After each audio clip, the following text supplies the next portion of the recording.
Yes.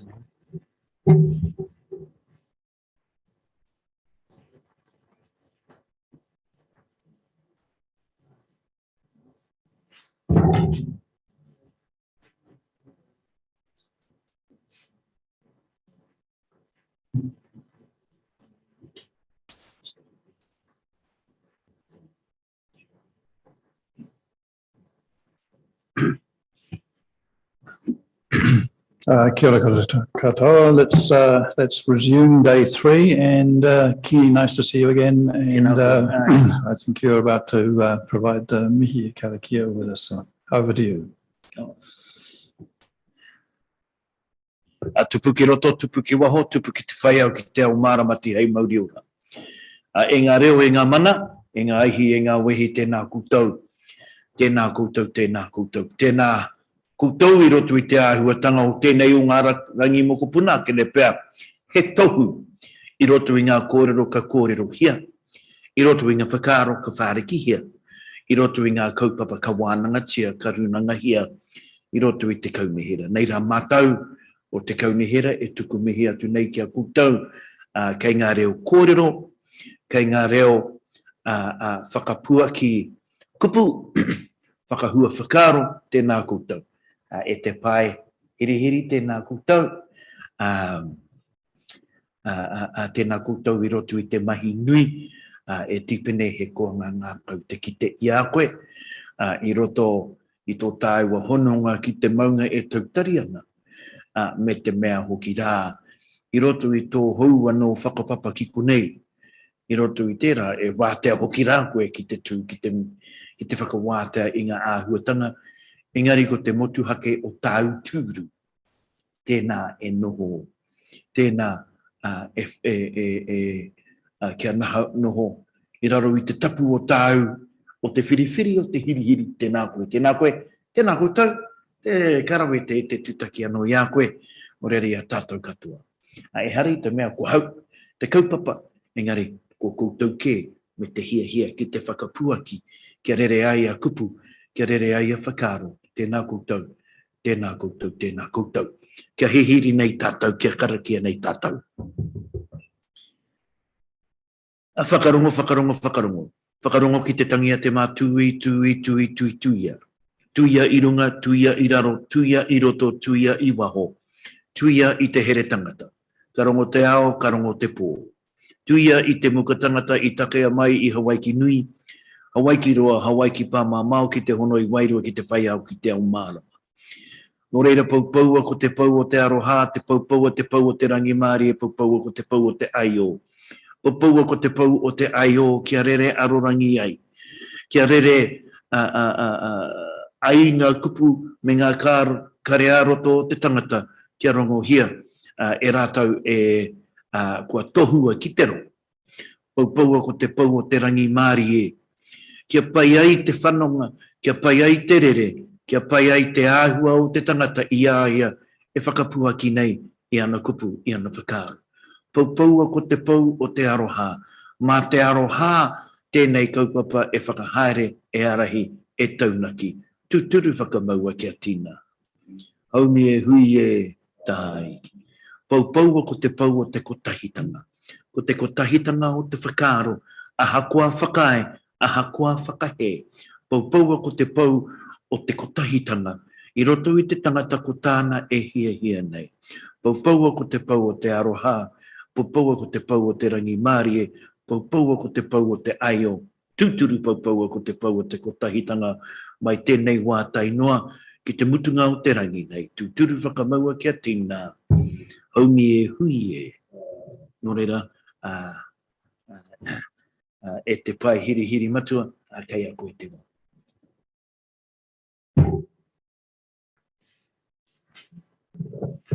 A kātira I roti tō tāua nei tikanga a te tau tutu ai tuana.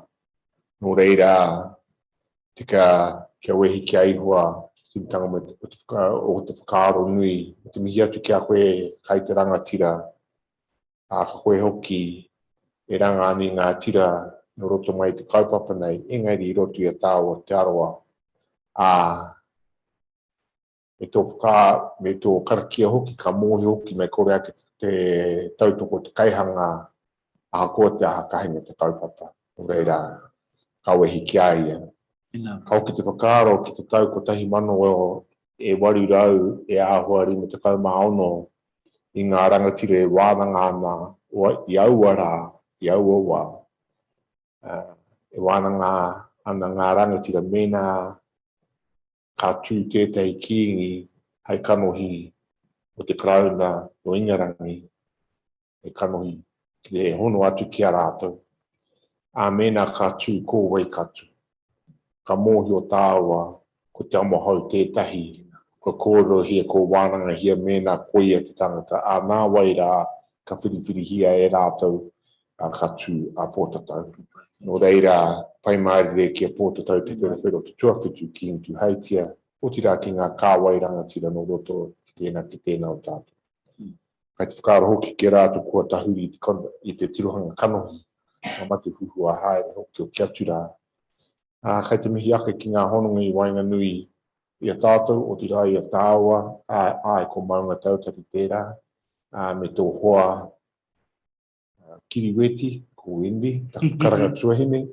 Engari tātāwa nei ko tiro oriwa me ngā whake kei roto i a pūrua. E tō tāwa nei maunga ngongo taha.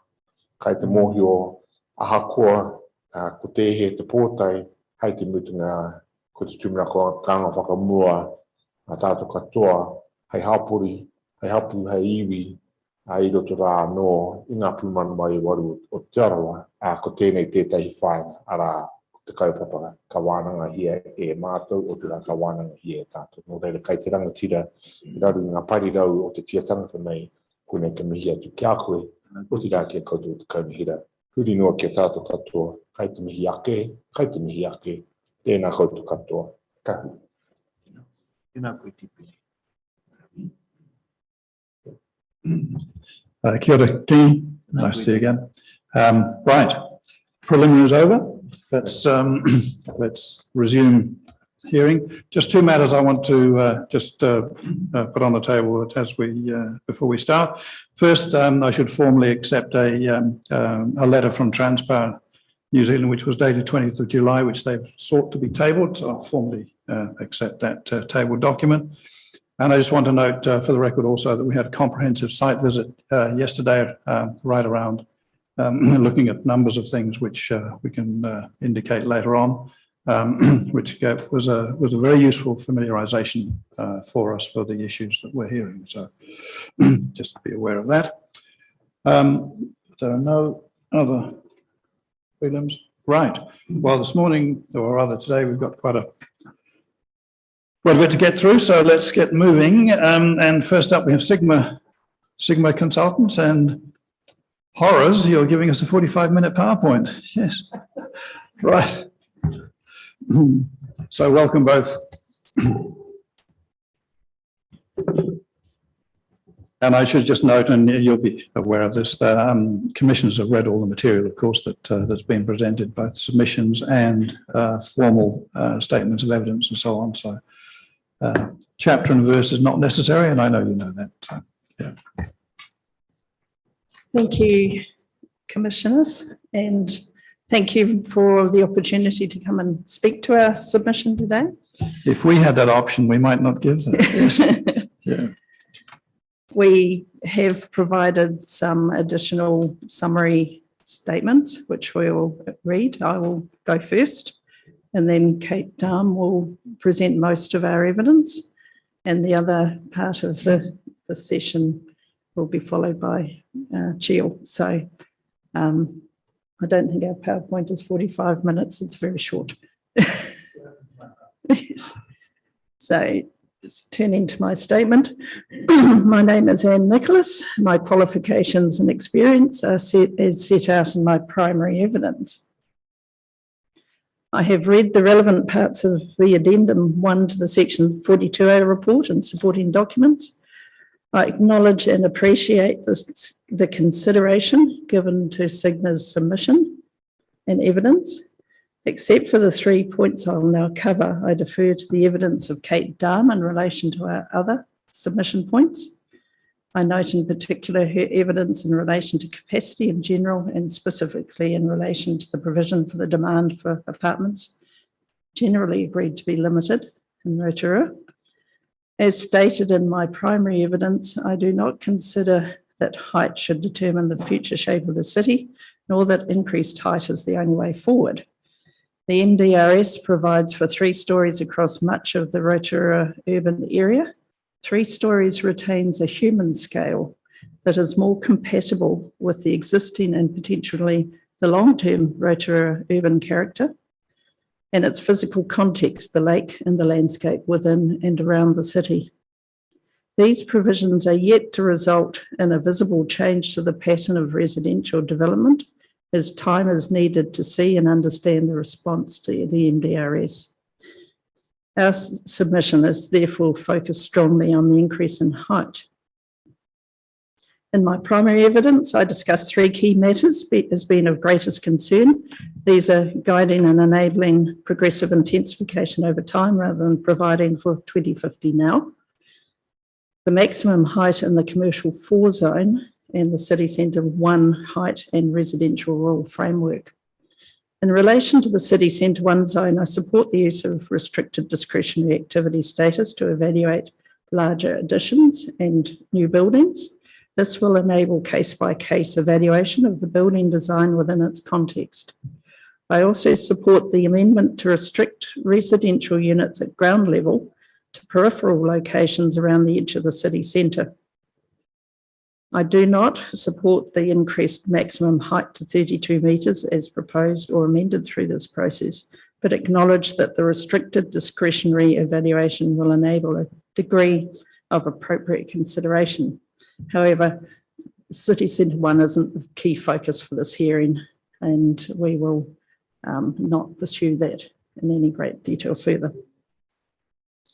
FTS, as stated in my primary evidence, I support establishing a positive and appropriate framework for the next 30 years to respond to the statutory requirements and achievement of a strong, well-functioning Rotorua urban area.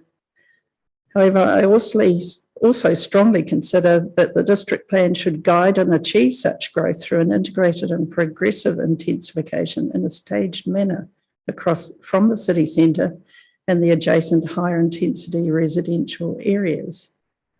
The starting point for guiding growth in the urban area is the FDS, and I consider it would have been preferable to confirm the FDS before embarking on decision-making under the Plan Change 9 to avoid any lack of alignment between the 2 documents, especially as decisions will be confirmed on the FDS by October this year. I support the staged approach set out in the FDS and consider that this will provide a clear guide. There is no clearly stated reason why Plan Change 9 cannot equally provide for such staged achievement of development. I note that Section 311 of the Addendum report refers to the issue of the planning period timeframes and observes that the NPS urban development and other policy documents do not themselves set timeframes. However, this is taken as the basis to establish the long-term rule framework now, whereas it is equally valid to provide now for short to medium-term growth and give effect to the long-term demand in stages. While they do not direct, equally they do not prevent Council from giving effect to Plan Change 9 through Plan Change 9 to the FDS in stages to manage development and supporting infrastructure provision in a way that will ensure integrated progressive development. I do not accept that it is necessary to provide that 2050 rule framework now to enable increased and varied housing densities and types to evolve in the interim.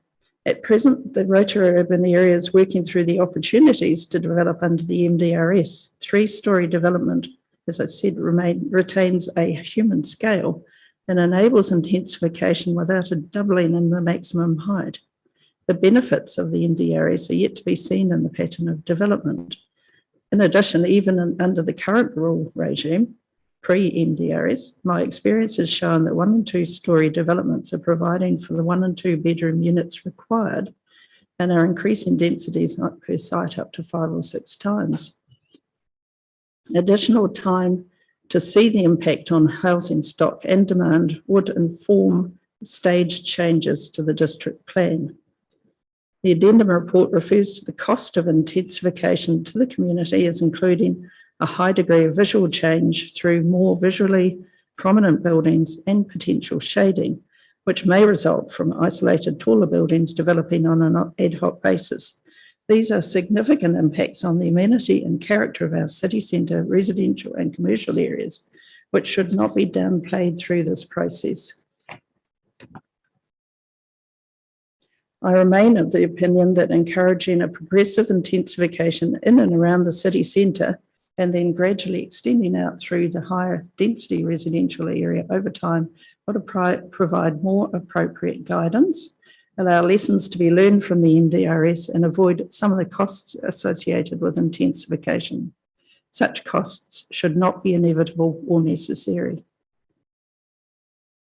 In relation to Commercial 4, the Section 42A report recommendation to retain 12 metres for the Mountain Road site is noted and supported. And I'm sure you had a look at that site on your site visit. In the Commercial 4 zone, the land to which the zone applies is often one lot deep between a major road and adjoining residential zoned land.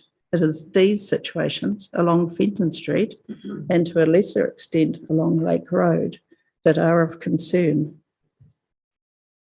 I note the context of these roads is the strong visual link between the city and the natural environment, with view shafts from the south at Hema Gorge towards and across the lake, along Fenton Street, which links Whakarewa with Lake Rotorua, and from roads throughout the urban area up and out to Nongataha and the Caldera. A single line of tall buildings lining our key entry roads will be detrimental to the view shafts as well as the relationship to adjacent areas. Increasing the height to 24 metres as described in the addendum report is moderately lower than the proposed CC1 zone height of 32 metres, but it is double the maximum height currently applicable in the residential 1 and 2 zones under the MDRS. It is neither moderate by comparison with the current maximum height provided for in the district plan in the city centre 1 zone at 20 metres, nor is it moderate in relation to the generally adjacent residential zone. Whether or not it can be achieved on a single lot depth is perhaps debatable, but it will be the baseline by which building scale will be measured. In my opinion, a baseline of 24 metres is unacceptably detrimental to the amenity and character of the adjacent residentially zoned sites and the road corridor. Maintaining a consistent 12-metre maximum height as the first stage would set an appropriate baseline, especially adjacent to residential 1 zone land. Through the restricted discretionary activity process, should additional height be sought, it would then be assessed on a case-by-case basis, and this would be more effective in achieving appropriate design outcomes within the urban environment without adding significantly to the process, as new buildings require consent as restricted discretionary activities. In the Commercial 4 zone, the daylight envelope for the residential 1 boundaries is based on 4 metres plus 60 degrees, whereas the residential boundary 2 boundary envelope is based on a 12-metre starting point. The controls enable buildings 17 metres high, 3 metres off the boundary in the residential 2 zone, with potential for significant adverse effects in terms of shading and privacy. It would be consistent with the characteristics of the zone and its relationship to adjacent residential areas to retain the maximum height of 12 metres along Fenton Street, except potentially where there is a greater depth of zoning, such as around the Copthorne and around Sala Street or Whakarewa. Increasing the height from 12 to 24 metres is opposed because of the constrained variable topography in relationship to 1 and 2 zoned land, especially on the western side of Fenton Street. A more carefully framed height framework is therefore sought, just as on Mountain Road, retaining the 12-metre maximum height is requested, at least where adjacent to residential zoned land. Overall, I consider it be preferable to confirm the FDS and then take a more moderate approach to achieve the outcomes for the short and medium term. This would allow the MDRS outcomes to consolidate, be evaluated and built on. Plan Change 9 has the opportunity to provide a framework to encourage housing in the city centre and residential areas close to the city centre in the first instance. I am very concerned that without a more specific staged framework, there will be sporadic, isolated tall buildings developed on an ad hoc basis that will significantly detract from the amenity and character of the Rotorua urban area. Such costs should not be an inevitable consequence of intensification. Height alone should not be the key tool for Rotorua as a Tier 2 city. And I now leave the other points to Kate. Thank you. All right, thank you. Should we take a vote before questions? Okay. All right. Just, Mr. Willis, just you were reading out a document then. That wasn't your circulated evidence, was it? Was it a separate? It was summary? taken from my. Yeah, do we have a copy of that document you just read out to us? We have provided 10 copies with. Yes, I had anticipated that it was within the folder of summary statements, but it wasn't. But I didn't stop you reading it because I do apologise. We prepared a written statement to be circulated. You don't need to apologise. That's not your area. You've sent it in, as I understand. So I do apologise. You didn't have a list in front of you when I was reading. Just one question from your primary pre-circulated evidence, and it's at your paragraph 22.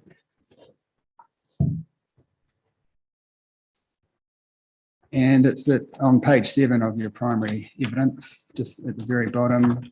And you talk about taking a progressive approach and then gradually extending out. Can you just explain in a little bit more detail how you would see that working in practice, particularly when any uptake of plan-enabled medium density capacity would, of course, depend on developers choosing to develop. Yes. Council can't force that. So can you just talk us through how you would see that working? And when you say gradually extending out, obviously the Schedule 3A medium density residential standards are a statutory given. Yes. So talk us through how you see that working. Essentially, it would build on the current structure of the zoning in the city, that the city centre zones provide for the most intensive development with further encouragement of residential development within the city centre to cater for apartments, which there are quite a number already, but it has been a slow uptake. So being more enabling in the city centre to cater for that aspect. The residential 2 zone performs pretty well in terms of encouraging intensification of residential density. I myself have been involved in quite a few applications for housing developments, admittedly not higher buildings, but they have resulted in an increase in are those typically infill or are they demolition and rebuilds? The ones I would be involved with are typically demolition and rebuild, purpose designed townhouse, single or 2-storey houses, household units. Typically, we wouldn't get so involved in the infill side of development. So there has been so the opportunity is there to focus on, and if a increase in height, and maybe not to the extent, that could be the focus. And then if there is there was submission seeking increased areas to the residential 2 zone, but I would suggest there is capacity within the existing zoning to with these further enabling rules to allow and encourage further development in residential too. And then the next stage would look at whether there was a demand or a need for support for increasing heights and extending those residential two zoned areas. One area that has not received a great deal of attention so far, and which Ms. Darm will talk about, is the Whakatau block, which is across the western side of Renoff Street. So it's more about the consolidating, providing more enabling opportunities now in the city centre and the immediate vicinity, and then looking at a future stage of, are those zones performing? Do they need to be expanded? Do the rules need to be changed to provide for the increased height of, up to the 24 metres sought? It just is to put it all in place now seems to not provide any appropriate guidance. Just to clarify that, it was a long answer, but thank you for that. So you see intensification being focused in the city centre zone, and then the Schedule 3A medium density residential standards would apply to the existing residential area within Rotorua. And I take it from what you're saying, you don't see any need for the high density residential zone at this stage, or do you? Well, the residential 2 zone is the higher density residential, and that is, I think, what its function will be going into the future. I'm talking about the high density residential zone enabled by PC9. Yes, sorry, I'm using that term as meaning that same. So do you see any need for that at the moment or not? I think that it needs to remain the focus for high density. But there is an opportunity, there is a lot of unfulfilled capacity in that zone. So I sort of took that it will be a higher density zone as a given of the process but. Right. And when you say higher density, you're thinking that's the 6-storey provision, isn't it? Yes, but I don't consider that 6-storey is where that demand sits at present and in the short to medium term. And just to follow through on that one, and the Res 2 zone is, in your view, as notified, as amended, as sought, as reduced? How what's your sort of your planning feel on that?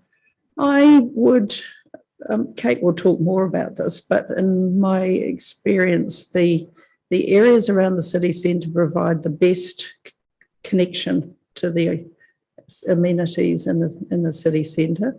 So the existing extent, the out to the west of Renoff Street to be included in that part. Walking distance of the city centre is the sort of the preferable approach, and most parts of the existing residential 2 zone / high density zone are fit for purpose. Extending it further as support through the submission of Kaingaroa was not. It's taking it. It's I think reducing the effectiveness of the zone by expanding it too soon.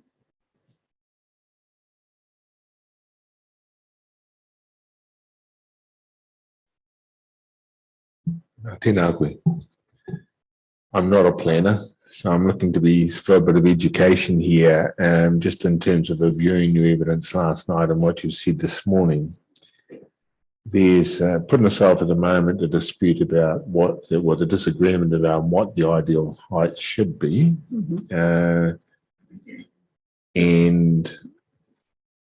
I understand that, these heights, whether they be 12, 24, pick a number, they provide a maximum permitted, not a minimum. So that doesn't then it doesn't then follow that the market must build to that height. But if there's a market demand, commercial operators will build to the height that demand requires. It seems inefficient to me that if we're not, or council is not forward thinking enough, then the height is set lower than what future demand requires. So I'm not sure that putting a barrier in the way of the market is an efficient way to develop the city. There's more to it. I have these down as 2 questions, but hopefully you'll be able to sort through what I'm saying. And then my reading of your evidence, not the summary, the other stuff you provided, was that the increased heights will result in isolated buildings up to the maximum height, pepper potting, to use your term, rather than encouraging progressive intensification. It seems to me that the height would have no effect on progressive intensification. Whatever the height is, the market's going to go where the market's going to go. I'm just help me to understand that rationale. That height seems to be the critical factor in what the market's going to do. My expectation is that development will probably continue to be at 1 and 2, maybe up to 3 levels in Rotorua. However, if there is a maximum height of 24 metres, for example, that is the baseline, there will be development to that height.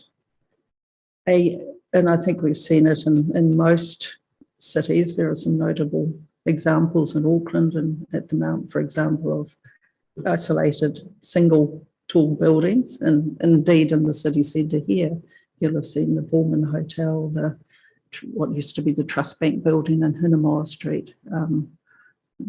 That there will be a developer will build to that height because they can, but it is an isolated example that then impacts on outlook, amenity, privacy, shade. You know, it needs to be managed carefully. And in my opinion, that type of development can occur through every new building is going to need consent, resource consent. So enabling, and I don't think that having the baseline at 24 metres should be the starting point, because in that case people will apply and go higher. But by setting or retaining a height of 12 metres, for example, people can, a proposal up to 24 metres could be looked at, and conditions and the design and the relationship to the adjacent sites can be considered through that process. And I consider that in the first stage, maybe in 15 years' time, we need a further change to the district plan as foreshadowed through this process and the FDS, that then a further assessment would be made of, is there a requirement to increase to 24 metres or whatever is appropriate at that time. I am very concerned at that isolated ad hoc development that has long-term effects on urban amenity, where the baseline expectation is set so high so soon. Yes, I don't disagree with you. I mean, we've had photographic evidence of good and poor examples of exactly what you're talking about. So that's acknowledged. Perhaps a related question then is, if we were of a mind to say no, it should be 24 rather than 12, then or 12 rather than 24, sorry. And then someone does the 3-story thing. You can tell by the way I'm talking, I'm not a planner, right? So 3-story thing. And then what happens at some point in time when it, is that an opportunity, a missed opportunity, when they then have to, now whoever owns the building at the time has to go through a lot of rigmarole to then go to a new height that is now permitted. You get what I'm trying to say here? It's like, if we don't pull a trigger now, when should we pull it? It's the timing of it. It is. It's a challenging decision to make, but that I mean, every site is not going to be developed immediately. There are always opportunities, and some sites will lend themselves better to a 24-metre high building than, you know, most of the sites around the city centre, high density residential 2 zone, are single lots. There are a few bigger lots. Well, you know, if you've got a bigger lot, you can look at doing something a bit more creative and appropriate, you know, providing that if there is a market demand. But higher level buildings providing for that apartment style living and are a small sector of our housing demand. So, you know, why are we providing an open opportunity when the expectation is they're not going to be very many for quite some decades? Thank you. This was a question I had from the start, but it may relate to, may tie more closer to what you're saying. And in terms of, you were talking about staging, we're not considering the FDS as part of our deliberations, of course, but I wonder if the FDS in partnership with PC9 is the way that staging occurs. You know, if the PC9 provides the zoning and then the FDS then provides the staging that's required. Is that what you see, or I'm misreading that? Yeah, I mean, Kate will talk about this a bit more, but I certainly see it as the FDS sets our future direction, whichever way the decisions go. The district plan gives effect to enable those outcomes to be achieved. If we, over time, it looks at the short, medium, long term and linking the two, and there are statutory, you know, requirements that affect the outcomes of the FDS. But as I said, I'm straying into Kate's area at the moment.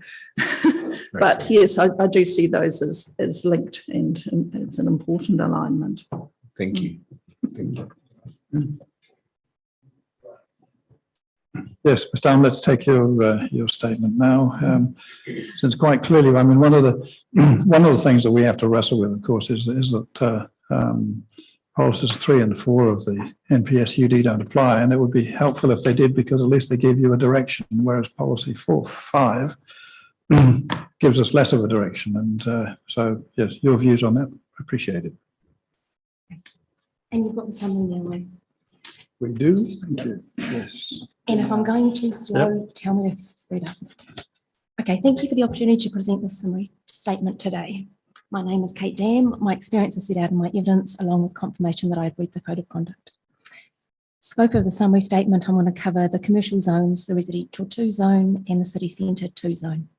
Just pause. Can I just check whether people can hear? It seems a bit.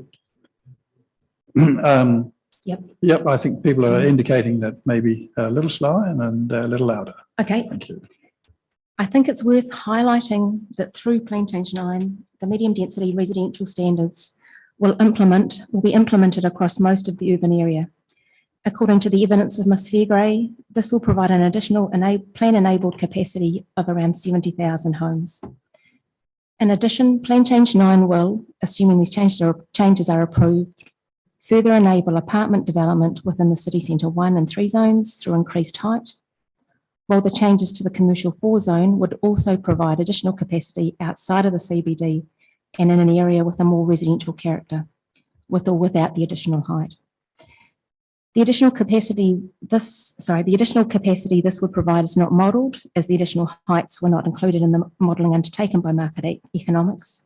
However, I think it is reasonable to say that these changes in and of themselves would provide significant additional development capacity, noting that the demand for apartment development out to 2050, based on market economics, is between 900 and 1,100 units, and that market economics consider that much of this demand could be met through typologies enabled by the medium density residential standards.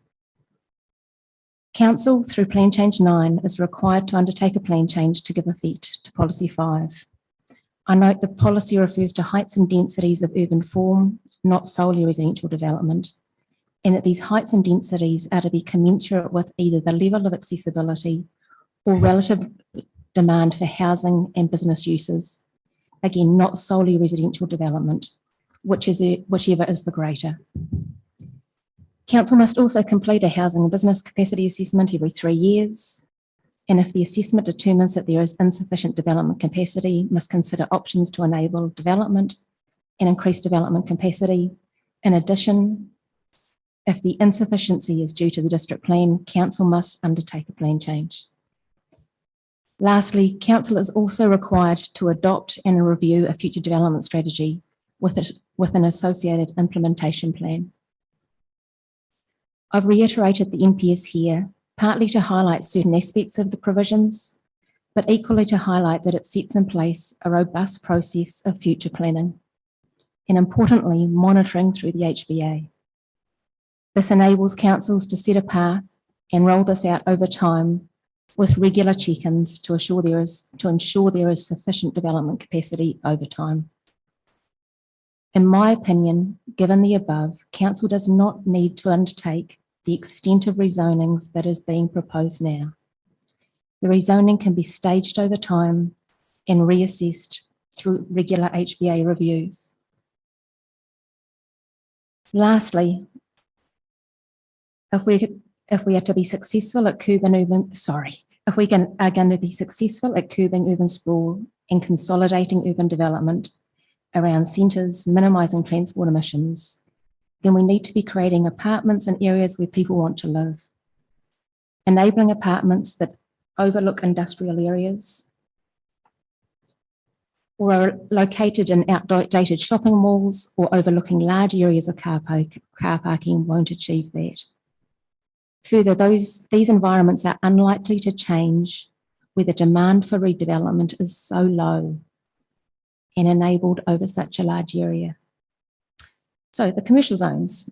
The primary issue I have with the proposal for the 3 commercial zones is staging, specifically the timing of Plan Change 9 in relation to other changes or outcomes that are anticipated for these areas.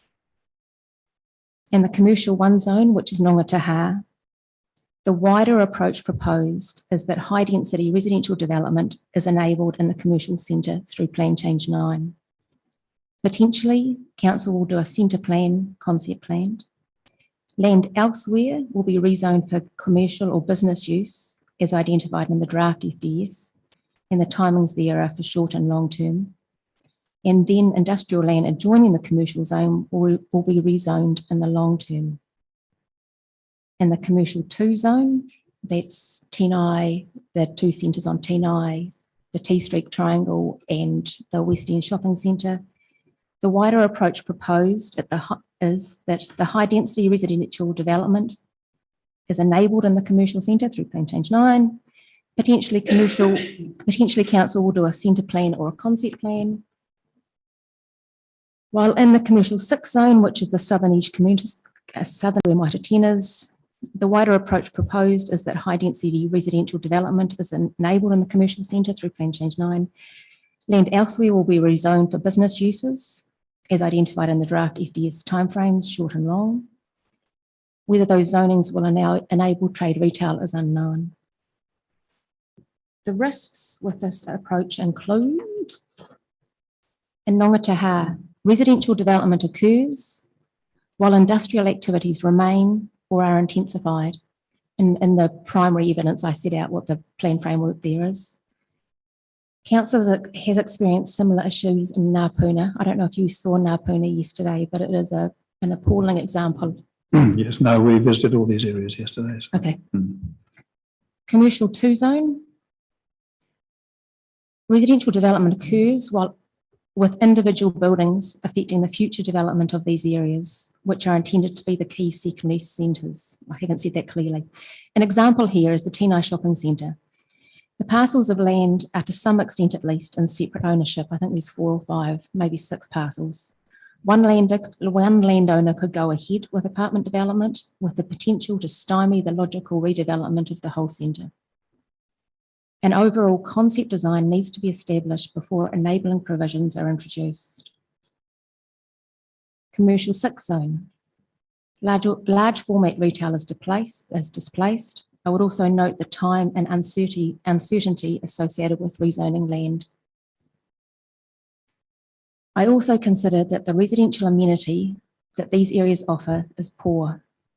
I note Mr. Wallace does not consider that the quality of the existing built environment is a relevant or valid justification to prevent future opportunities for more intensive development. I do not agree with this. The evidence of Ms. Fairgrave is clear that the demand for apartment development is low. As such, the number of apartment developments in any one location would, most likely, be very low. I acknowledge that residential development is already enabled in the commercial 1 and 2 zones. However, in increasing the height, Mr. Wallace's argument is that feasibility increases. In these areas, and at this point in time, my argument is that development should not be encouraged, noting the low level of demand. I would therefore request the following: residential activities remain as non-complying activities in the commercial 6 zone, and the maximum height for the commercial 1 and 2 zones is retained as 12 metres.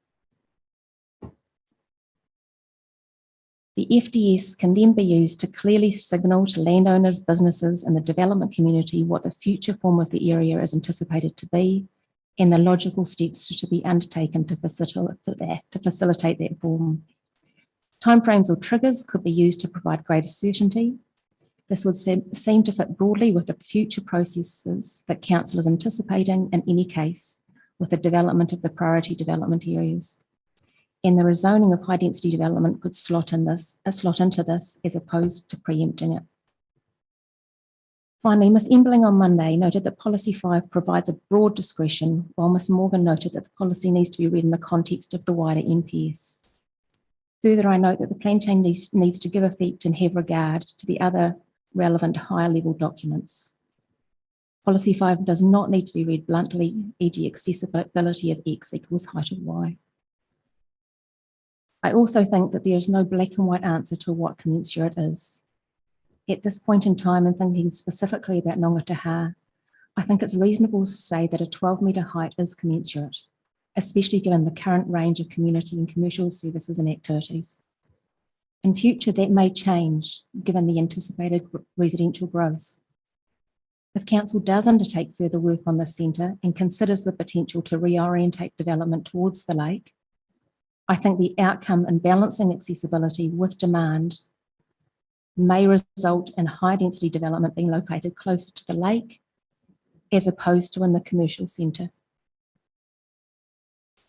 Thinking more about the commercial 6 zone, commercial 6 zone, I think there's a good argument that displacing existing businesses, potentially displacing existing businesses through enabling residential development does not represent a well-functioning urban environment. Noting that Policy 5 refers to both residential and business uses, while I've quoted a portion of Policy 1 below, which also refers to enable a variety of sites that are suitable for different business sectors in terms of location and site size. So that's the commercial section. In terms of the residential 2, the high density zone, in my evidence, I've identified concerns relating to the impact of high density development on amenity within the residential 2 zone. I also focused on the limited demand for apartments and noted market economics assessment that identified that a medium density zone may be sufficient to meet projected demand. In addition, I highlighted my reading of Policy 6 that at the plan change stage, amenity is still a relevant consideration. I've attached some clips, which are sunlight studies that were shown, but not the video clips in my primary evidence.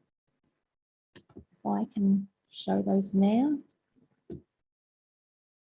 The clip showed the impact of 2 apartment buildings designed to meet the performance standards on 2 adjoining sites within the residential zone, just south of the mall. It highlights the impact of the proposed height in relation to boundary controls on surrounding properties. So at the bottom of the screen, you can see the time of the year. So this is June and it's the high density. Victoria Street is the street directly behind the mall. And the 2 buildings, the 2 blobs in the middle of the diagram are the 2 designed high density apartments. Hopefully if it plays, the arrow on, yep, perfect.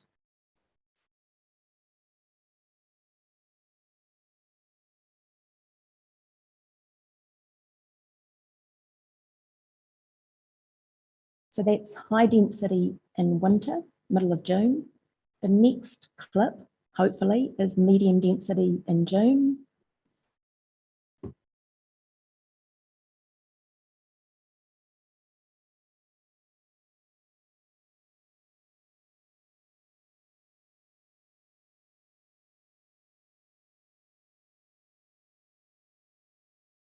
It's worth saying this is a worst case scenario. Those sites are about 29 metres in depth.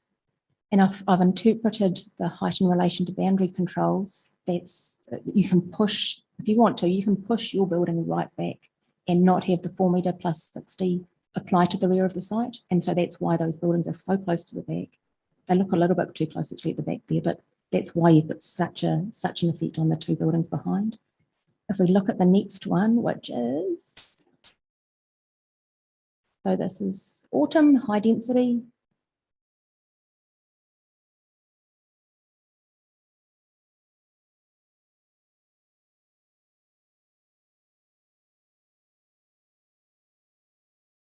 So Pam in our office has done it, and go ahead with the next one if you want. Pam in our office has done these up, and it's also, she uses Vectorworks, and it's got an assumption of the height of the other buildings.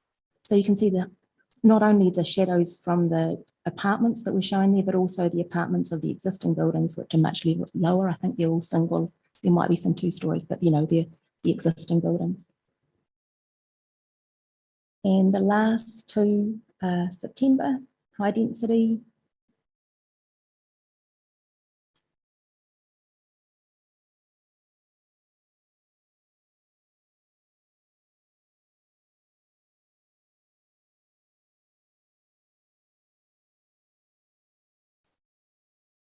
And medium density.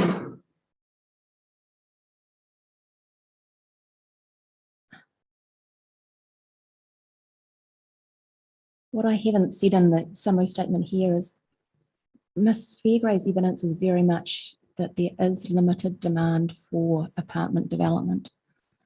If you have a consolidated area where high density development can be expected to roll out quickly, there's a reasonable expectation that the adjoining properties will be redeveloped in time, whether it's 2 years, 5 years, 10 years.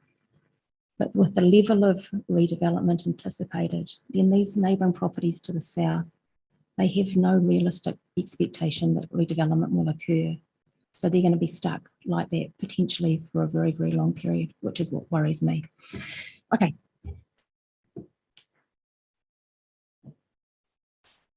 Mr. Wallace and Ms. Fairgray raised valid points in saying that the residential zone provides the opportunity for apartment development outside the CBD in a residential setting. In writing my evidence, I was trying to identify one area where high density development could occur while minimising effects on surrounding properties. If you divide the residential 2 zone into logical blocks, and these are shown on the following page, you have the Whakawi block, you have the land south of Pererika Street, land south of Victoria Street, which was the area we were just looking at, and the proposed extension around Old Taupo Road, Boys High and Tarewa Road. On the map, you can see I've noted those areas with the numbering. It's not very clear, but number 1 is Whakawi block, number 4 is over to the left, 2 and 3 below. The Whakawi block has good proximity to both the CBD and Queerell Park. This is also the area that Mr. Wallace identified as the most accessible in his presentation on Monday. In addition, under the last district plan, the zoning in this area enabled a mix of commercial and residential uses, resulting in many of the sites within the area being occupied by businesses, along with tourist accommodation and residential. It is also an area where limited 2-storey terraced housing has already occurred, unlike many other areas within the urban area. The limitations of this area is that it is identified as having soft ground, although a lot of the CBD does, and is subject to flooding. If the commissioners are minded to approve a more limited extent to the residential higher zoning, then I would suggest that this would be a preferable location.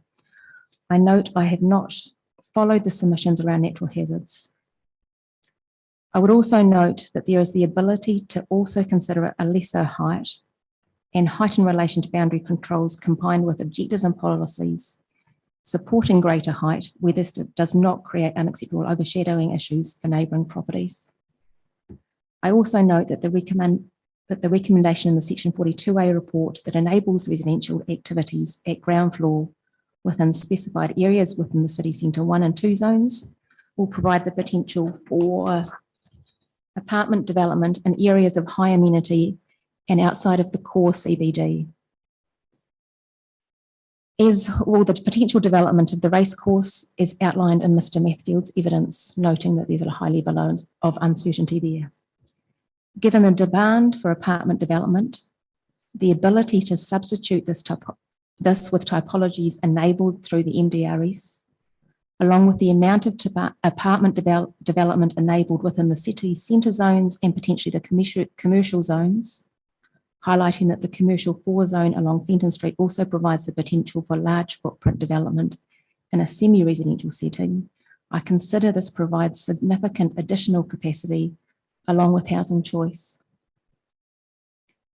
Overall, I consider this would be consistent with the broad discretion for heights and densities set out in Policy 5, while having regard to amenity values as per Section 7 of the RMA.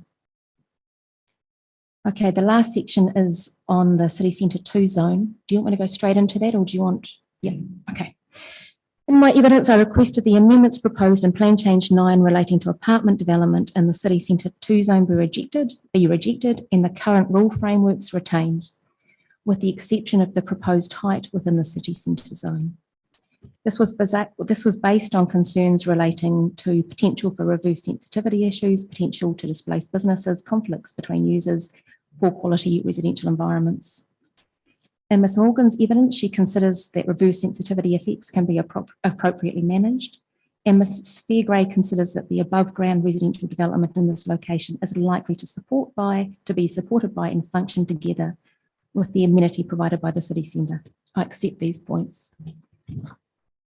Mr. Wallace has also identified the single ownership, limited fragmentation, opportunity to comprehensively redevelop these areas to respond to context and provide suitable on-site amenity.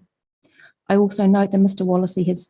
Wallace has recommended additional controls, reorientation of outdoor living spaces away from car parking areas and service areas, and landscaping, which I support.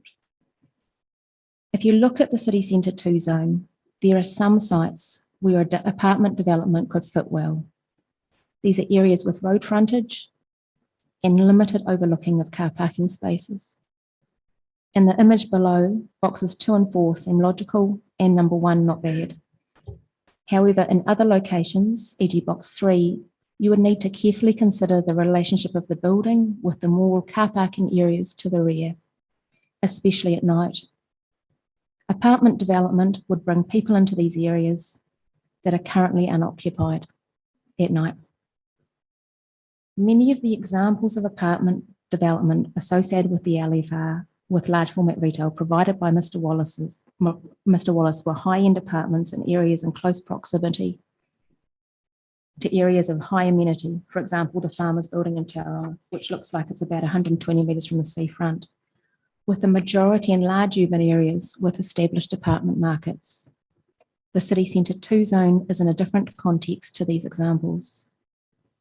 Bringing people into these areas may provide better overlooking of the space, but equally it could bring people into these areas that are relatively unobserved. Given the Rotorua context and noting the recent issues with emergency housing and historical issues in other areas of Rotorua, I consider that it is important to consider the safety of the design, relationship with surrounding area, if you are minded to recommend the changes to the City Centre 2 zone are adopted. Consideration should also be given to limiting residential development to locations with road frontage, addressing the safety of pedestrian and cycle routes, especially for locations to the south of the zone, so where to get into the CBD you need to cross them all, and comprehensive development to respond to the context and provide suitable on-site amenity. I have drafted suggested amendments in Appendix 1. They're not perfect. This includes the, the strengthening of policy CZZ P5 in relation to high amenity residential units, inclusion of an additional policy addressing the items above, along with the inclusion of performance standards requiring a SIPDED assessment with associated matters of discretion and assessment criteria. I have no expertise in this area, but as noted, it would seem that safety should be considered when introducing residential activity into this area. Thank you, Ms. Dunn.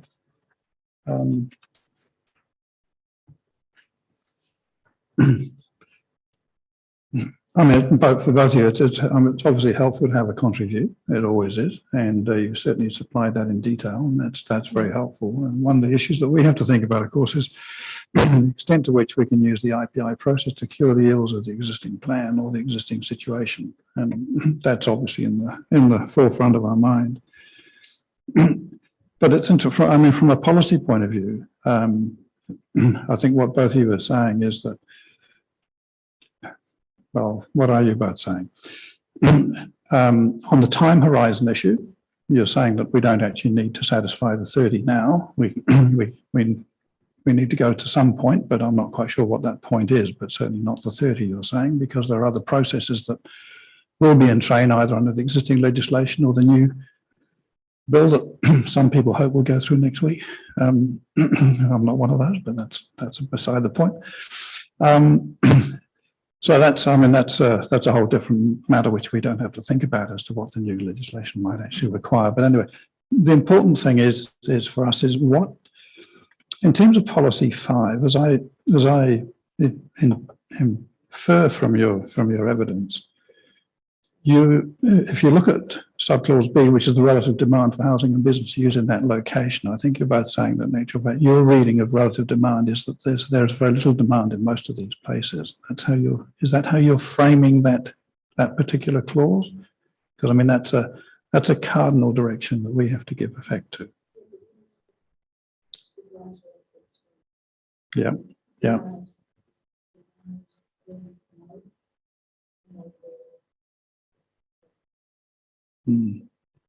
But is that relative demand over as you're enjoining us to, I guess, to consider a horizon which is perhaps 10 or 15 years rather than 30 years.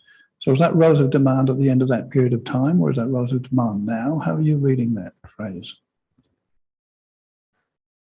My interpretation would be within a reasonable planning timeframe. District plan looks 10 years out, where I think it's wise to look beyond that and certainly know where you want to be in 30 years. But I think, there is a differentiation between the demand for apartments and the demand for, which is apparently quite limited, according to the information we've seen. That is what is going to be coming out of your 6-level buildings. But enabling residential development which is currently pretty low level, but is anticipated to go up to the 3-level sort of, intensification, allowing that will fulfill quite a bit of the demand, which I suppose is the basis for saying let's not provide for the 6-level altogether now. But there may be some areas, the city centre is going to provide some of that, and maybe there is some justification to look at some areas closer to the city centre. But our focus is really around the city centre, not sporadic commercial zones elsewhere in the urban area. You can probably.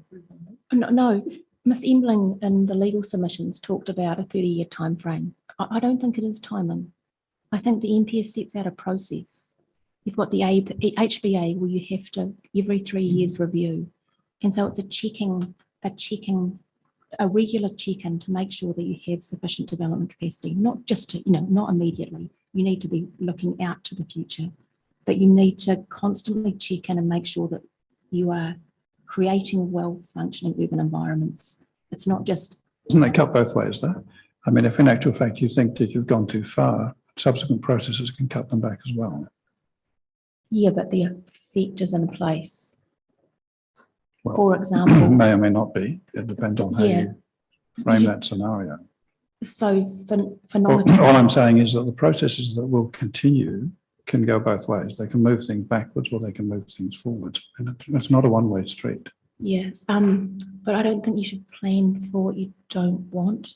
So thinking about Nonga Tahara and industrial activities, No. sorry. Yeah, That's sorry. all right. Want's not on our table.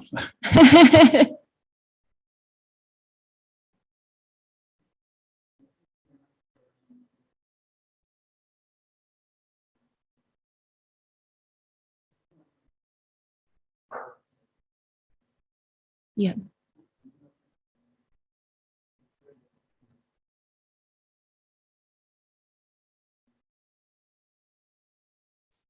Yep.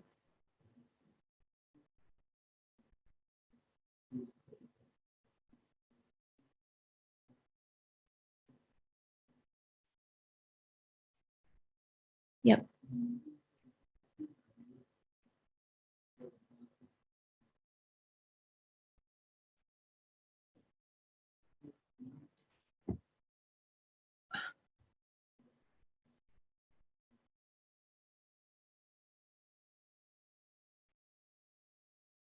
Yes, city centre 2 zone.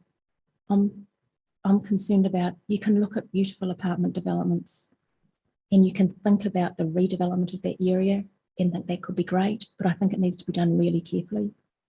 So I don't think it's a good idea, but if you're going there, that's where I've put those considerations of safety and the wider design.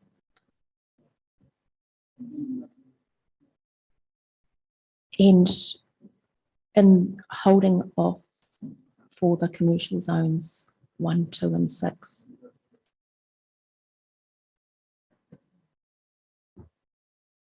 Yeah. Got my microphone on. And then holding off on intensification within the peripheral areas in the meantime, Nonga Tahara and other areas. Yeah, like and making sure outside of this plan change process, making sure that there are processes in place to enable better development over time. Yep. Then enable development there or nearby. And next question, and I anticipate you probably haven't been able to do this, but in terms of development capacity within the Whakawe block, if it was Res 2, do you have any feel for what that might be? No, no. Must be a grey might. Yeah. I mean, the heights weren't modelled, so I've got no idea. I had a very rough estimate of the area, but You also draw attention to the fact that HVAC ground conditions are quite difficult in that area as well. yeah. I talked to our engineer yesterday, and I said, is that a specific issue there? Because if you look at the old maps, that's identified as swamp. He said, if you look across most of the CBD, it's the same soft soil ground conditions. So it's no different from anywhere else in the high density zone.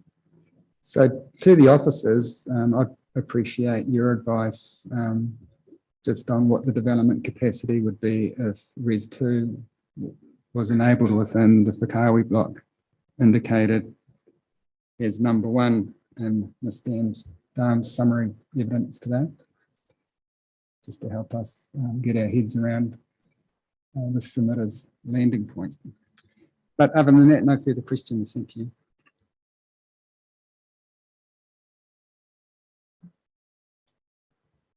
Kia ora.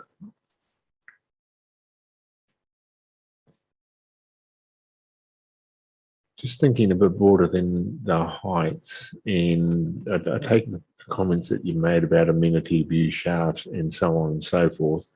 It seems to me that both council and yourselves and others have relied on a similar set of evidence and reached different conclusions. So that's why we're here, I guess, to try and work, well, those two to work through that. I'll do some of the other stuff. But it also seems to me, though, that in the matters of, say, for example, qualifying matters and the like, those will also provide constraints to development that would seek to alleviate / resolve some of the issues that you've referred to.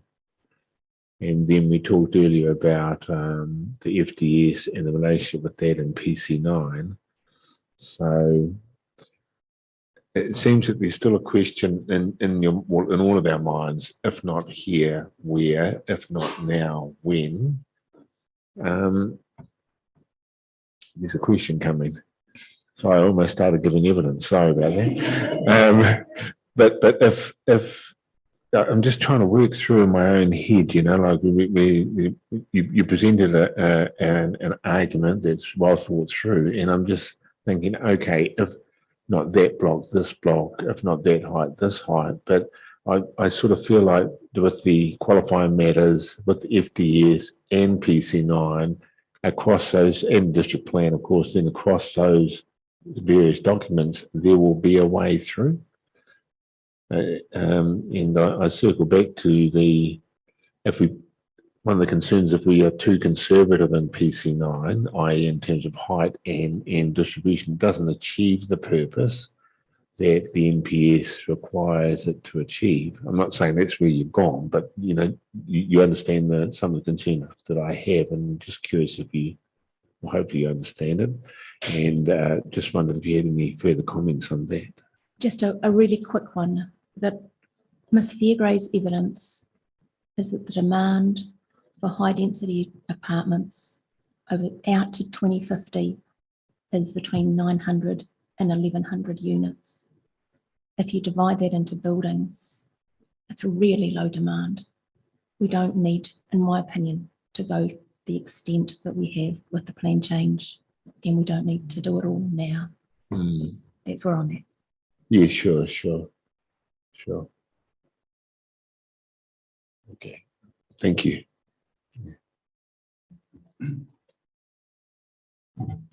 Thank you for that. Yeah.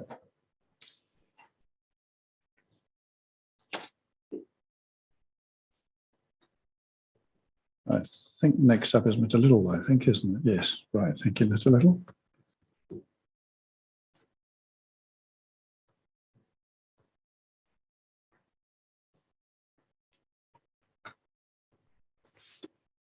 Do you have a summary statement, or are you just going to do your exact sum and then move to questions? Right.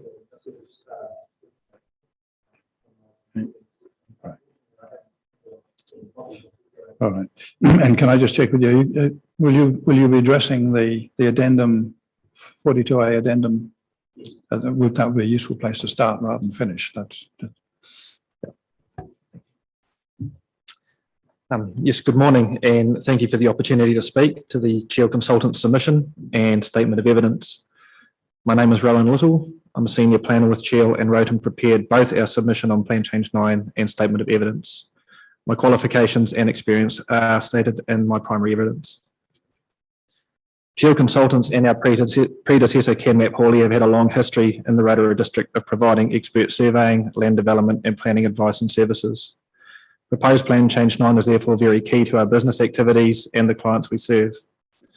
This morning, I intend to speak to the key matters raised in our submission, being the proposed residential zone provisions, specifically the objectives and policies, and the matters of discretion, the proposed Papakainga provisions, and the proposed city centre and commercial zone provisions, specifically the proposed restricted discretionary activity status for new buildings, residential units at ground level, community housing at ground level, and conversion of existing buildings to residential units.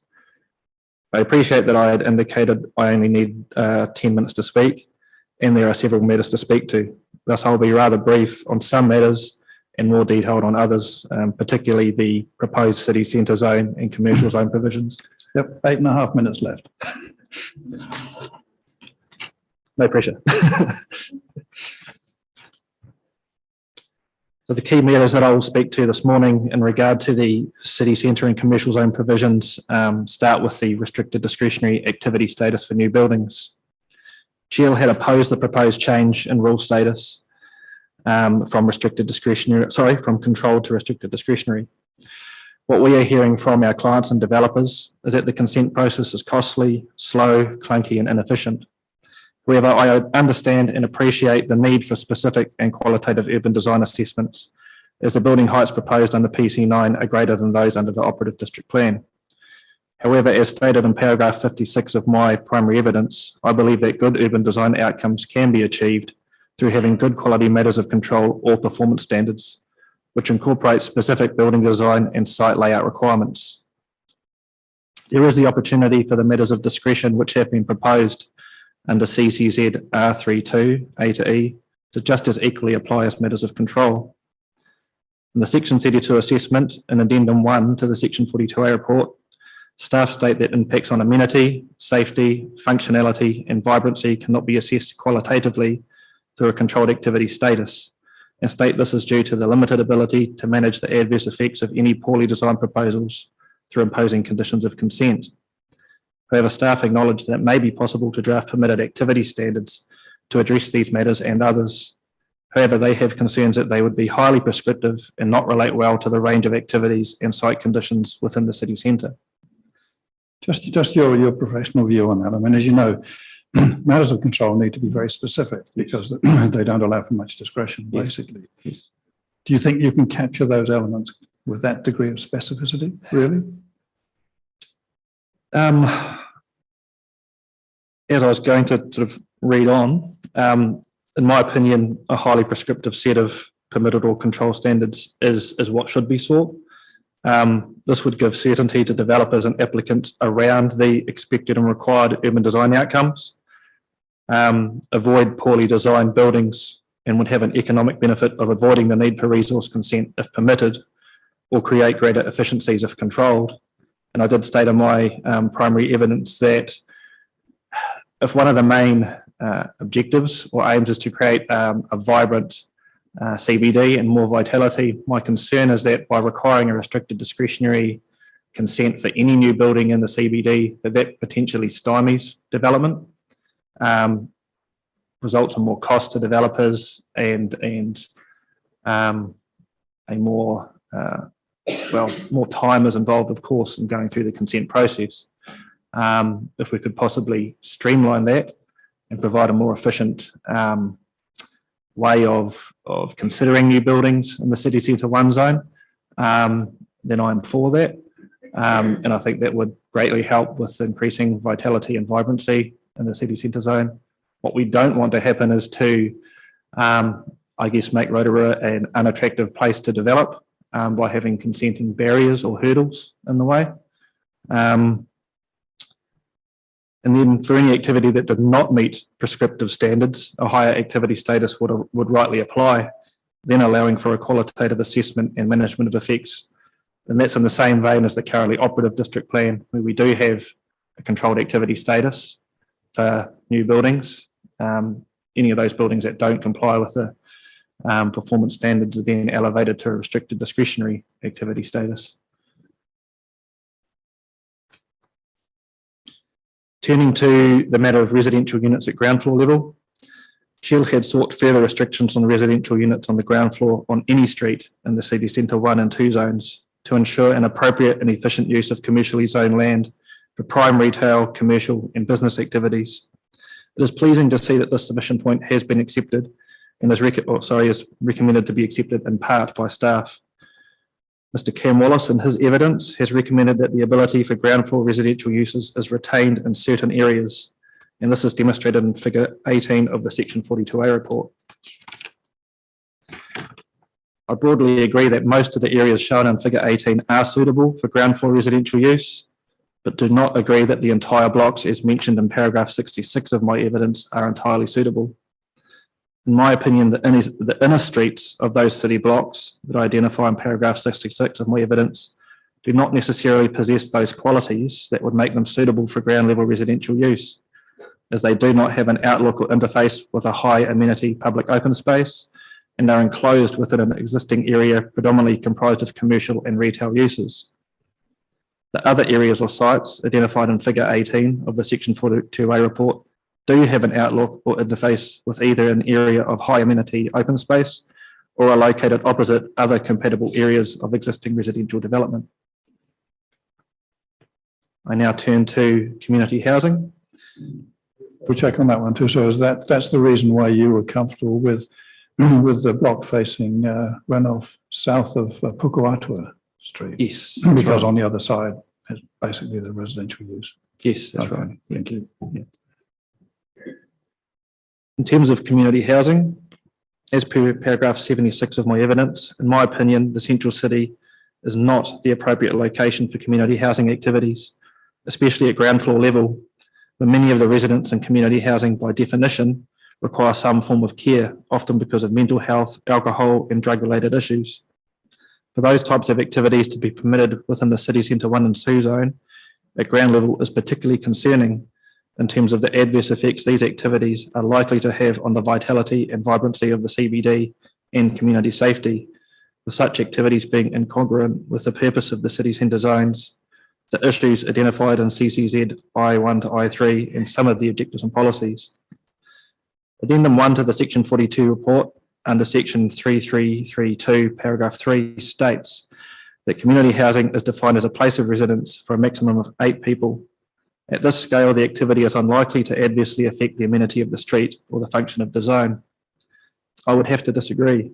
Anecdotally, we know from talking to Central City business owners that they have experienced adverse effects from people living in emergency accommodation in the city centre, largely where antisocial behaviour from emergency housing has spilt over into the street. In some instances, consistent antisocial behaviour has led to businesses relocating elsewhere and away from where emergency housing has been established. The evaluation under Section 3332 and Addendum 1 to the Section 42A report also does not consider the full definition of community housing, which reads, a place of residence for a maximum of 8 persons, i.e. all residents, including resident staff, where some element of care or support is provided for residents. The definition includes emergency housing, including temporary overnight accommodation and rehabilitation centres. Thus, by definition, the nature of people residing in community housing can have complex social issues and needs. I believe it is disingenuous to say that at this scale, 8 persons, that community housing is unlikely to adversely affect the amenity of the street and the function of the zone. In particular, this does not consider potential cumulative effects of several community housing activities being located at ground level in the city centre 1 zone. In terms of enhancing the vibrancy and vitality of the city centre, together with enhancing or maintaining public safety, we request that community housing not be permitted at ground level on any street within the city centre zones and be a discretionary activity if located at ground level. Now turning to the conversion of existing buildings to residential units, and this is primarily in regards to the existing building stock on Fenton Street in the commercial 4 zone. As per submission point 79.34, Jill had submitted requesting a new rule be added as a non-complying activity where any of the performance standards in COMZ S5 or COMZ S9 are not achieved for the conversion of existing buildings to residential units. This was largely in relation to many of the existing motels along the Fenton Road strip in the commercial 4 zone, which in my opinion are not fit for purpose to be converted to permanent residential units. The motel units and the site layouts were never intended to provide for permanent residential use. In my opinion, many conversions would struggle to comply with the relevant performance standards, especially residential unit design and landscaping and outdoor living space.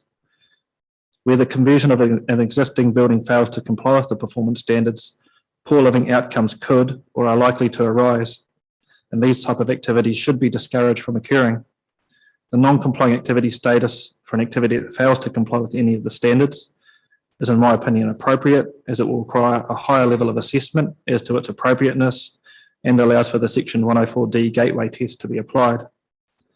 Maintaining the same activity status for those activities which comply with the standards and those that don't does not necessarily send the signal that non-compliant activities should be discouraged or will face a higher test in terms of consenting and appropriateness. I do agree with staff, as stated in the Section 42A report, that the relevant matters of discretion set out under COMZ MD1 allow for a comprehensive and qualitative assessment of proposals. However, in my opinion, where there is a non-compliance with the relevant standards, the matter over which discretion is to be restricted could be quite wide.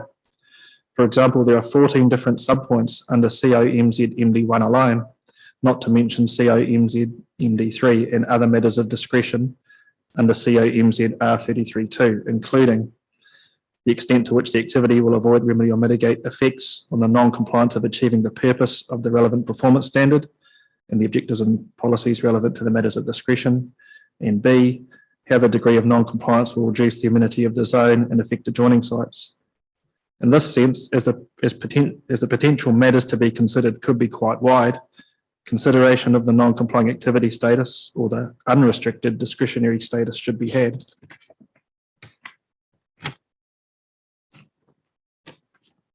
Now I'll turn to the residential zone provisions, if I may. Specifically the objectives and policies. As outlined in paragraphs 19 to 26 of my evidence, my main concern was that the wording of policies RESZP 7 and RESP 16 will only apply to proposals of 4 or more residential units. However, there may be instances where proposals for 4 or less units that require resource consent also may need to demonstrate adequate infrastructural capacity. Council have recommended that this submission be rejected. One of the reasons is that this approach would result in additional uncertainty for development. I disagree, because for any development proposal, whether that be requiring of resource consent or permitted and only requiring of a building consent, servicing matters need to be addressed at some point of the process and adequate infrastructural capacity confirmed. We all know that the permitted scale of development has or will increase due to the MDRS and Plan Change 9. This should certainly be a reason as to why the consideration of infrastructural capacity for any proposal requiring of a resource consent should be required. I now turn to the residential zone matters of discretion. Our submission point sought to amend the matters of discretion for infringements of the front yard standard to include effects on the safe and efficient functioning of the transportation network. And this was largely because under the MDRS, the front yard standard will be reduced to 1.5 metres. And the potential effect of cars parking in front of garages and the potential effect on the transportation network. In addendum 1 to the section 42A report, Council has considered that the submission point should be partially accepted, noting that the notified changes to the district plan already provide a general matter of discretion for residential units that do not comply with performance standards. I accept this and Council's reasoning that this provides a link between non-compliance with the requirement for space outside a garage or parking space outside a garage and the matters of discretion. In submission point 79.15, we outline concerns regarding the proposed matters of discretion for non-compliance with the site coverage impervious surfaces performance standard, which will require cumulative effects on flooding to be considered and assessed.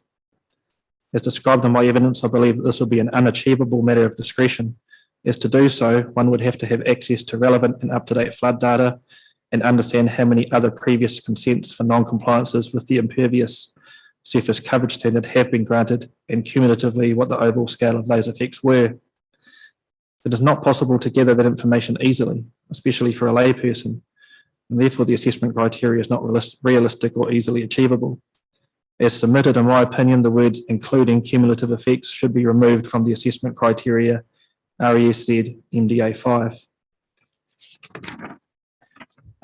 Lastly, I'd like to address the proposed papakainga provisions. Chiel did not support the introduction of a performance standard permitting kaumatua flats at a density of 1 unit per 150 square metres of land area, citing that this could potentially result in up to 13 units upon a 2,000 square metre land area. This would not be realistic or achievable on a smaller, non-sewered rural site, for example, where the on-site effluent disposal area or areas for 13 units would take up a substantial area. The Section 42A report recommends accepting in part this submission point by removing performance standard PK-R13C. I agree and concur with the reasons given in the Section 42A report for accepting the submission point. We also had concerns that by enabling papakainga development in non-serviced areas for sewer to 1 residential unit per 2,000 square metres, that issues around the adequate disposal of effluent to land may not be sufficiently addressed. I am pleased to see that in addendum 1 to the Section 42A report, the Council has responded to this by recommending an advice note be added in respect of Regional Council on-site effluent disposal requirements, and I support the wording of the proposed advice note.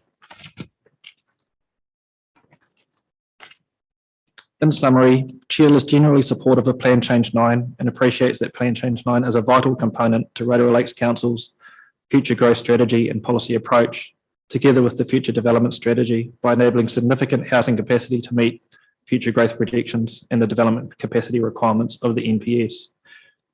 However, as with any proposed plan change, I believe there is scope for improvement and refinement to certain provisions to achieve the right balance in a more efficient and effective district plan.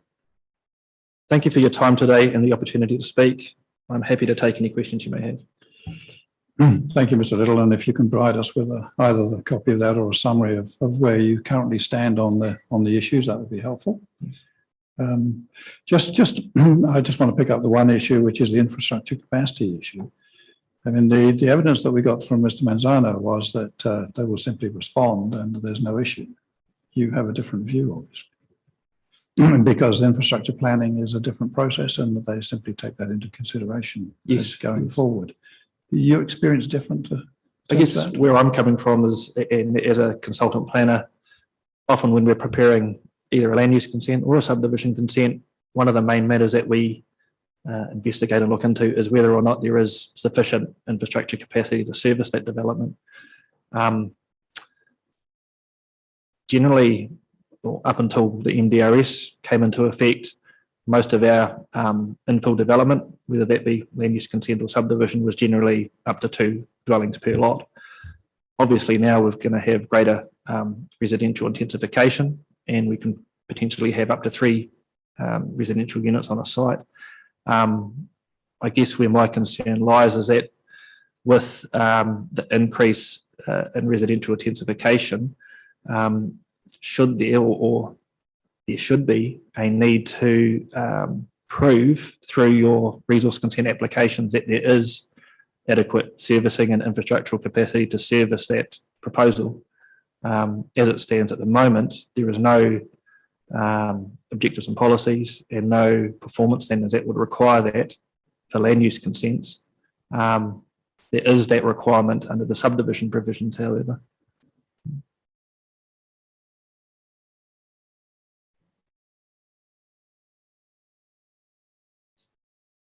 I had one question, but you answered it. Were you reading from the evidence that you provide, just summarising points out of it, or is it a separate statement? Most of what I read is a sum up of my primary evidence. Yes. There are some small bits which are in addition, but largely what I spoke to today is reinforcing what was in my primary evidence. If you have that in some legible form, it would be good to have a copy of it. Yep. I could either email it through or I could provide it to the staff to run some copies of. Yep. Look, no questions of clarification, but again, thank you very much for your thoughtful and considered evidence. It's always useful to hear from planning practitioners in an area who have an understanding of the current system and the plan and how any plan change might affect that. So that's always helpful. And I do note that this plan is a little bit different, or plan change 9 is a little bit different to some other plan changes I'm familiar with. For example, you raised the issue of an RDIS defaulting to another RDIS, which is quite unusual in my experience. It usually defaults to a harsher consent category. So yeah, I've noted that as well. But otherwise, yeah, thank you very much for your evidence and look forward to receiving a digital copy of your summary statement. Thank you. Yeah, thank you. And your sense of time is obviously completely off, so that's fine. Yeah. That's fine. Thanks, Mr. Little. Right, we now turn to Kainga Ora. Right out. Yes, we're going to take a break. Sorry. Gosh, it's so interesting. I've forgotten to take a breath. Right, we'll resume at 20 past. Thank you.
All right, thank you. Let's get back on track. Coming order, Mr. Whittington, welcome.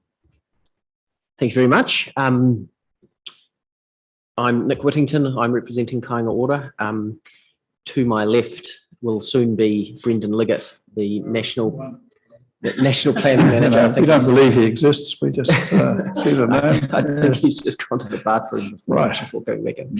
And Phil Osborne, economist, and Susanna Tate to my right, planning witness. I've asked everyone to come up and sit around because in many of the other IPI hearings that we've done, it has, after some initial discussion, gone to questions, and effectively it's been thrown around the group, and I think that works really well. So subject to how you want to play it, that would suit us, certainly. You'll just pass the microphone around. Yeah, thank you.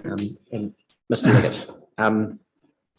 So I'm not going to speak to any notes or go through my submissions in any detail. I'm going to take them as read. I'm not going to go into Kāinga Ora's statutory mandate. I think that's well understood.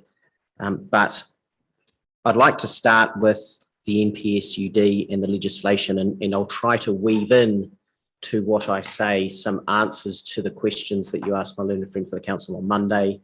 And by all means, stop me, ask questions as I go through, because there are some differences to what we're all used to having in these Policy 3 IPIs as opposed to Policy 5. The starting point in my submission is the fact that we have a housing crisis in this country, and too many of our regions and districts have simply over the last 10, 20, 30 years provided insufficient housing enablement of different typologies to keep up with the demand that is it turns out we have.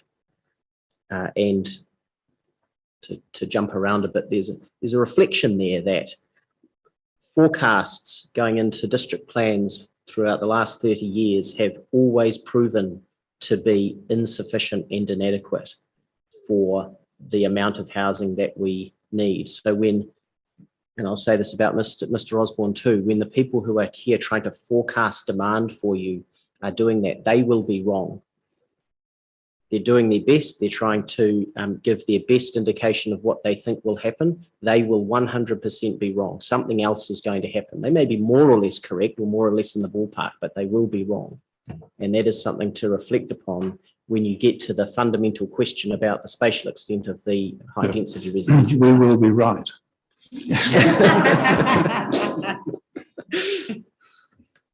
So that's the starting point. We were not building enough houses.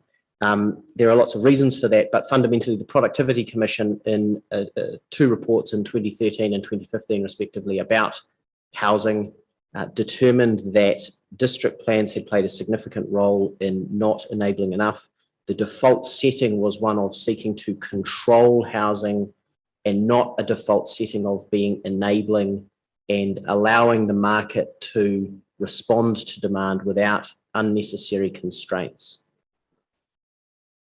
The second key part of that analysis in the 2013 and then updated in the 2015 report was the very poor underpinning Section 32 analysis used to justify restrictive controls in district plans.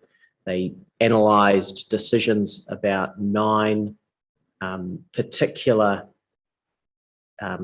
district plan changes around the country and found that 3 had an adequate and compelling Section 32 analysis, 3 had incomplete Section 32 analysis, and 3 had completely unacceptable Section 32 analysis used to impose controls on development that were inappropriate. And so you can see that in the legislation that we now have, which where there are directives about, and I'm thinking in particular about the NDRS and Policy 3, where the legislation sets the minimum that must be imposed across a district or in certain areas, relevant residential zones or in centres, the level of analysis required to modify that has been increased through the section 77 I, J, K and L provisions. That is to ensure that it's not enough to just do a standard section 32 analysis. It actually has to be a super section 32 analysis. And it's quite prescriptive about how you do that. And that's all aimed at ensuring that we don't have weak analysis underpinning changes to the minimum standards being imposed. As a personal reflection, probably not in this process, but as throughout the other processes, that they are minimum standards. The 6 stories in centres in policy 3C, and yet I would say that by and large, most councils have been treating them as effectively what should be imposed. I don't know of any authority that's turned around and said, let's go to 10 as our minimum or something higher than 6. It's all been 6 stories. Same with walkable catchments. Let's just go to 800 metres. Very few are going further, even though it says at least a walkable catchment. And the reason I say that is because, as I say in my submissions, what the NPSUD asks for in my submission is a mindset change in how we make these decisions. It's not about seeking to control and guide where and how things develop. It's about providing general enabling baselines from which the market has general freedom to respond to the demand that we see. And a reflection on that is that the demand that we see is, in my submission, generally suppressed because of the current enabling framework. It doesn't work to say there's very little demand for apartments in Rotorua, because at the moment there are next to no apartments in Rotorua. People don't know what they can have at the moment. And policy 6 is, for that reason in my submissions, I say a very important one, because it highlights that we need to be thinking not just about the people who come along here and say, we don't think we need apartments. We also have to be thinking about the people who are not here today, who don't have housing and would very much like an apartment. And we also need to think about the fact that that kind of higher density living has a level of amenity or a kind of amenity that a lot of people enjoy. And just because other people come along and say that that's not a level of amenity they would like, doesn't mean that things shouldn't change.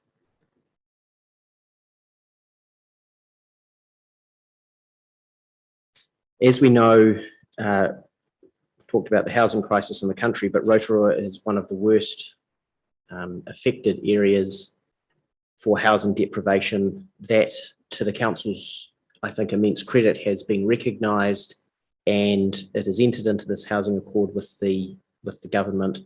And while being a tier 2 authority, it has asked to be included in this legislation, having the MDRS rolled out and speeding up its implementation of the NPSUD.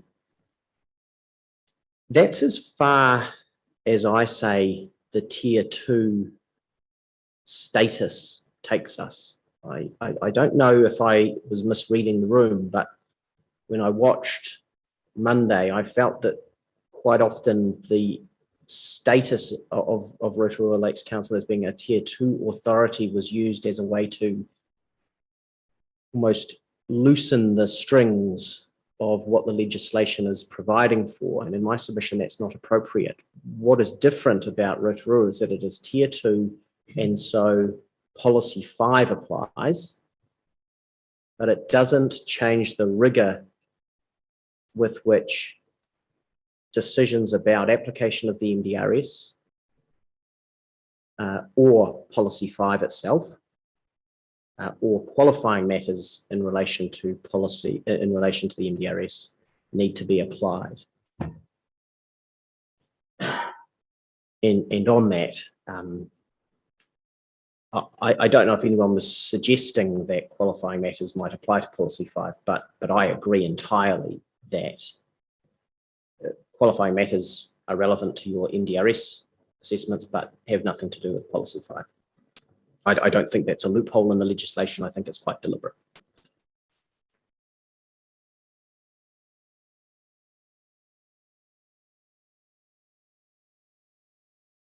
And the way in my submissions I talk about the building length control as an example of that, where the council officers have recommended a building length control, but only to apply to 4 or more dwellings. And in my submission, while Kāinga Ora does not agree with the building length control, it can only be applied to 4 or more dwellings. It can't be applied to 1 to 3 dwellings, because that would require a qualifying matter assessment, which has not been done. And that's pointed out in the last section of my submissions.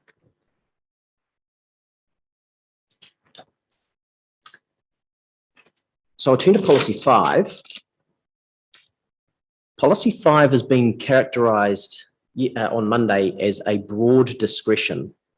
I disagree with that respectfully. Policy 5, like policy 3, is a directive policy. It doesn't have specific prescription, such as 6 stories.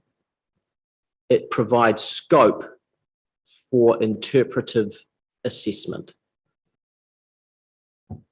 But having made the assessment, what policy 5 requires is that the district plan then enable building heights and densities commensurate with the assessment you make. So you have room around that assessment you make and the evidence that you take into account to reach it. But once you reach that conclusion, there is no discretion at all. And so I would be very careful about describing that reasoning process as a discretion. In my submission, it's not. It is an assessment followed by a mandatory requirement.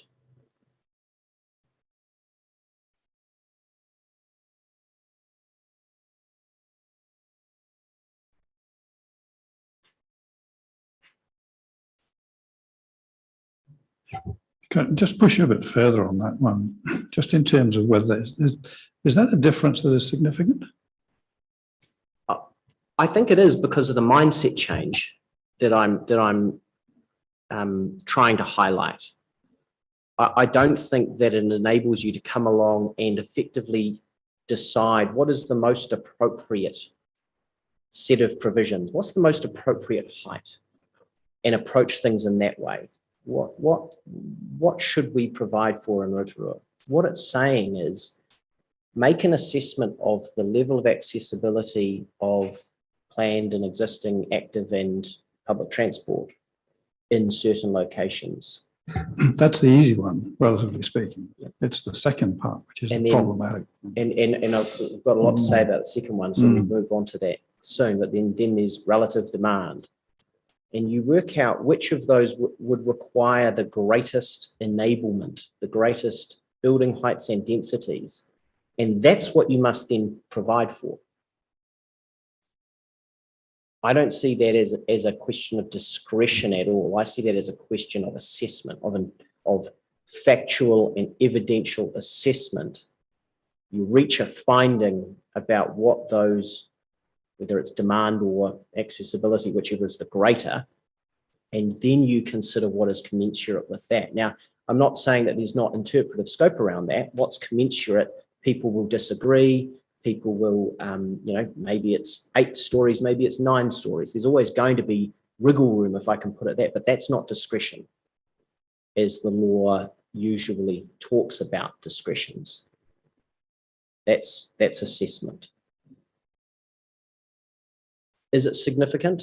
It's not significant if you approach it, even if you think about it as a discretion, but approach it in the way I've said, then no, it won't be.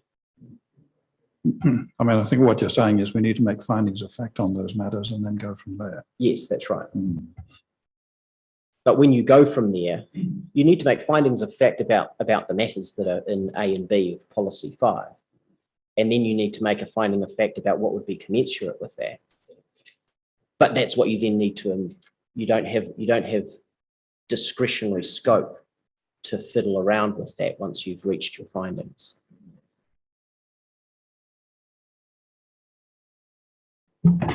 Just like to ask some clarification around that, because in terms of what you said at 4.13 of your evidence around the start with the MDRS, did you mean by that you apply the MDRS across the whole of Rotorua?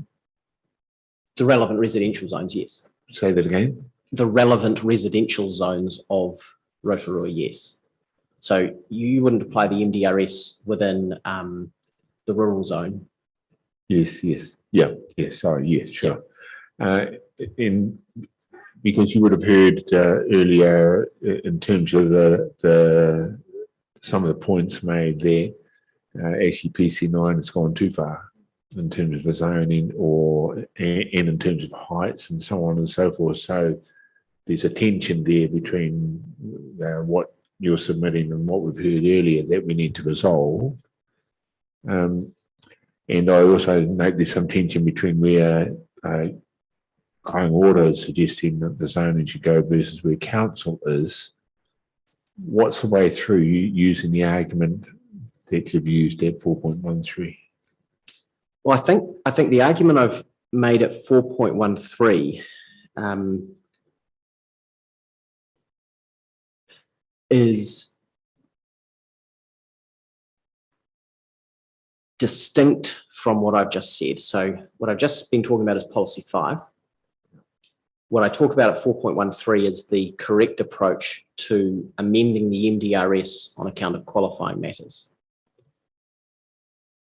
It's been another reflection about a number of other IPI processes throughout the country that often what we see is councils identifying a qualifying matter and then in the area that that qualifying matter applies to, jumping straight to applying the operative plan and saying we don't need to make a change from the operative plan. And in my submission, that is an inappropriate reasoning approach, because when you have a qualifying matter modifying the MDRS, it actually has to modify the MDRS. I would be very surprised if the appropriate modification happened by chance to result in the operative provisions. That would be too much of a coincidence in my submission. If you start from the MDRS and you say, here's a qualifying matter that we need to modify the MDRS in relation to, you might change the height in relation to boundary, you might change the number of dwellings on a site, but you can't just say we're not going to apply the MDRS in that area, because the modifications have to be to the least extent necessary to accommodate the qualifying matter. So you have to start with the MDRS and work out how you're going to modify it to end up in a position that is appropriate in Section 32 terms and Section 77J and potentially K or L terms. But I find it... Can I just engage in this one? Follow your line of reasoning out, which is that councils are not providing us with that information and no one else is. Where do we go? Well, legally, if nobody's providing you with the information, then you can't, and we're talking about qualifying matters, well, then you have to say the qualifying matter doesn't apply and the MDRS applies. We're not satisfied on the information before us that it is that the qualifying matter has been established, therefore the MDRS applies. That's the reasoning process that the legislation would require. And then there are the cases where councils and other parties have tried to provide that information, but it may not satisfy you of it. And an example of that, for example, is Kiwi Rail, which has, I think, turned up again and asked for this 5 metre setback around the railway lines, which it's doing throughout the country. But it hasn't, that requires a qualifying matter assessment. It's providing an additional density standard, a setback from railway lines, but it hasn't really purported to do any kind of Section 77 analysis. I would argue actually in this situation here as well, it's questionable whether it fits within section 80E to provide such a provision, because it's not related to the MDRS, it's related to its infrastructure lines. So the council's recommended rejecting that provision, and Kāinga Ora agrees with that. But I would also say there's a bit of a legal problem for Kiwi Rail there as well. But to go back to your question, so that's the position as it relates to the MDRS. For policy 5, there's no question of a starting point from which you then might need to scale back, as witnesses are suggesting. What you need to do is effectively start from scratch and say, I mean, ignore the operative provisions. I'm not saying start from the operative provisions and work out how far you need to go. Treat it as a blank slate and say, what is the building heights and densities that we need to enable in areas of good accessibility to jobs, community services in and around our centres in particular, and what or the demand, depending on which is greater, and then work out what building heights and densities are commensurate with the level of enablement that therefore should be provided to bring that into being, so that we can have lots of people living close or having good accessibility to community services, supermarkets, open space, city centres, whether it's along public transport lines or sufficiently close to be within active transport, or walking. Yeah, I mean active transport including walking. So when we get down to it, we'll be talking about the walkability of the area that Kāinga Ora would like to see within that high density zone vis-a-vis the city centre. That's a matter of debate. Mr. Wallace has provided an accessibility analysis that Kāinga Ora suggests supports the high density residential extent that it seeks. And I'll let the other witnesses get into that when it's time. The second part, Commissioner Hill, as you said, of policy 5 about relative demand, that's where the rubber hits the road.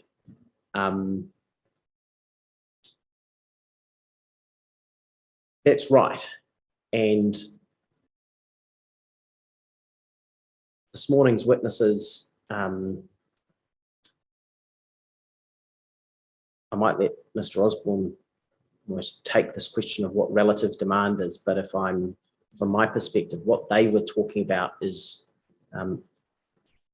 demand relative to supply, not relative demand. And in my submission, that's a different thing, but I might let Mr. Osborne, I might have that completely wrong. I might let Mr. Osborne take that and no. As long as you didn't write the guideline for MFE, did you? I think it's economically, it's important to make a distinction between what we've talked about or what has been talked about this morning with regard to, sorry, I've got a lamp in my way, what we've talked about in terms of sufficiency and meeting demand and expected future demand and providing capacity that potentially does that, whether that's enabled or whether that's feasible now or expected to be feasible in the future. What for me that relates to from an economic perspective is that relates to providing capacity relative to demand. That is that we're trying to provide enough capacity in a location that actually meets the requirement in terms of that feasibility, obviously directed by the NPS as well.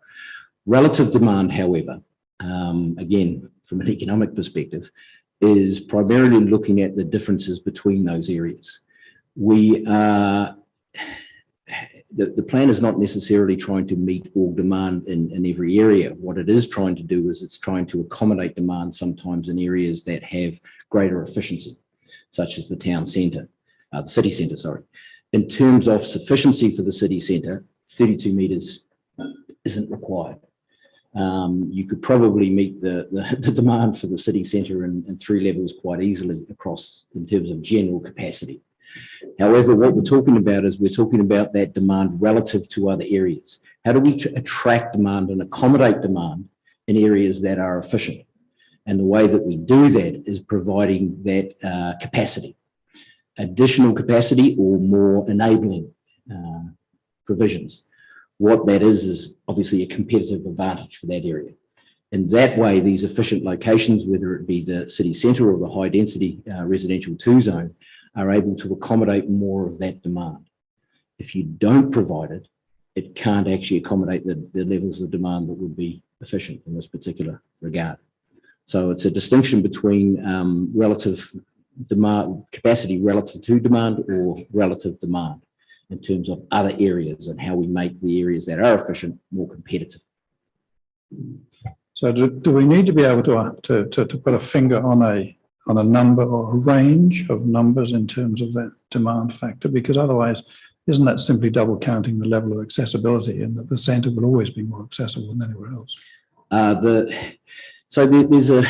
It's difficult because in an area such as Rotorua, there's a degree of accessibility that goes outside, obviously, the city centre that bigger centres don't necessarily have. There is a degree of competitive advantage in the activity and the amenity that is in the city centre. But what you're trying to do is you're trying to have that accessed by more people. You're trying to get more intense residential development so that more people can access that, simply because the market will take the path of least resistance. And what that typically means is that more fringe locations will be developed for lower socioeconomic groups, and they don't get access to those amenities, to the opportunities for employment or public transport, all those sorts of things. So what we're trying to do is we're trying to actually provide for relative demand in areas that are efficient, rather than just make it relative to the demand, for the capacity relative to the demand for those areas. We're trying to make them more competitive in terms of whether a developer is willing to actually accept the risk of going into an existing area and thereby perpetuate the market to actually accept that product. But I guess I still come back into at some point we have to settle on a number. We need to settle on a number for height, we need to settle on a number for density and so on. So how do we get that if in actual fact, I think as Mr. Whittington said, we can't rely upon existing demand because it's a suppressed demand and not a real demand? I think that there's a number of factors that contribute to that. The MDRS, or implementation of the MDRS, has raised the bar in terms of height. It has allowed for 3 stories across the general residential area. So you are trying to compete with development feasibilities that allow for that sort of height. So as you move towards a more efficient location, such as the city centre, you have to provide for greater a staging of heights and provisions that will allow a greater degree of competitiveness in that. Within that, there are certain thresholds that are sort of almost a development no man's land, where you get to things like 4 and 5 levels, that because of the build requirements and so forth, they typically are very difficult to actually accomplish. So that's why you almost jump to the 6-story type of development that then does become feasible.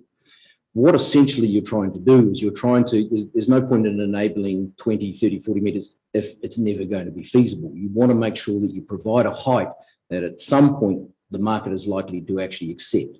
Now, that depends on the age of the product that's existing in the city centre and all sorts of other factors. But you're trying to give that efficient location, you're trying to use land efficiency, infrastructure efficiently, all those sorts of things to give that a competitive boost and have it, as you move forward in time, that market, the market is more likely to accept that product.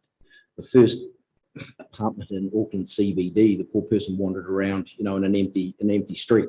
As you create critical mass at certain levels, the market actually accepts that on its own because it starts to realise some of those amenities that are provided already in that location. Can I just add to that? So it seems to me that from what you've said, that the enabling 6 stories is that attempt, to actually make it more feasible to do something of that size in those areas. I am still left with a question in terms, you mentioned capacity and residual from this morning about we're providing for too much capacity, and yet Kāinga Ora has submitted that we need more capacity.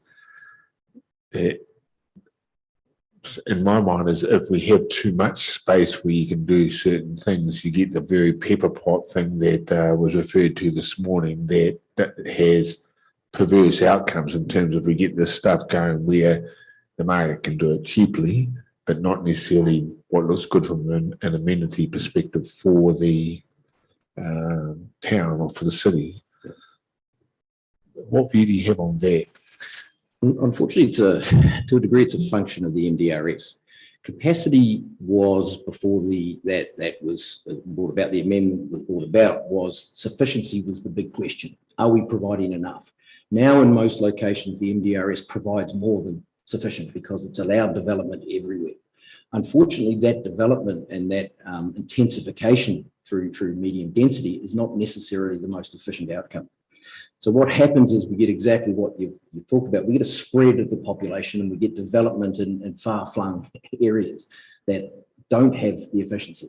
The difficulty with that is that the more efficient locations become less competitive, right, because they had a competitive advantage to a degree, as much as the existing plan allowed, and that is eroded through the fact that now we can do this development everywhere. It's a lot easier. You don't, in a lot of places, have existing buildings. You've got an older stock in some places that you can knock down and do a redevelopment rather than an infill. These things are difficult to do in Rotorua city centre. So it needs that advantage in order to get the development in the right place and perpetuate its own growth. Thank you. But doesn't that argue the other way around? Doesn't that argue for concentrating that effort? It does. You're right. It's the extent of that intensification is a balance, and that balance has to do with the from my perspective, the economic benefits of the amenity, the access to employment, access to public transport. So there's a balance to be had in providing the market with enough opportunity that it actually takes it up, but not too much that it's not going to actually access those efficiencies. The most efficient location is the city centre, but you have to provide choices for people who don't want to live in the city centre in a higher density product. So providing that, you want to provide that in locations that still retain most of that or a high degree of that accessibility. So you're still benefiting from all these amenity values of walking in and the surrounding area developing in a better area, to a higher degree, that actually contributes to the central city, but not at the same level, which is why 32 metres is proposed in Plan Change 9 in the city centre. It gives it an uplift that it can compete with a high density zone effectively. And in fact, in terms of feasibility, that's probably the first place that high density will go. And that really kind of gets to the nub of the issue, because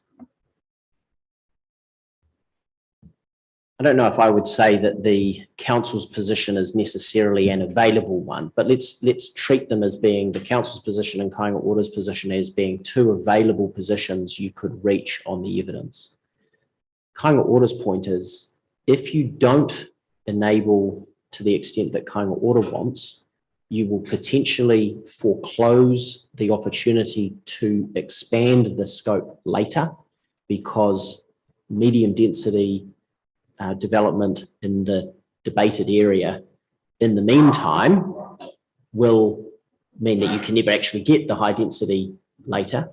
And it goes back to the questions that you asked of the earlier witness, Commissioner Wilson. If not now, when? If not here, where? If we don't do it now, if we're going to be, it was quite depressing with respect to hear, let's come back in 5 years and have the debate again and check in every 5 years and keep having this debate. The whole point of the NPSUD is to stop having that tinkering debate and just enable it now. That's the mindset that it's asking you to change. That's the circuit breaker that it is trying to provide, so that the housing market, which is completely broken, can correct itself. And that's why Kāinga Ora's submission is that we need to provide for a greater area now.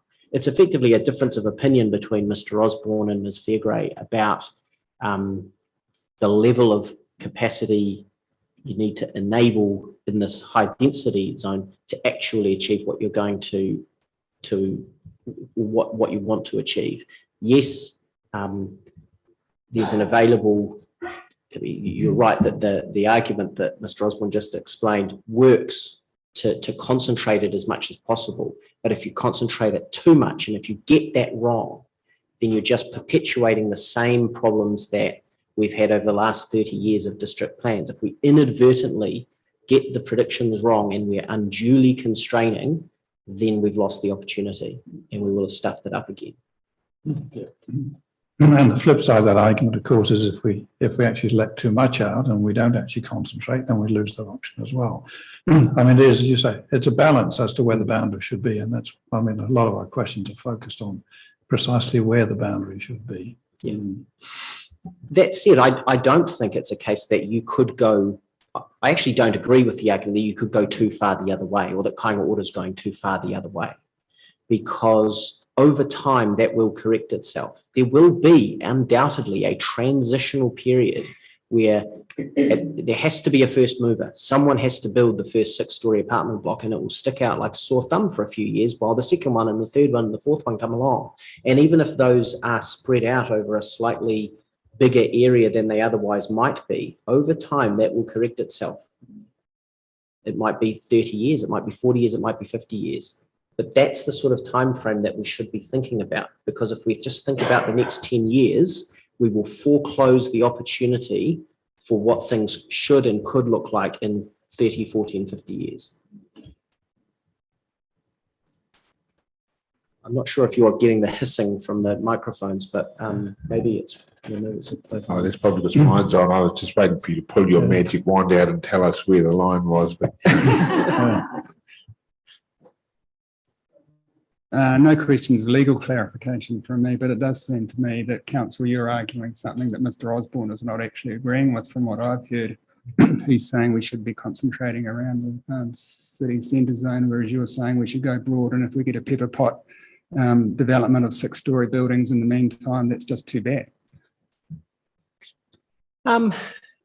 Well, maybe I should let him answer that, whether he thinks that what I've just said is contrary to what he's saying. But my understanding is that he supports the spatial extent for the high density residential zone that Kāinga Ora has proposed in its evidence. It's retracted some from its position in terms of the submission it made on the plan.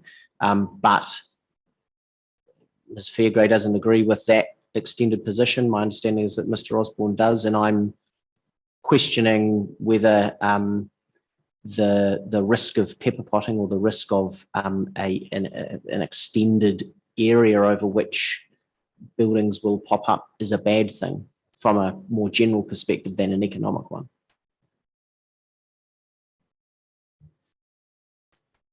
I would, my position is that you can go too far, that you can zone, high density zone that is too far, which is why when brought on board, we discussed with Kāinga Ora pulling that area in.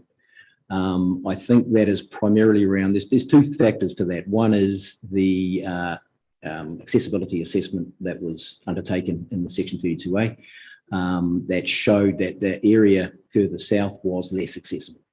And I think accessibility in terms of those benefits is extremely important. There's no point in just continuing to zone high density and just to provide opportunity to the market. The second one was for reasons around amenity of the areas further to the south, the values, of the land values were higher in that area, which meant that those were the areas more likely to be developed for high density in the existing in the submission area by Kāinga Ora. And in terms of the relative competitiveness, it was inappropriate to have a higher degree of competitive feasibility anyway in an area that was most removed from the central city. So in short, I believe you can go too far. And I believe it's, as has been talked about, it's a balance between trying to retain as many of the benefits of intensification and of acts which are around accessibility, and providing opportunity to the market. And I think Kāinga Ora's area actually strikes a good balance as opposed to the submission area. I now understand, I think, why you were saying that we were apart on that. I think what I was trying to say is not that you can't go too far at all, but that there's no risk, or there's a low risk that what Kāinga Ora is suggesting is going too far. That one way of thinking about what you have to do is actually about risk. If you go with the council's proposal, there is the risk that you foreclose a future need to expand in that area, because in the meantime, medium density development will have occurred, and that will preclude later high density residential, because people have spent so much money on the medium density residential they're not prepared to upgrade. The risk with the Kāinga Ora position with going too far is, in my submission, a significantly lesser risk, lower risk. Why is that a risk at all? If there's a 3-story medium density residential development occurs that caters for the demand within the city, to the extent that you don't need a 6-story building to cater for that demand in that location, why is it even a risk at all? Isn't it about a matter of catering for demand? But it may not cater for demand. In 20 or 30 years' time, we might be here saying, why have we not got enough housing?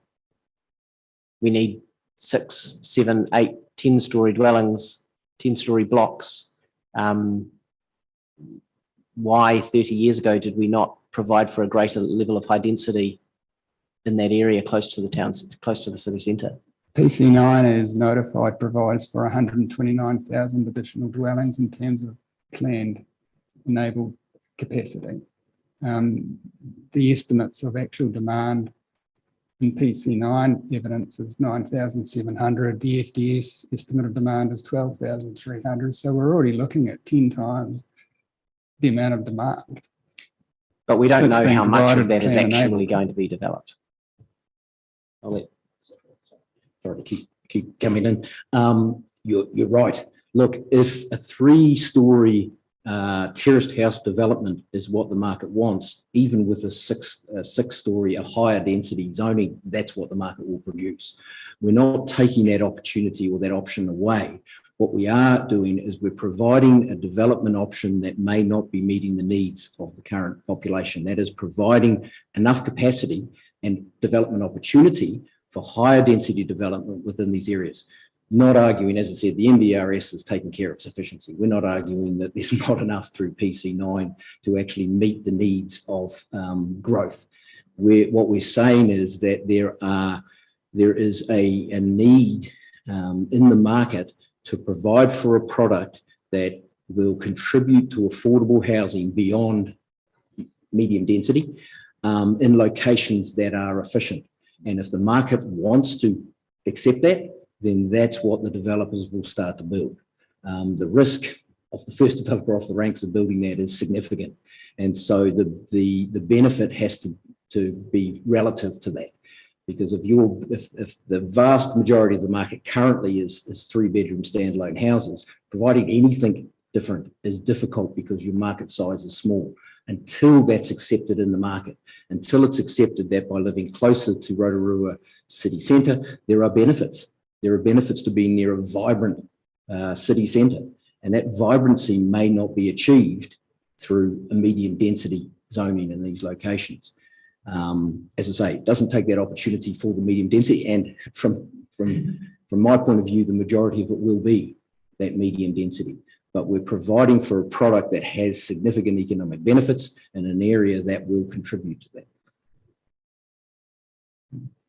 So just to be, well, maybe not clear, but to just clear some of the air out of it. What then is the, I mean, what's the basis for the new southern, if you like, new southern extension? I mean, what's different across that interface between those two sections that makes you say, yep, this is the right place to sort of pitch our mark? Well, I guess there are two questions there. One is time and one is place. In terms of the place, my evidence is really predicated on the accessibility.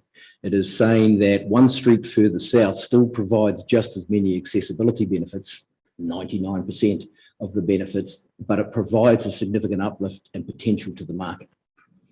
So we are talking about an NPS document that asks for enablement, and that's what we're doing within an area that still contributes meaningfully to those economic benefits. We'll still provide additional capacity for people to access the city centre and all the things that go with it. In terms of time, I'm a little bit of a different position to Ms. Fairgrave. Her position is that, look, if it's not feasible now, nobody's going to build it, so why not zone it later on? The problem with that is profitability. The sites that develop for medium density over the period of time that it is not zoned are the most profitable, within reason. There's different motivations within, but most of that is that this is more likely to make more money. It's an older house. It's got less improvement value. We'll bowl that, redevelop medium density. Those are the ones that are more likely to be feasible for high density. What that means is those are the first one cabs off the rank. Those are out of development potential for some time. You've got a brand new or several brand new $1 million houses sitting on those in total value, let's say.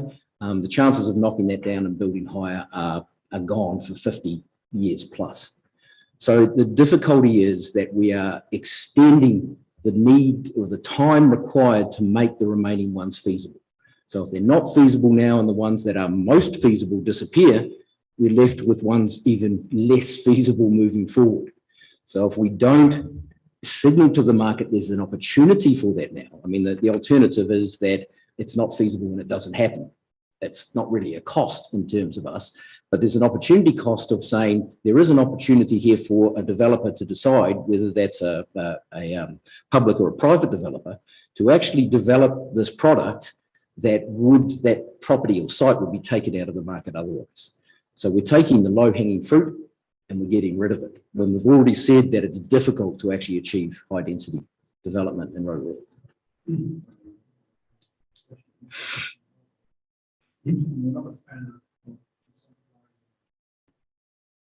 not a fan of incentivizing the taller buildings and disincentivizing those that are in the middle range by controls.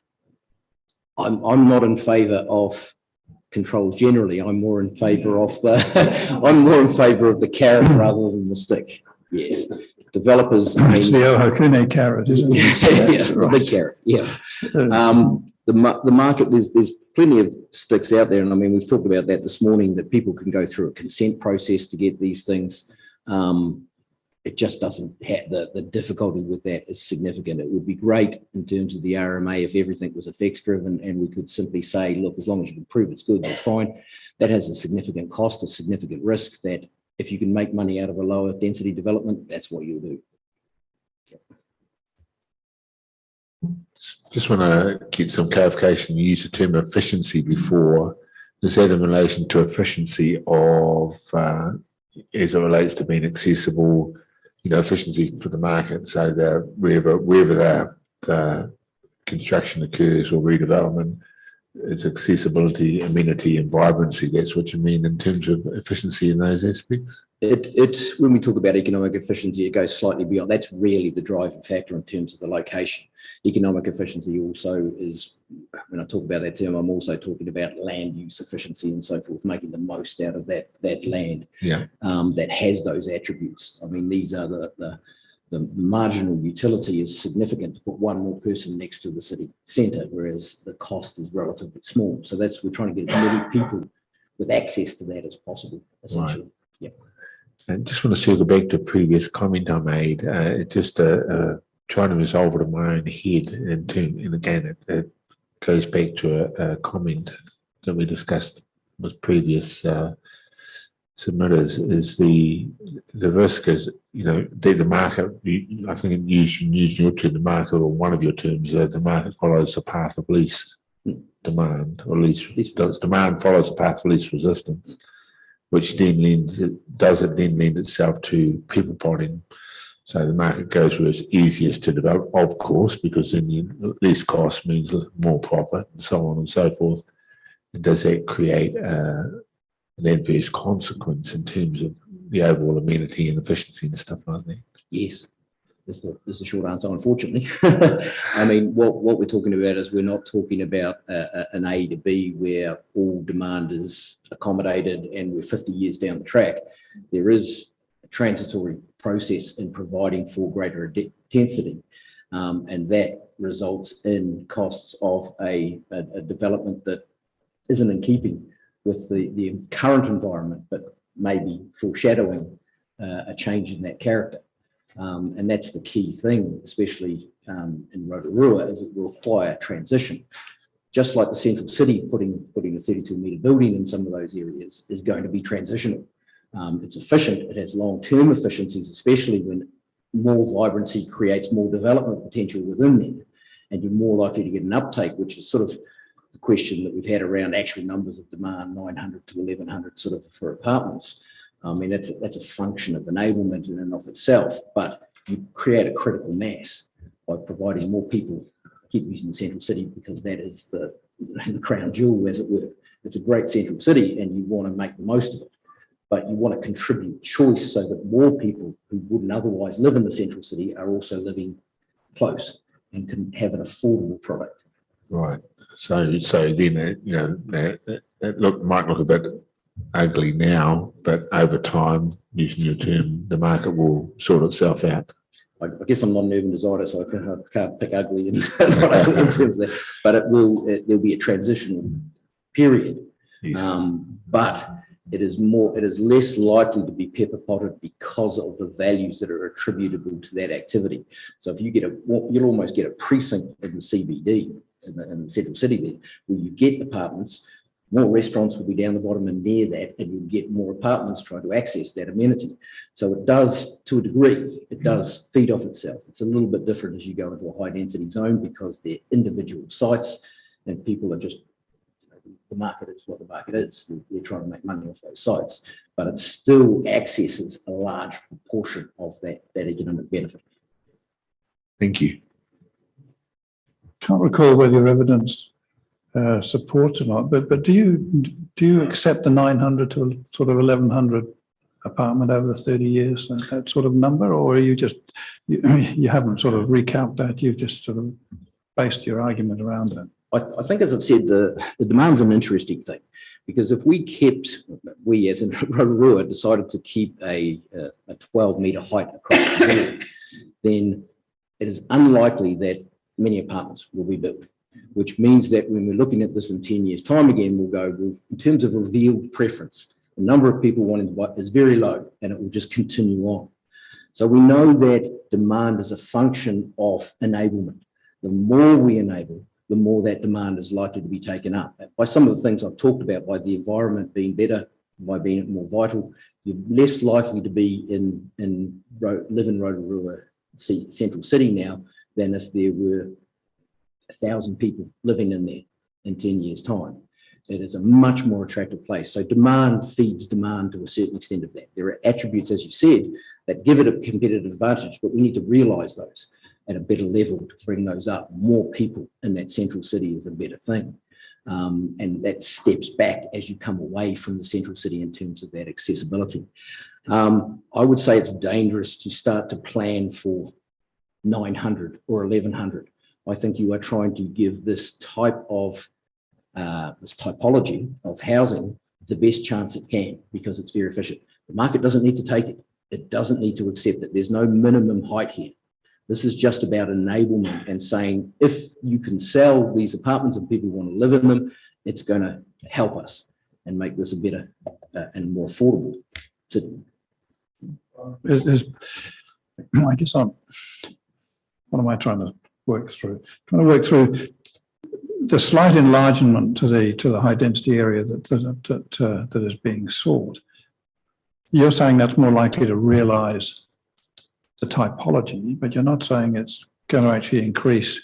What Ms. Fairgray says is 9 to 1100 to 2000, for example. You're not actually suggesting that would make any difference in No, terms of? I am. Yeah, well, I'm wanting I to am push you saying on a that, yeah. number. That's what I'm, No, or a range. I mean, Yeah. if we enable a bigger area, there is more likely going to be an uptake. That's the whole point, I guess. The opportunity for the development community or for housing production is So greater. let me put a question to you then. Then in terms of the ribbon that is the difference between council's position and KO's position, what sort of, I mean, is there a percentage that you can tell us we're more likely to realise? I mean, you know, why should we go there basically other than an ideological argument, which is fine. I mean, I'm quite happy to contemplate that option.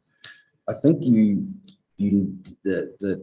Rotorua needs to go there because it is, from an economic point of view, low-lying fruit for economic benefit. There is the potential, and I mean, the feasibilities are, as Ms. Fairgrave has pointed out, not good at this point in time. The chances of them being developed are relatively low, but you've got high accessibility in there. It's sort of like having a precinct within the central city. We're saying we're only going to allow residential in here. You go, well, the benefits of putting it everywhere else are very similar. You will get, you know, more of a pepper potting because it's a bigger area, but the benefits are very similar in terms of putting a residential, you know, apartment block here in the central city compared to here. Slight differences, but that's what we're talking about. When you go beyond that area, as I said, I wouldn't keep expanding because those start to drop off very, very quickly, very quickly. And that's seen through the council's own accessibility assessment. You know, that southern part of the central city, the central city 2 zone, has a huge amount of retail in there. It's growing while the central city, because of COVID and so forth, is dropping. So that's where people are going to shop, and access to that, extremely important for the community. I'm not going to give you a number, no, sorry. No. I've got 2 further points to make briefly before I perhaps hand over to Mr. Liggett. Okay, so I've got two minor points to make, which are sort of overhangs, but I've just got one more reflection on the discussion that you've just been having, which goes back to policy 5. And that is that regardless of the position on demand, and I think the submission that you can take from me is that the 900 to 1100 is focused, is a narrow conception of demand compared to what I think policy 5 asks of you. But regardless, policy 5 says take the greater of A and B, and A is about accessibility. And Mr. Osborne has just said that the main benefit of that area is that it's accessible. And this is where the discretion comes in. In my submission, you don't have a discretion to say, well, look, in the round, we're going to go with the council's numbers. It's not discretionary in that way. If that is an accessible area, then and sufficiently accessible that building heights and densities commensurate with that level of accessibility require a high density outcome in that, and it's only 3 streets, I think it is, that's different, you know, then that's the outcome that the NPS requires. The trouble is in Ireland, we're fought over 1 street. But my point is that that's where I think that this argument about discretion may bite, because I don't think that you can accept the level of accessibility that Mr. Wallace in his evidence highlights, or through that accessibility analysis that he does, and he's got a hotspot diagram that highlights that this is a highly accessible area. If you consider that high density, that level of accessibility is commensurate with a high density outcome, then that is what the NPS requires.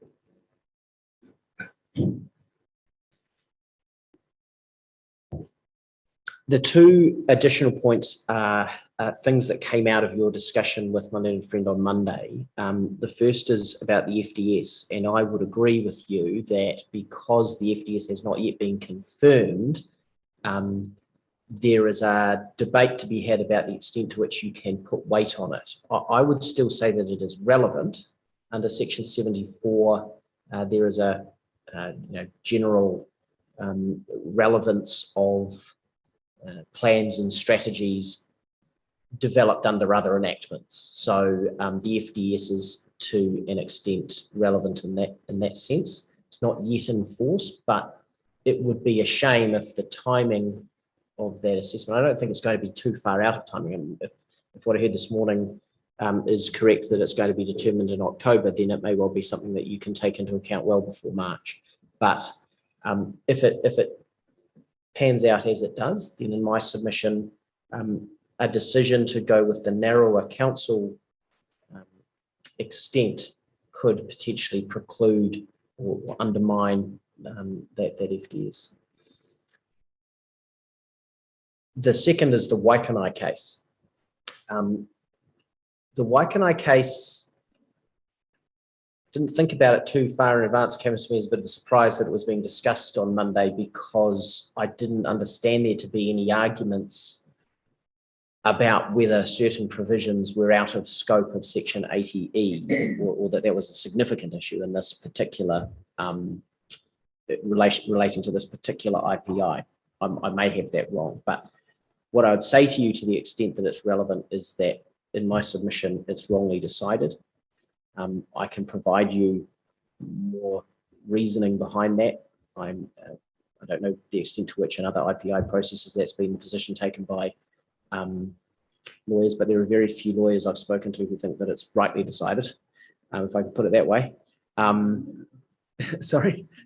Doesn't really matter what you think. No, it does. It absolutely doesn't. It absolutely matters what you think about it, but it matters what the court thinks about it. It's not binding on you. And I don't think, unfortunately, we're going to be in a position where the High Court has made a decision before your thinking needs to crystallise. But if it's significant to you, and I don't think it's relevant to any kind of arguments, but if you would like to be assisted by thoughts on why it's wrongly decided, then I can provide those to you. Let me put it that way. Well, that's very generous of you, thank you. I mean, it's over to you as to whether you want to provide that. I mean, I think it's not figuring hugely in our thinking at this point in time, but yeah. Do you want a copy of the alternate thinking? No. Do you want a copy of an alternate view on the case? We'll lunch on that and let you know. Yes. Thank you. So if that's a good time to stop, we can stop. We've got Mr. Liggett and convenient time, because we'll then pick up time from 1 o'clock. We'll have a short lunch break till 1, and we'll resume at 1 o'clock. Thank you very much.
All right, thank you, everybody. Let's resume, and we're resuming with kind order. Mr. Whittington, who's... Oh, thank you. So what I'm going to do is just suggest that Mr. Osborne finishes. I challenged him over lunchtime to come up with a number for you. He's not going to do that, but he does have one point that I think came out of that discussion, and then Mr. Liggett and Ms. Tate. So you got the magic bullet. Do not. Yeah, I think most of the points in my summary have been covered by the discussion, so it's probably good to round it off with just a little bit more discussion around that demand element and the fact that we're identifying, and has been identified, a number. in the council in Ms. Fairgrave's evidence. The important thing is that the lack of demand for a particular product at a given period of time, which we've talked about this morning, and it's been alluded to that economists don't necessarily get it right all the time in terms of that demand. It is about the lack of demand is not an economic reason to avoid that enablement in and of itself. The idea here is that we are providing additional enabled capacity to actually facilitate and accommodate greater degrees of demand in this sort of activity. Without that, and in this case, in Kaingaroa's case, without that extension, there is no chance, obviously, for apart from going through a rather costly resource consent of actually getting in apartments, essentially, in this location and in this area. So when we're talking about whether there is going to be more demand, inevitably, as we talked about at the beginning, there's a relationship between demand and enablement, and the greater enablement there is for this type of product in these appropriate locations, the greater that demand is going to be. So it's definitely increases that demand and acceptance by the market. The sort of number of 900 to 1100 is predicated on a revealed preference that the market is accepting at the moment. There are a number of, there's an increasing preference for that particular product, but that is completely dependent on the environment that is created through PC 9 and the relativity between that and the vast amount of capacity that's provided for in the MDRS. Just to be clear, do you have an issue with the way in which Ms. Fairgrave calculated that 900, what you call a revealed preference, or are you happy with that, with the limitations that you're? I think there are a number of assumptions that change depending on, I mean, especially if you accept Kaingaroa's position, there are a number of assumptions that would change and therefore change that demand. I think that we have seen and consistently seen in major centres the projected or expected demand for this type of product to be exceeded fairly consistently. It all depends, as I said, I guess, on those thresholds and that critical mass, that whether that's met or not, and whether that demand then perpetuates itself. Currently, the majority of people and the majority of growth in Rotorua doesn't want to live in apartments.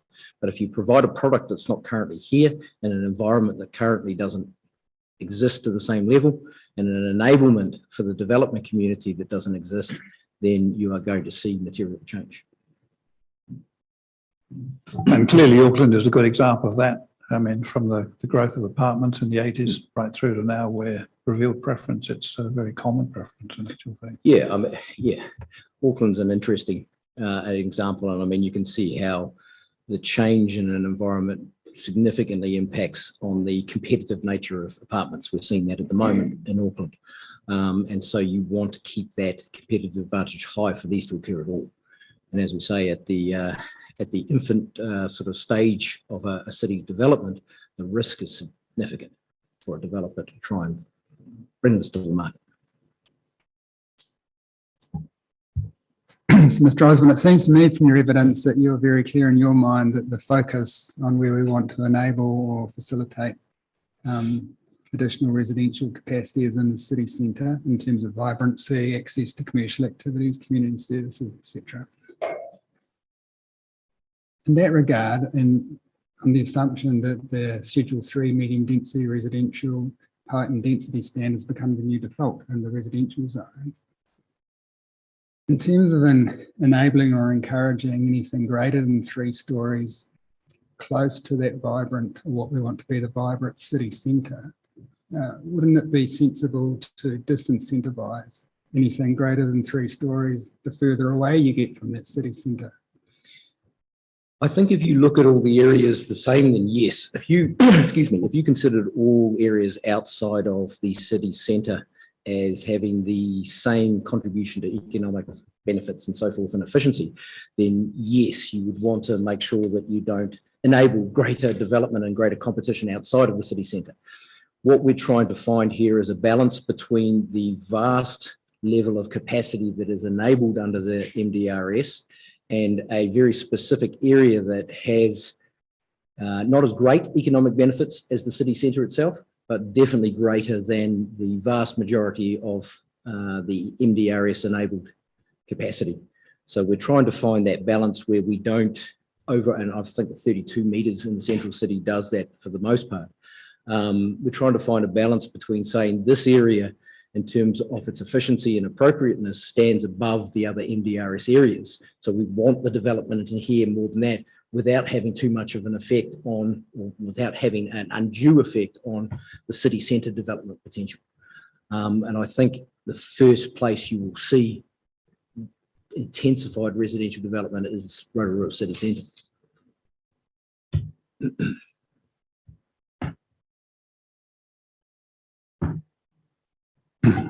I just want to ask this question, just following that one up. So the 8 metre difference in height between the city centre 1 and city centre 2 and 3, is that, I mean, what does that do economically? I mean, it's proposed 32 in CC1 and it's 24 in CC2 and 3. It is a competitive advantage to go 8 metres more. Is that enough? Is that enough? I mean, should one be lower, one be I higher? think- I mean, you know, how do we go there? I think in terms of the practical, you're sort of between a rock and a hard place in terms of that stepping. So you could say, well, in order to actually get any feasible development, we need 6 stories. We need 24 metres. Therefore, to get a really big advantage for the central city, we'll go to 50, 60 metres. I don't think that's a practical consideration that you're going to get those sorts of buildings in Rotorua. So you have to be realistic about what you're actually providing. There's no point in saying we're going to allow 100 metres into the city centre and therefore we'll allow 80 further out, because it's all the same to the market at that point. So I think in terms of the balance between what is practically possible in the city centre as it stands, and it is probably likely to stand for quite some time, 32 metres is good. I mean, there are urban design more than economic issues of restricting that height, but that difference is quite practical. Right. So that's it's a significant signal to the market. Yes. Yes. Okay. All right. Thank you. Thank you. Well, we'll go to Mr. Liggett now. Good afternoon and thank you. So just briefly, for those I haven't met, Brendan Liggett, I'm the Manager of Development Planning within Kaingaroa. My team's responsible for the delivery of our organisational input into the IPI processes across the country, including Rotorua. So just very briefly, in terms of Kaingaroa and who we are and why we're in this process. I think it's common knowledge we have the public housing landlord function, of which is about 70,000 houses across the country, approximately 715 of those situated within Rotorua district. And that's a landlord relationship between us and the tenants that we serve. The other function that came to us when we became Kaingaroa was leading and coordination of the urban development delivery functions on behalf of government. And just in my evidence, I've quoted at 3.5, the statutory objective that we have, which is to contribute to sustainable, inclusive and thriving communities. And that's about putting people in good quality, affordable housing, but also have the housing choice meet their need, as opposed to the perpetuation of past frameworks that have delivered a particular housing outcome predominantly in the market, the 3 to 4 bedroom family home that we've seen for decades. It's about looking at what is the need and have we got the right housing available for that. In doing that, we put the housing in locations that has good accessibility, particularly to jobs, amenities and services. And then there's the fact that we do that in an appropriate manner and we're looking at economic, social and environmental outcomes. The reason to highlight that at this point in the discussion, I think you've heard a lot about Policy 5. NPSUD is not solely Policy 5. And if I look at our statutory objective and what it's what it's asking of us to achieve, and then I compare that against the National Policy Statement on Urban Development, I start to look at other things like Objective 1. I start to look at policy one, where it's actually talking about how we not only provide choice, but the where we provide the choice, why we provide a range of choices. In this case, from Kaingora's perspective, completely understand and respect what Rotorua did in putting its hand up and working with central government to implement the MDRS. It's the only Tier 2 authority that has done so. It's doing that on the backdrop of unprecedented need in its community. And Kaingora fully supports what it's doing in implementing the MDRS across the city. But above and beyond that, we actually still need to address, given that that's giving us a baseline, if we're talking in the context of thinking about policy 5, looking at it through the lens of policy 1, where it's talking about making sure we have a variety. What we don't want to see in 30 years' time is that we have a perpetuation of one uniform house type across all of Rotorua, because we've simply implemented the MDRS and just generated 3-story, 2 and 3-story housing everywhere of a particular profile. That's part of the reason why we've entered into the discussion with respect to high density zoning.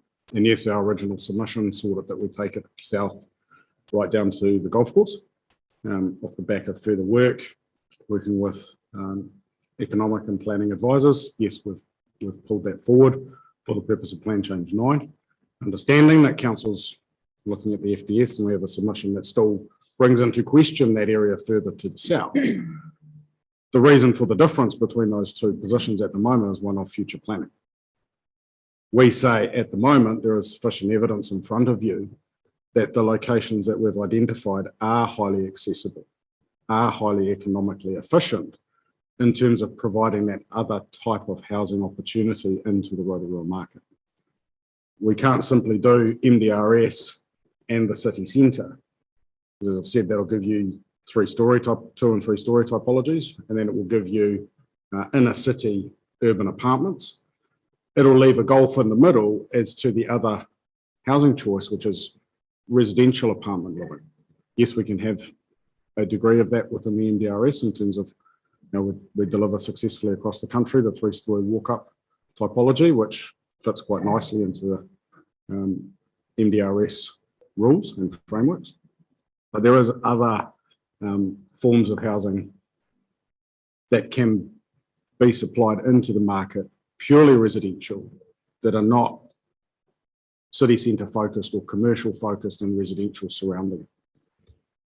For that reason, we've submitted that the high density zone is important in this context and is necessary if you are to give full effect to, yes, the policy 5 discussion, but also if you are to give effect to policy 1, which is talking about the variety, it's talking about variation in types and prices, different responses by location, for the range of households that we see presenting in Rotorua today, but also that will come in the future. The other element of policy 1C is all about the accessibility, and you've got extensive evidence from the council on that, to which we haven't furnished any further, because fundamentally we think that evidence demonstrates exactly the point that we're making, that within a walkable environment of the city centre, broadly 10-minute walking distance, you have really good accessibility. That's largely where the high density zone that we have proposed through evidence and is attached in the appendix to my briefing evidence as well, is drawn to, as opposed to the wider conversation about the full accessibility inside the state highway networks that service Rotorua, which is a discussion we think does require further work. It does involve more than walking and cycling accessibility. It looks at other forms of transport, which is why we're bringing that into the future development strategy discussion and have walked it back from today in terms of what we're presenting now. Just to touch on the need for a minute.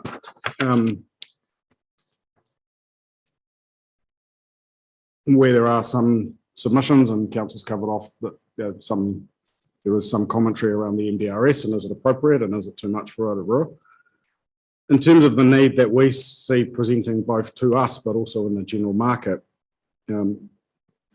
The wait list for public housing in Rotorua has exponentially grown, and it's grown at a rate much greater than that you see nationally. We don't hold the waiting list, that's on Ministry for Social Development list. But there's currently approximately 750 households waiting for housing. So that's in addition to the 715 approximately that we currently have within our portfolio, but also other portfolios that the government through the ministry is managing with other contract services.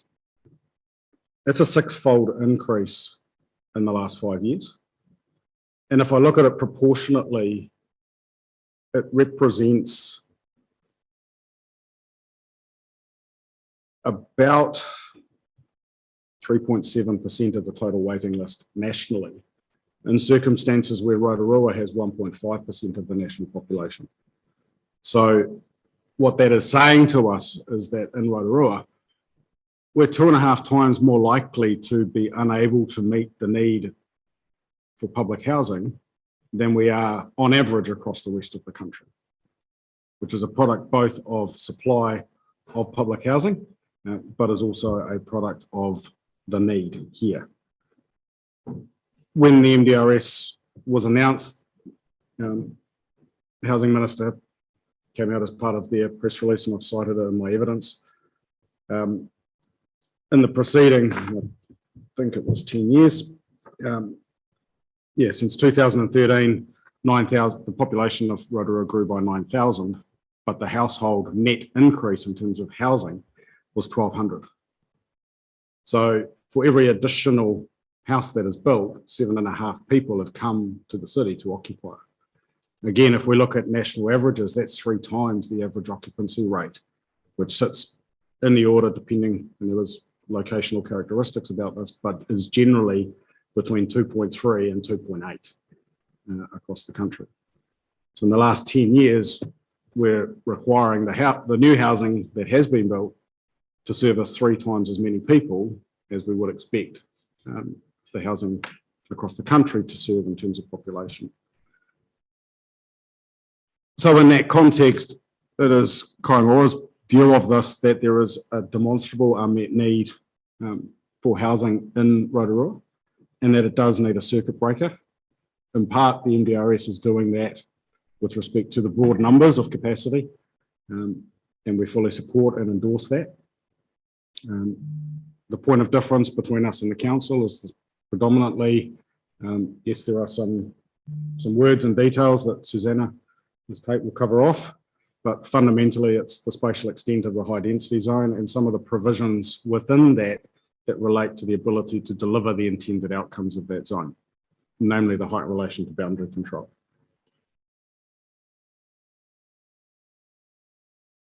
My understanding of the council's position is they're promoting at 8 metres and 60 degrees, which is effectively lifting up the 4 metres and 60 that the MDRS prescribes by 4 metres. But we're expecting that within that zone, we will get roughly doubling of the height. When we do that, and some of the modelling work that we've done in-house within our team, if we model that on a typical site within Rotorua, it means by the time we get to the 6th floor, we're left with 3.5 to 5 metres as our floor plate inside the recession plate. That does a couple of things. One, you start to look at the economic feasibility of putting another floor on a building where you've got 3 to 5 metres of space to play with as a horizontal dimension. It starts to impact on the feasibility of actually putting in place the structures to get to 6 stories if you're not actually getting a full floor plate at that height. As you go, okay, let's take the 6th floor off, let's look at the 5th floor. We start to get a fanning approach, the building needs to come in, we start to get some utility, but we have increased issues in relation to building design. If we go down to 4 stories, yes, we can get a regularised building shape, but at 4 stories, we're putting in a superstructure at significant cost for not a lot of benefit out the other end in terms of the feasibility of the development. So the height relation to boundary control at one level could significantly moderate the feasibility of the outcome sought in that zone. The other challenge beyond just the sheer floor plate issues associated with it is one of building risk. Every time we put an indent in a building, every time we put a corner and change the shape of a building, we start to increase the risks associated with weather tightness and increase the risk profile that the building needs to meet in the under the requirements of the building code. All of that adds complexity and cost to the construction in circumstances where we know from the advice of Mr. Osborne that feasibilities for this product are already marginal in this geography.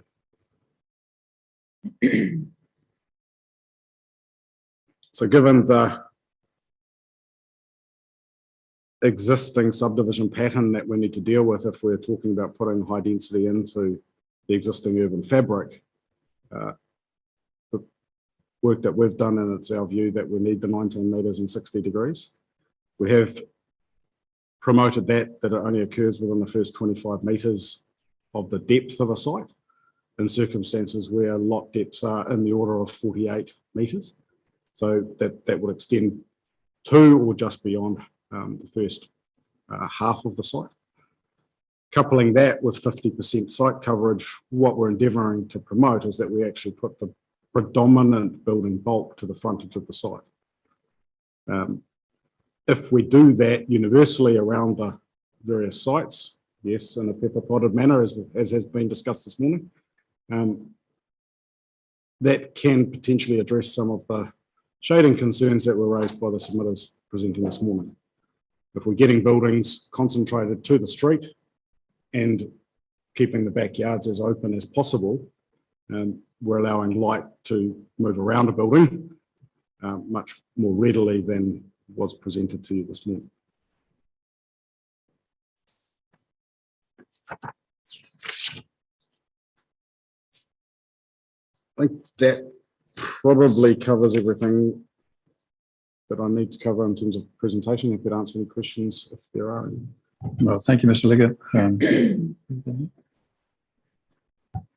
Look, first of all, thanks for just expanding then on the height in relation to boundary issue. I found that quite helpful. I know you covered that in your evidence, but just hearing you vocalise it was quite helpful from my perspective.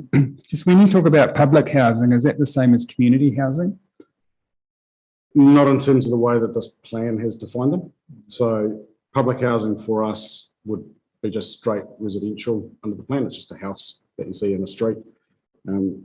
Public housing is the umbrella term that we use to describe the housing that we supply, because they're not available to, we can't just walk on off the street. There's set criteria that you need to meet, and there's a funding stream that means that your the basic cost of your house doesn't exceed more than, sorry, mind blank, 40% of your income. So there's a funding income related rent subsidy that the government pays us in order to have fixed levels of cost for the individual occupants related to the household income. Right, and so community housing is quite different to that. Community housing is different in that there are other services and other support facilities wrapped around the either the individual households or collection of individual households, or in some cases, individual people living independently in a group. And then just one final question. In the context of Rotorua, is Kaingaora likely to be building 6-storied residential buildings in Rotorua? It is something that we are working through feasibility on. We do have a site that actually sits within the council notified high density zone. We're struggling to achieve a 3-story consent out of that site at the moment, working through that with the council. So options to deal with the additional height in terms of how that consent is progressing would indicate to us that on that site we can't achieve that right now. And that's a product of development proceeding at the time that we're in this process right now, as opposed to being out the other end of the process. If we had settled provisions, there may have been a different response on that side.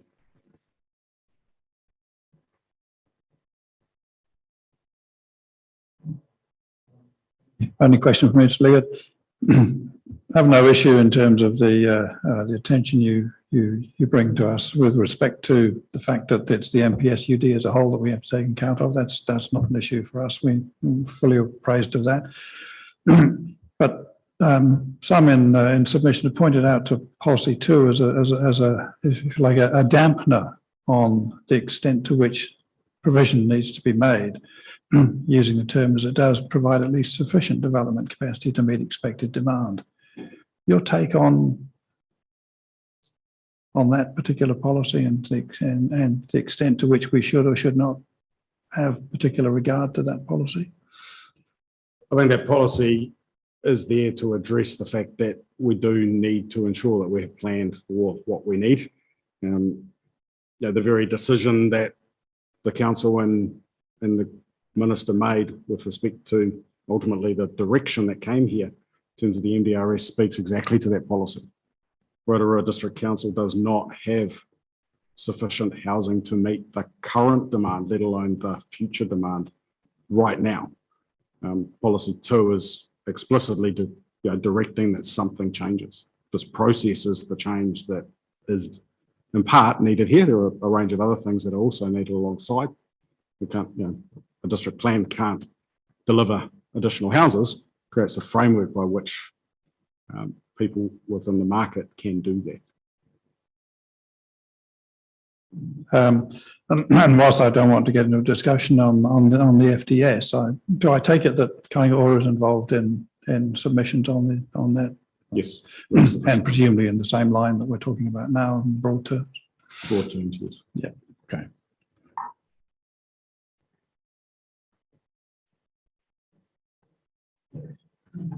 Yes, take a large glass of water. Just before Ms. Tate starts, I thought you might. on that last question of policy 2, that it brings back the point I made earlier this morning that like walkable catchments being development under policy 3C being within at least a walkable catchment, policy 2 refers to being requiring at least sufficient development. So it doesn't say once you've got sufficient, you don't need to provide any more. You can, and I would say should, provide for more than sufficient. And it doesn't mean that you don't try to channel that sufficiency into more efficient areas. So I don't know that I agree that it provides a bit of a dampener on what your task is. But.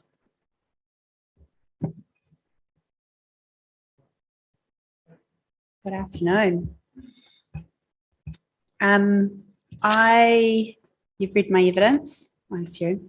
I won't retrace over that, but there are obviously a number of discussions and questions that have come to pass over Monday and today that I just want to reflect on. I guess the first point I want to make is overall, I support, Kaingaora supports Plan Change 9, and we're really just here discussing the detail rather than the substantive content. So, we're not. You come to praise Caesar, not to bury him. There's not a lot of daylight between where we're sitting, I don't think. Mr. Osborne kind of stole my thunder on my next point, but the purpose of the plan change is to be enabling. It sends signal to where types of activities and the form of those activities should occur. It's not a district plan's job to dictate land development outcomes necessarily. That will be decided by the landowner and the market forces. And I think it's our job to ensure that future opportunities are not foreclosed by short-sighted planning instruments. So those are just a couple of general comments.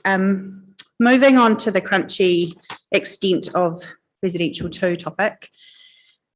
There's been a bit of talk in the last couple of days about the term that I've sort of coined for it as intensification sprawl.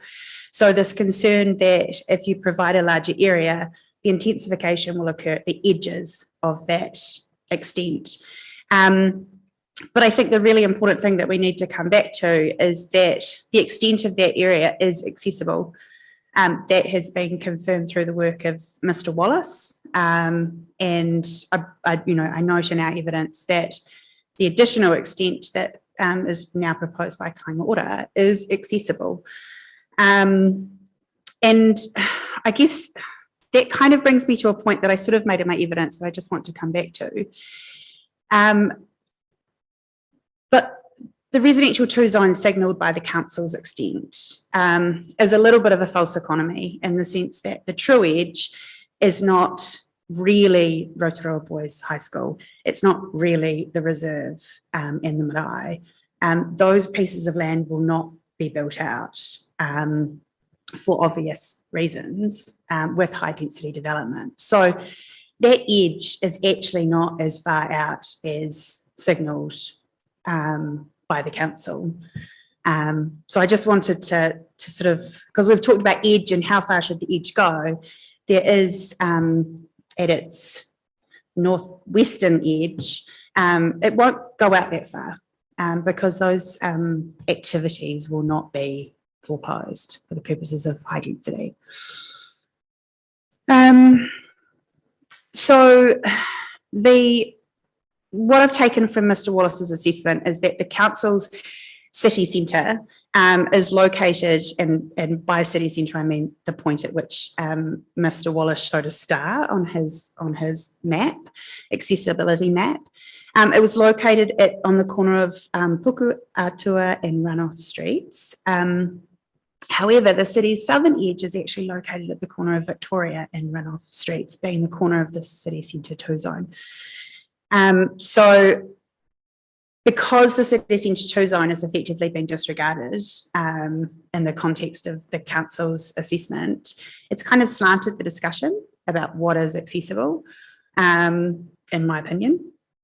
And I just want to touch on a point that Mr. Mathfield made on Monday, which is, it was in response to a question by Commissioner Van Voorthuizen, that the high density zone, the residential 2 on the western side of Old Topol Road is in part justified by the presence of the commercial 2 zone, the Malfoy Centre. But that's prioritising that commercial zone over a city centre zone. And that to me just doesn't quite make sense in terms of justifying the accessibility of that land in part over the land proposed further south, which is where Kāinga Ora have landed.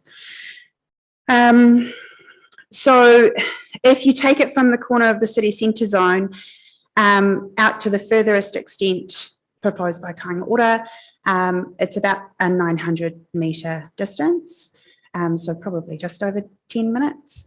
And I note in the accessibility and demand analysis prepared by Mr. Wallace that effectively, I'll quote it, and I don't have the page for you, but I can find that, but it says, as a general approach, is that me?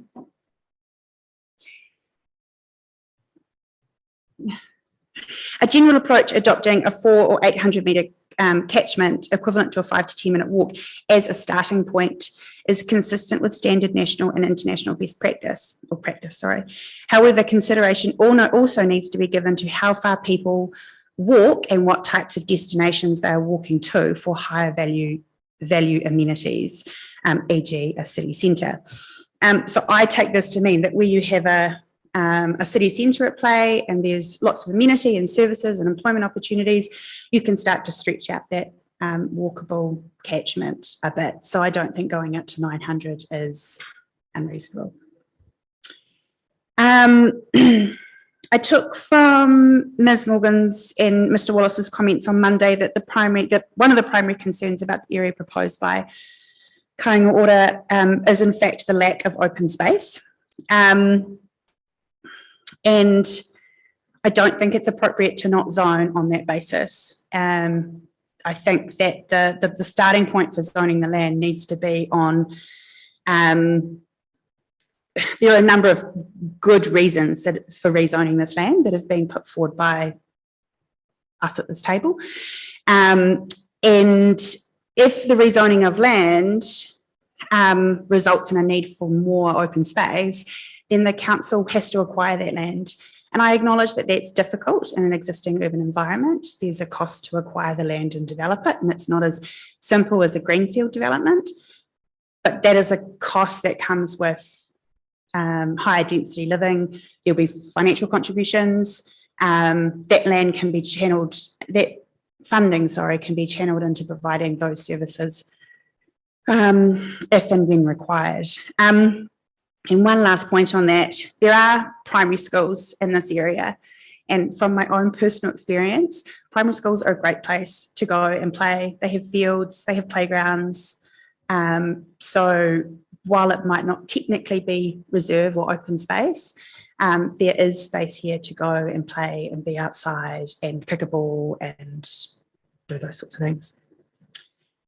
So that's the end of the residential 2 things that I just, obviously that's all sort of on top of what I had put into my evidence, but would you like me to keep going? And so conversion of buildings for residential activities in the commercial zone. In a nutshell, the original position was that the conversion for buildings for residential activities in the city centre zone was permitted, and in the commercial zone it was restricted discretionary. And I put forward in my evidence, I didn't understand why there was a difference between the activity statuses. So the reporting officer has taken that and rather than following my line of thinking, which was to change the activity status in the commercial zone to permitted activity, there is now a restricted discretionary activity status for conversions in the city centre zone. So kind of the opposite direction to where I was headed. But so I obviously have an issue with that. I think there are residential amenity standards that will apply. And they are in place to ensure that residential amenity is satisfactory or at least meets a minimum. And I don't really see why it would need to be a restricted discretionary activity in and of itself. The next issue that I want to touch on is papakainga. And I fear that my position was quite lost in translation between evidence and where the council officer has landed. So if you'll excuse me, I'll just walk you all through that. Or tell us why you disagree with where councillors landed on that. One might be easier. Okay, so and with regards to the definition, they've obviously adopted the definition, but I just wanted to reflect on some comments by Commissioner Van Voorshausen. So the key thing that Kainga Ora are trying to achieve and that I endorse is the ability to provide for papakainga on general title land, which isn't currently facilitated. So there was a comment about the list of non-residential activities. I guess I've taken that on board, given that the definition came through my evidence. And I would be just as happy to say non-residential activities rather than piece them out. So if that gets over that hurdle, then I'm comfortable going in that direction. You've read my evidence. So I think that papakainga, there's a really big link between Māori land and papakainga in the planning documents. And it seems to kick in from the Bay of Plenty regional policy statement and has been picked up in the Rotorua plans, because in higher order documents, as I've set out in my evidence, it's actually about recognising Māori traditions and cultural norms and enabling them to live in a manner congruent with that and to meet their wellbeing needs. And I think that PK Rule 1, as proposed by the council, is taking the nuance out of what I think needs to be achieved in the plan to enable Māori to live in a manner congruent with their traditions and cultural norms. So I appreciate the change that Mr. Thurston has recommended about where residential activities are permitted. PK Rule 1 now applies there. That was the change that he made. But I actually think in the residential zone, I don't think that there should be provision for a raft of non-residential activities. I think that there should be provision for shared living arrangements. So intergenerational families or whānau to be able to live in their own separate houses and come together and cook a meal. And I think that's where the nuance of Rule 1, PK Rule 1 has kind of, I don't think that's what's been picked up in that rule. So the solution I set forward is in my evidence, and I still think that is what should be adopted into the plan. So I guess that probably covers it off. So the other zones that apply where residential housing are permitted is the commercial zone and the city centre zones. And obviously they're kind of a different kettle of fish. They have their own amenity, they have their own character, they have, all of those non-residential activities are by and large provided for in those zones. And then obviously there's what goes on around the marae and not wanting to tread on those toes and ensuring that they can provide the services there that they require. So I don't know if that's clarified things or...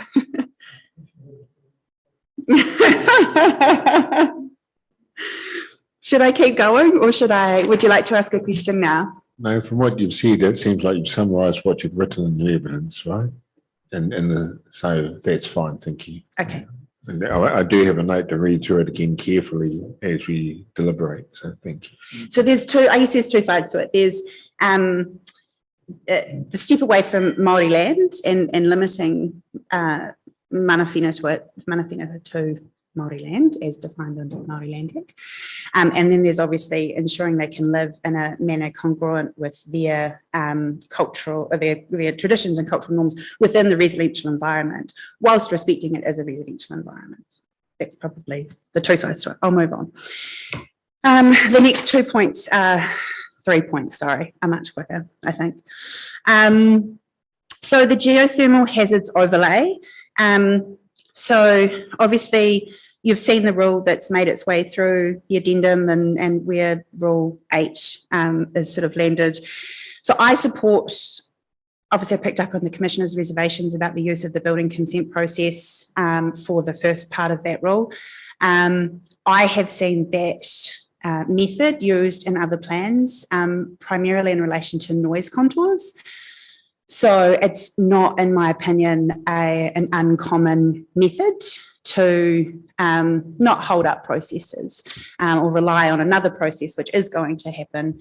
And we know that planners, they check against plan requirements. And where I have an issue with the rule is I appreciate where the reporting officer has sort of got to with the addition of the building consent application shall be consistent with the recommendations of the report to mitigate the geothermal hazards. But in the Section 42 report, and I'll summarise this, but it's on page 158 of the Section 42 report, but effectively they go on, they say that a geotechnical specialist will prepare a report to be lodged with the building consent application, and that can identify any geothermal hazards. And I emphasise the word identify, whereas the rule goes on in the matters of just, the permitted parameters are, my other piece of paper, building design, site layout and design, for example, location of venting structures, yards, outdoor living space, separation between buildings, surface treatment, fencing materials and maintenance of access to bores, limits on impervious surface site coverage and stormwater management. And I would argue that those are outside the remit of a structural engineer. And at that point, once a hazard's identified, it should be brought back into a resource consent process and those risks to people and property dealt with appropriately. Historic heritage, this has not got messy, but there's obviously been some work done between Historic Places Trust and the council's expert in recent days. And I kind of respect where they've got to in terms of the extent of place. They've now worked out extent of place around heritage buildings. I appreciate that it's a much bigger piece of work and some of this hasn't been foreshadowed in the plan change to date. So I appreciate natural justice. But I guess I just would say that, reiterate that I think that identifying the extent of place and recognising that as part of the heritage item or structure in the plan with a map is an appropriate way forward. And the current rule, which may serve an interim purpose, is quite clunky. The specified adjacent sites, I think they're referred to as. Lastly, the shape factor and minimum lot size. I just want to say that I'm comfortable with the approach that the council officers have taken. And I'll stop there.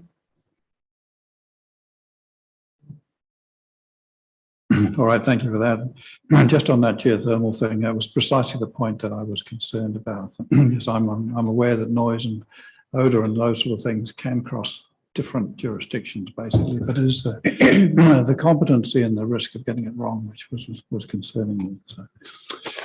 Do you have anything else? Yeah, thank you. But there's 3 or 4 detailed planning questions I want to ask you. But before I get to that, and I've honed that down quite a lot as I've been listening to the presentation today. But just in terms of a bigger picture issue I want to discuss with you from a planning perspective. And looking at policy 5 of the NPSUD, which talks about the level of accessibility by existing or planned active or public transport. Yes. And if I reflect on active transport, that's walking or cycling. Yes. And it appears to me that the focus in the evidence to date has been on walking, and I wonder if that's appropriate. And let me just wait for the question. Sorry. Not finished yet. And why I say that is because e-bikes are becoming more and more prevalent. And I would think an e-bike is way more practical if you're going to go shopping because you can put things in the pannier bags. It's way more practical if you want to go recreating because you can carry things on the bike that are easy to carry if you're walking. And in terms of public transport, if there is a bus network in Rotorua, and I presume there is because I saw a bus driving around, that it would service most of, if not all of the city. So if we take a more realistic view of policy 5A and reflect on e-bikes and public transport, the whole of the city has a high level of accessibility. And that leads me to wonder, and here comes the question, if that is a correct position to take, and reflecting on Mr. Osborne's evidence to us that in his view, promoting vibrancy within the city centre, which I take as the CCZ1 zone, is where the focus should be. Wouldn't it then be better to, and I'm reflecting also on what you said about you think residential conversions in CCZ1 should be a permitted activity rather than an RDIS. I think that's what you're asking for. If we were to adopt your advice on that matter, which would highly incentivise residential development within the city centre zone, and reflecting on the accessibility arguments that I've just put to you, wouldn't that be a better focus and then have a very tightly constrained, if at all, residential 2 zone very close to the city centre 1 zone? Wouldn't that be a better way of achieving a well-functioning urban environment than a very broad residential 2 zone? I think the, I've got a short answer to that long question. I think the answer lies in policy 1, where it talks about a variety of homes. Yeah. And not everyone wants to live in a city centre. No. So that for me is the difference between having high density living in a city centre and having a high density zone. If we have high density living enabled in the city centre zone, particularly as a permitted activity, which I think you're suggesting to us from a planning perspective, and then outside of there, if we had a mix under the Schedule 1, Schedule 3A MDRS standards, over time we'd have a mix of 1, 2 and 3 storey dwellings. Doesn't that in itself provide a variety of housing types? Sorry, I missed the middle part of the question. So if we have in the CCZ1 zone, an enabling or incentivising plan that allows as a permitted activity conversion of existing buildings into residential units. And if then outside of that, even if we didn't have a residential 2 zone, but we still had the MDRS standards in Schedule 3A, and we had a range of 1, 2 and 3 storey buildings, outside of the city centre zone, isn't that in itself a variety of housing types, a mix of 1, 2 and 3 story buildings? It wouldn't provide for the apartment typology outside of the city. And I think that this is an enabling opportunity to, it's, you know, build it and they will come. So by having a high density zone gives people a housing choice, which will be it will be 3-level, 1-level, standalone, attached, duplex, apartments. I mean, it will come through across that core area, I'll say, which is the centres and the surrounding area. But I guess it's about the opportunity also for increased amenity. So if you further support the city centre, then the opportunities that can be, you know, the investment back into the city and the surrounding area will be even greater. The retailers and the shops and the, you know, the services that might come to Rotorua that aren't already here might increase. So I guess I should probably hand to Mr. Osborne at this point, but it comes back to that efficiency discussion. That is the most efficient place to put the most people. Right, now just 4 specific matters. So looking at your evidence, pre-circulated evidence. And first question is at your paragraph 1.5. What's the very last sentence? What is perimeter block form? Just explain that. It's effectively, what was the paragraph number? I can explain it. 1.5? Yes. Oh, my summary. So a perimeter block form is effectively the built form is pushed to the front of the site. Okay. Which is what Mr. Liggett was explaining to us in relation to height to boundary. Yeah, and that's obviously forced is the wrong word, but with the site coverage and the height to boundary rules, that is the hoped for, anticipated outcome. No, that's good. Thank you. It effectively creates a donut if it's complete. Yes, with sunlight pouring into the backyards. Yeah. And my next question is at your paragraph 10.24.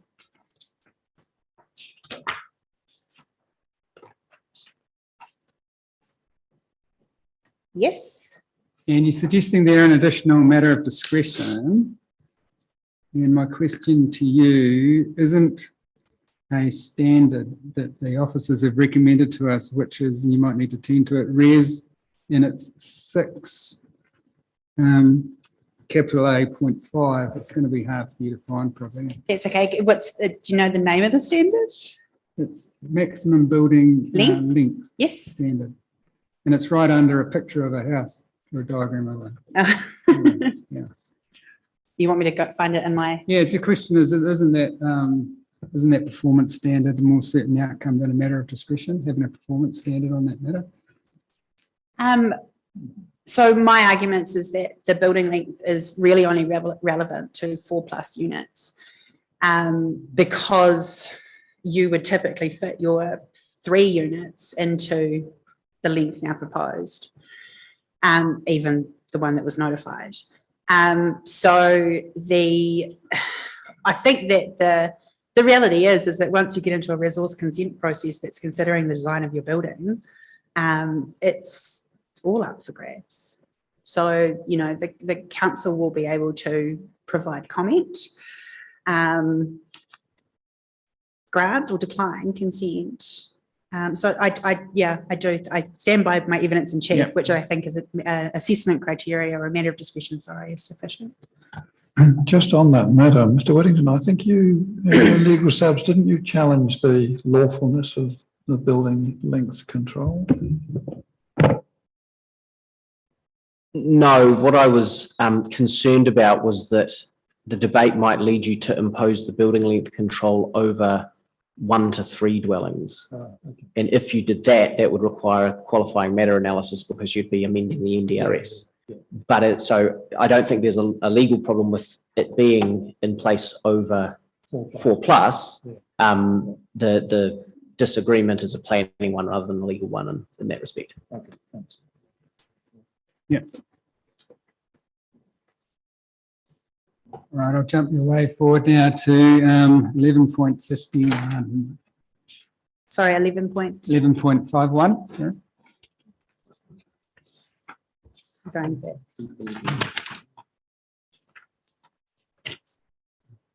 I wish we could all agree on consecutive numbering rather That's a than, great we all have different codes and ways of doing these things. I didn't realise I had that many paragraphs in that section of my evidence.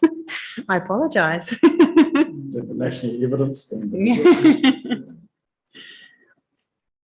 And it's just this issue of outdoor living space. Yes. And just first question, is outdoor living space, would you classify that as a basic day-to-day need for a resident? Yes. And do you think there's a significant difference in terms Sorry, of, can I just interrupt quickly? Do you mean the ability to be outside or No. the need for outdoor living? just my question as I put to you? I think it's a basic need for people to be able to get outside and exercise. Accessible outdoor living space for a resident is a basic day-to-day need? Yes. Okay. Do you think, and would you agree, there's a significant difference between having accessible outdoor living space right outside your ranch lighted door than having a public park that's up to 500 metres away? Well, yes, there's a difference, but I don't think that that necessarily means that you could open your door and have the fresh air of an outdoor living space. But being able to go to a park and recreate or sit or picnic, you're not going to get that with an outdoor living space. I don't understand why the commercial zone would be treated differently to a city centre zone.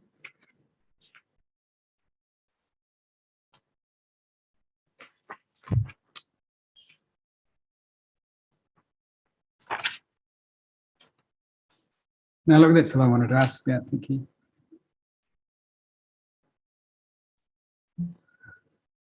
Just one question, I think, from me. Like a dog will butt with a bone with where this blooming line goes for these two. So you mentioned about the accessibility, and that seemed to be if I heard you correctly, but based on international research and so on and so forth, you think that you submit that the 900 metre boundary is reasonable, i.e. within 5 to 10 walking area, a walking distance. Mm-hmm. So that is the rationale for why you think that, is that the rationale or a main rationale for why you think the line should be drawn where you've suggested it? I think it's a key reason why the line should be drawn where it's drawn. But I guess I come back to the comment of Commissioner Van Voorthuizen. It's that there has been a focus on the walking catchment, and one day, unfortunately for Rotorua, scooters will arrive. I don't like them, but the scooters and the publicly available e-bikes, as you mentioned, will make that area even more accessible. So there is other merits to it. So then it becomes, instead of a 10-minute walking time, it becomes a 5-minute bike ride or scooter ride. Or Okay. You should keep scooters out. You're on dangerous ground here. I'm an e-bike. I'm an e-biker. And e-scooter. I'm an e-biker. I just don't like the scooters. I don't like e-bikers when I'm on the scooter either. Cool. Thank you. No, that's all from us. Thank you very much. If you don't have any questions, we'll leave you to the next submitter. Thank you very much. And you've been apprised, have you, that Ms. Fairgray has not been able to actually present to us. Yes. So if there are any issues, just let us know. Yes, thank you. Thank you. So thank you, Ko. See you at the next one.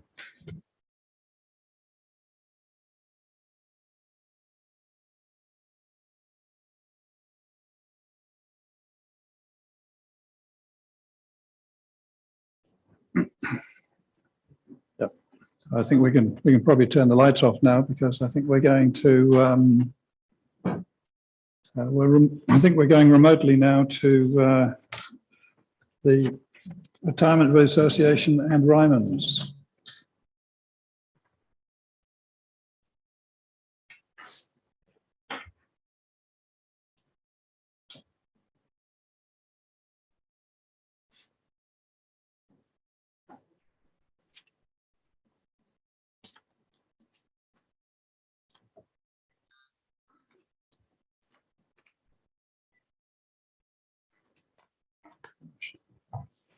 In the dairy. You remember that in the local dairies? Local dairies used to have bells on the doors.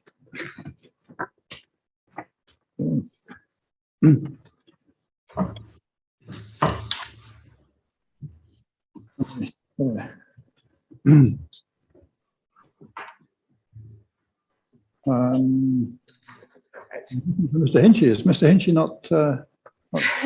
No, you have a different face today, sir. Ms. DeWitt appearing today for the Retirement Villages Association and Ryman Healthcare. Can you hear me clearly? Yes, certainly I can. Just check that your witnesses can all hear you as well, can they? Yep, we got thumbs up. Yep, variety of things. Right. Well, welcome, and for the next hour or so, time is yours. Thank you, sir. So I will start today's presentation with a summary of the legal submissions. And then in terms of the team that's presenting today, I'll hand over first to Professor Kearse. She has another engagement at 3 p.m. That she needs to leave for, so just signalling that she will be first. And then we do have Ms. Owens, who is stepping into the position of Mr. Collins, yes, as past president of the RBA. Mr. Brown, Mr. Akehurst and Ms. Williams will round out the presentation today. So I'm aware that 2 of the panel members have heard legal submissions for the RBA and Ryman before. So I will just take you to the key points today. I will also respond to the legal submissions that Council has filed as I run through the relevant points. Right, thank you, Mr. DeWitt. Carry on. So starting at paragraph 3 of the legal submissions, as Ms. Owens, Mr. Brown and Professor Kearse will expand on further for you today, Rotorua has a rapidly ageing population, like most of New Zealand. There is a shortfall of appropriate retirement housing and care capacity, and that is at a crisis point. And delays and uncertainty caused by RMA processes are a major contributor to that shortfall. The evidence that the RVA and Ryman witnesses will present today is uncontested. So the task for this panel is to decide how Plan Change 9 should respond to those issues. So at this point, I'd just like to refer the panel to the recently published recommendation of the Kapiti Coast IHP. This is the first recommendation that has been issued by a panel that has heard the RBA and Ryman's full case. And I'm advised that just today the Council has accepted those parts of the recommendation. So at page 7, the panel addresses the RBA and Ryman case, and I'll just read this out because it's not included in the written legal submissions. The panel said the RBA and Ryman promoted provisions to accommodate the increasing demand for retirement villages to meet the growing needs of an ageing population as a distinct residential activity. The submissions were supported by a highly qualified team of experts, including experts who identified the trajectory of retirement village provision powerfully to meet special needs, and the demographic tsunami New Zealand and most of the Western world faces. The submitter's request was partially accommodated in the Council reply, but not to the extent requested by the submitters. We found the arguments for the RVA and Ryman persuasive and have recommended the adoption of the proposed provisions. Now, of course, the recommendation of the Kapiti IHP is not binding on this panel. However, a number of panels have been asking about the approach that has been adopted in other districts and about consistency between IPDIs. So for that reason, we just bring that recommendation and subsequent decision to your attention. And as the panel is aware, and as noted at paragraph 5, the RVA and Ryman are seeking a consistent approach across the districts that are involved in this ISPP processes. So turning to page 4 of the legal submissions, you'll see there that the legal framework of the Enabling Housing Act and the National Policy Statement for Urban Development has been addressed in the normal level of detail. I won't take you through that, I'll take it as read. I note that in the previous discussion, the panel noted that you're well across the requirement to consider the NPSUD as a whole, which we have addressed in those submissions. Yep. So I'll turn now to page 11 of the legal submissions. And these are the specific elements of Plan Change 9 that require amendment to better enable retirement villages. So at paragraph 46, I highlight that Ryman and the RVA seek a more enabling and responsive planning framework for retirement villages.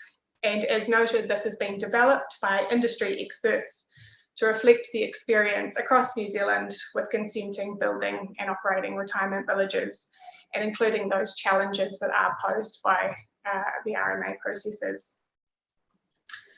As Ms. Williams will explain, the regime is largely aligned with the planning approach for other multi-unit residential developments for 4 or more dwellings. And the nuance is that additional specificity to recognise the functional and operational needs of retirement villages. Importantly, all the MDRS density controls that manage external effects are adopted, and the regime doesn't exclude any of the broader plan controls. Paragraph 48 sets out the key elements of the planning framework for retirement villages that is proposed. So the 3 key elements are to recognise the positive benefits of retirement villages and the need for more of them, to focus effects assessment on exceedances of relevant standards and on those matters that the MDRS says are important, and to enable the efficient use of larger sites and the functional operational needs of retirement villages to be taken into account in consenting processes. The planners for the RVA and Ryman and for the council have met to discuss the submissions, and helpfully that has narrowed the issues quite significantly that are before the panel. And at paragraph 50, I just set out the matters that are agreed by council and the RVA and Ryman. So the position of RVA and Ryman is that some further amendments are, however, required to more clearly enable retirement villages in Rotorua and to better respond to that retirement housing and care crisis that is addressed in the evidence for the RVA and Ryman. So the next sections of the legal submissions touch on the key outstanding issues, and I will briefly go through each of those, focusing on 2 in particular. The first topic is the definition, and RVA and Ryman sought that the term rest home be replaced with retirement village in the plan. It is acknowledged there in paragraph 55 that the council and this panel are not required to align the district plan with the national planning standards at this time. However, it is submitted that there is no barrier to doing so and that it would be more efficient to make the change as part of this process. Turning then to the policy framework for retirement villages. At paragraph 57, I note that the outstanding issue between council and RVA Ryman is the drafting of the new retirement village policy. So that's P1A and 10A in the residential 1 and 2 zones.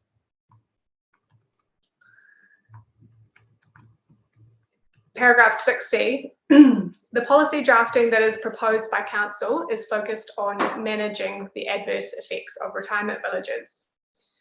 In my submission, that wording detracts from the enabling nature of the other policies in Plan Change 9 and is inconsistent with the enabling intent of the NDRS and the NPSUD. That language sends a message that although retirement villages are anticipated, they require a different and more stringent management approach to other multi-unit developments. That is not an appropriate message given retirement villages are to be enabled and they are subject to the same performance standards for managing external effects as other residential activities. At paragraph 61, I note that the Council drafting includes a cross-reference to other policies within the two zones. However, those policies will of course apply to residential development, including retirement villages in any event. One exception to be addressed is acknowledged in the written submissions. So in my submission, that cross-reference is not required. At paragraph 62, I acknowledge that the Council drafting for the policy does recognise the functional requirements of retirement villages, and that is a key element of the relief that is sought by the RBA and Ryman.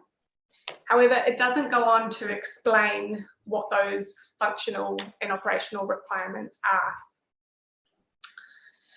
It is important that the district plan anticipates that retirement villages are different in terms of those functional and operational needs to avoid the consenting challenges that are highlighted in Mr. Brown's evidence. And in my submission, there is no obvious downside to including the more detailed policy wording recommended by Ms. Williams. So this is a situation where the panel is faced with two drafting options for these policies. And in my submission, the policy wording recommended by Ms. Williams should be preferred, in that it gives better effect to the NPSUD and also better responds to the uncontested evidence on the critical shortage of retirement housing and care. So turning now to the second key issue, which is the matters of discretion for retirement villages, and whether the general multi-unit residential matters of discretion should be applied to retirement villages or whether bespoke matters of discretion should be provided. In my submission, there are two key issues with applying the general multi-unit residential matters of discretion to retirement villages. The first is the absence of a matter of discretion on positive effects of retirement villages within that rule. And that is a significant gap given the policy intent of the Enabling Housing Act, NPSUD, and Plan Change 9 to enable the benefits associated with housing for older persons. And second, in my submission, the proposed matters of discretion for multi-unit residential are not proportionate to the effects that arise from retirement villages and are not fit for purpose given their particular functional and operational needs. Now I go through each of the matters of discretion in paragraph 68 there and set out why they're not fit for purpose for retirement villages. I'm happy to take that as read unless the panel would like me to walk through each of them. Yeah. Sorry, I missed that. Are you happy to take those as read? Yes, thank you. Thank you, sir.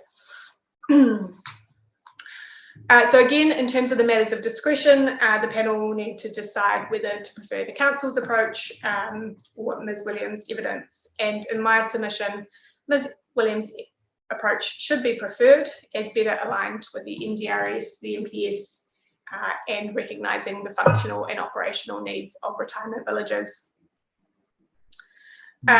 Communal open space is addressed from paragraph 70 of the legal submissions. That's simply a clarification point, so I'll take that as read. Yep.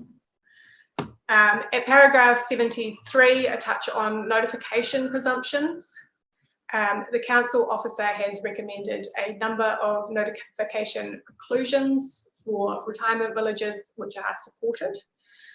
There is one small area of disagreement remaining, and that's relating to public notification of 4 or more retirement units where there is a breach of the standards. So the RBA and Ryman accept that limited notification may be appropriate in those circumstances where the standards are breached.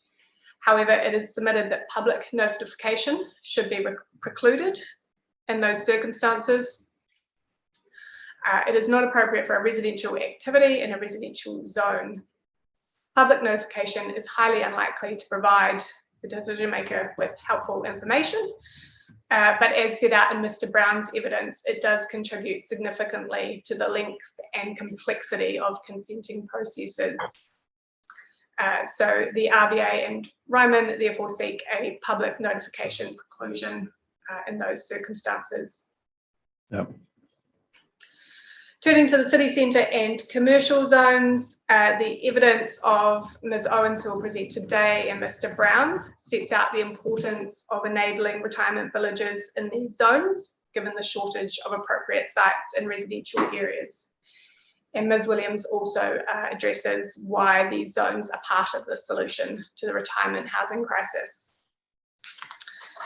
There is one small difference outstanding between the RBA and Council for these zones, which relates to ground floor residential activities. I touch on that at paragraph 78, and Ms. Williams will expand on that when she speaks to you.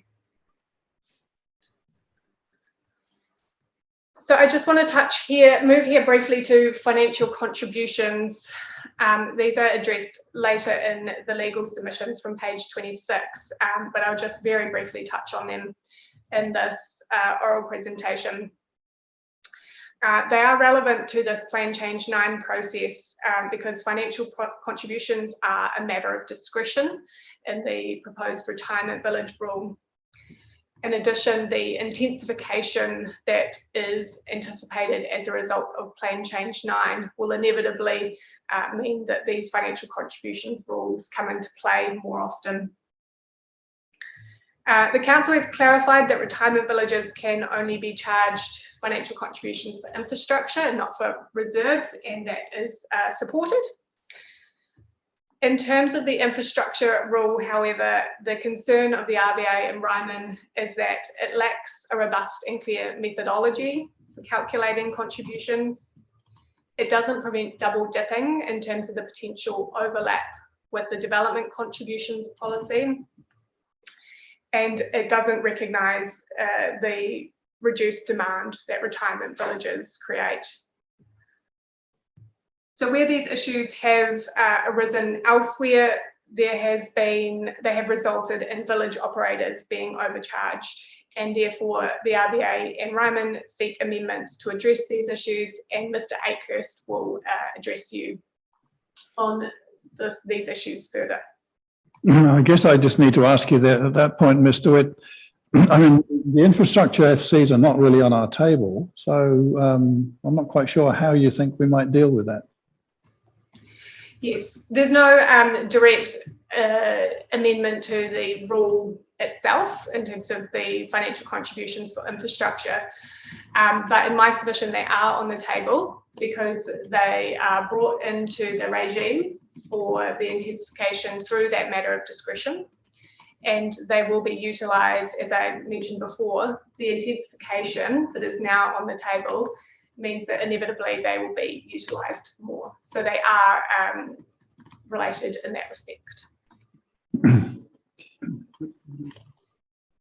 Which matter of discretion are you referring to? Which matter of discretion are you referring to? So this is in the rest home as it's currently. Ms. Williams might know the number off the top of your head before I go and find it. So feel free to jump in if you do. Apologies, I'm just looking as well.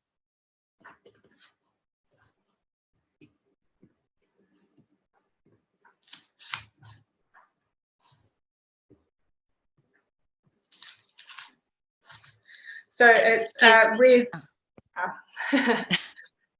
Res R11, the rest home rule. And then the financial contributions, matter of discretion. Just bear with us whilst we just find R11.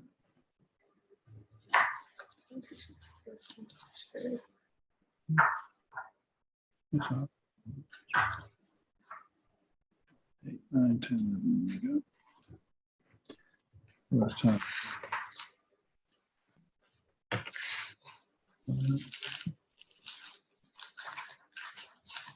Okay, so it's E. Where's matter of discretion 2? Does this take us? No, it's not hardly. That takes you to later in the chapter, which the matter of discretion is whether the proposal requires a financial contribution under the provisions of FC financial contributions.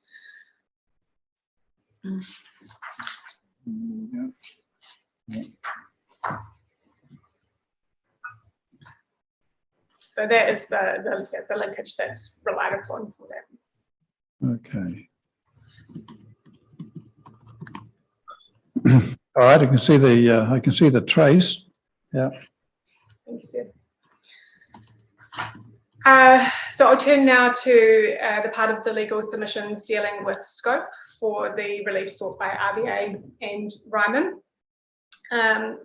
As noted at paragraph 79, and actually the council legal submissions have clarified the position that the council takes the view the relief is out of scope of this IPI process. So as set out at paragraph 80, section 80E of the RMA does limit the scope of amendments that may be made to the district plan through this Plan Change 9 process. However, it is submitted that read as a whole, the scope provided by section 80E is broad and anticipates a package of authorisations that are required to properly enable housing activities. At paragraph 82, I note that the particular scope provided by the related provisions paragraph in section 80E, which includes objectives, policies, rules and standards that are support or are consequential. This scope for related provisions is of course necessary because the Enabling Housing Act did not purport to provide all the necessary provisions to enable housing activities, including matters of discretion and providing for different types of residential housing. At paragraph 84, we just highlight that Parliament specifically included the allowance for related provisions to broaden the scope of IPIs to address the implementation issues that were expected to arise through these planning processes.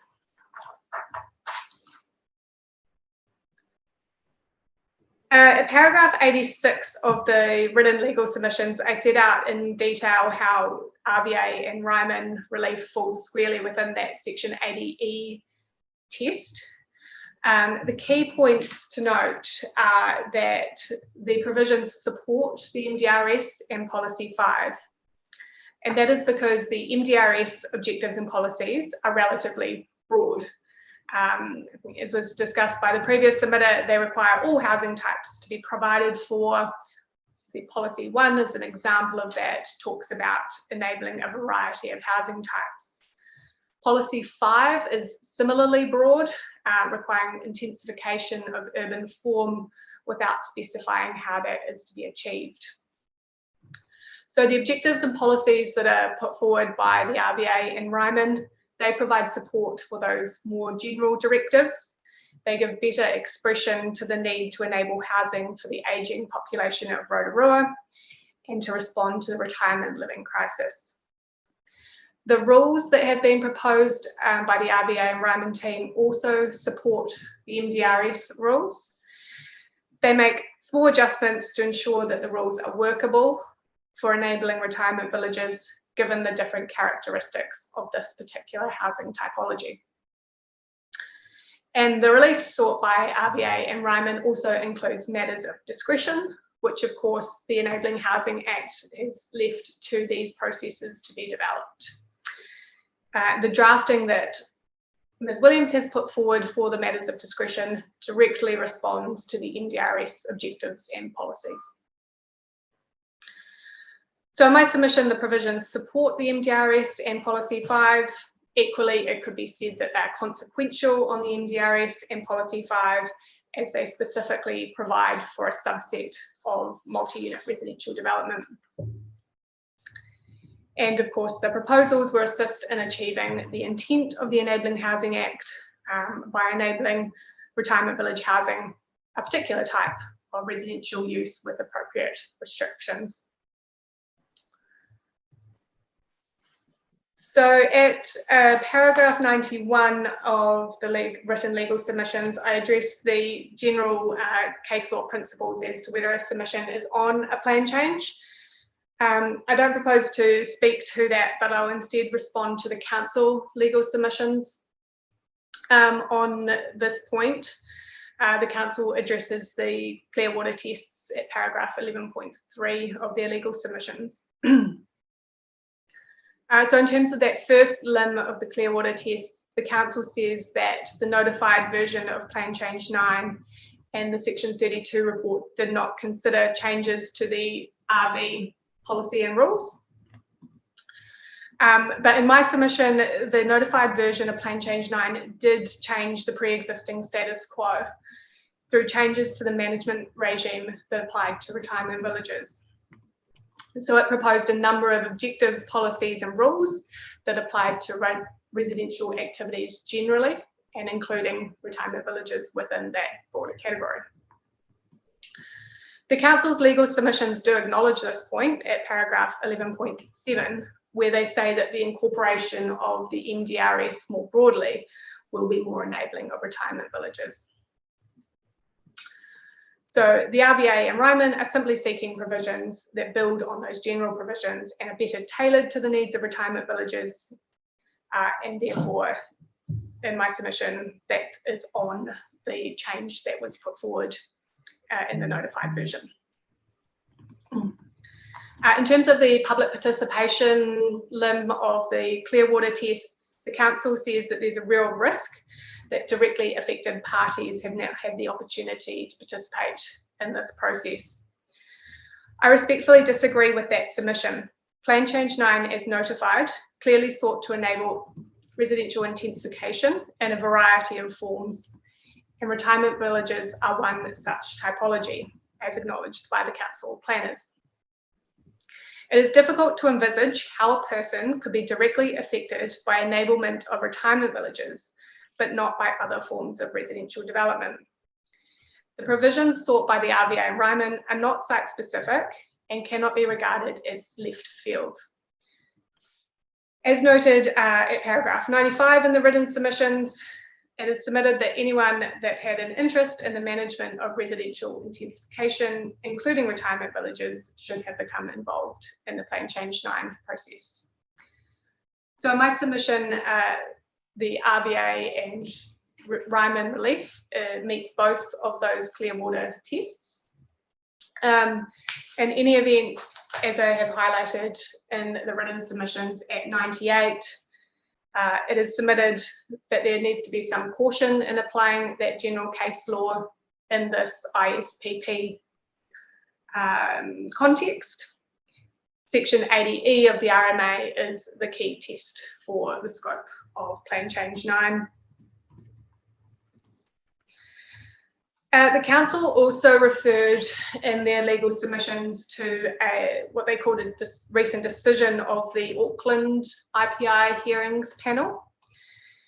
The document that is referred to is interim guidance and is not a decision at this point. Importantly, the Auckland hearings panel has not yet heard the full RBA and Ryman case in relation to scope, which has now been presented to this panel. For example, that panel hasn't seen the analysis in Ms. Williams' evidence with the linkages between the MDRS, Policy 5 and the relief sought by the RBA at Ryman.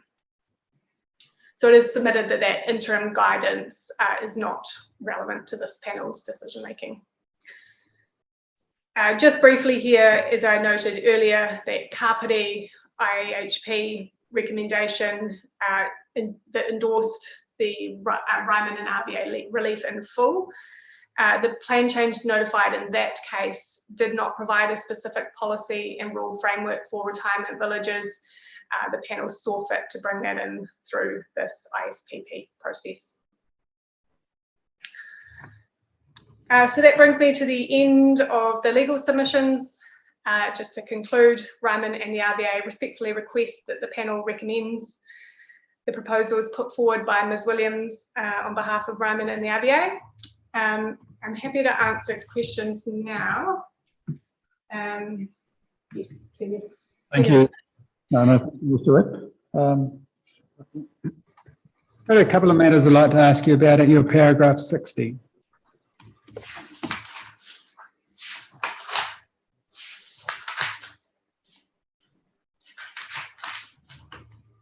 Yes. Relates to the issue you raised regarding Res P1 and Res P1A. Yes. The insertion of the words, the staff have recommended putting in the words rest homes into Res P1, which provides an enabling leg up for rest homes in terms of a policy provision. But then in terms of your concerns about Res P1A, I don't understand why you think that detracts from the enabling leg up that you've got through the insertion of those words into Res P1A, into Res P1, sorry. I mean, it wouldn't be appropriate to enable an activity and yet then neglect to manage its effects, would it?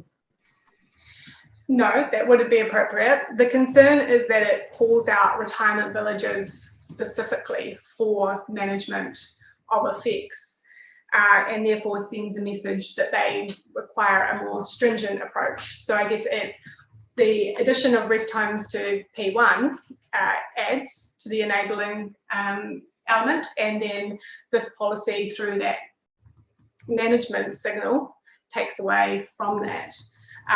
The concern is not that with management of effects, but it's with applying this to retirement villages only.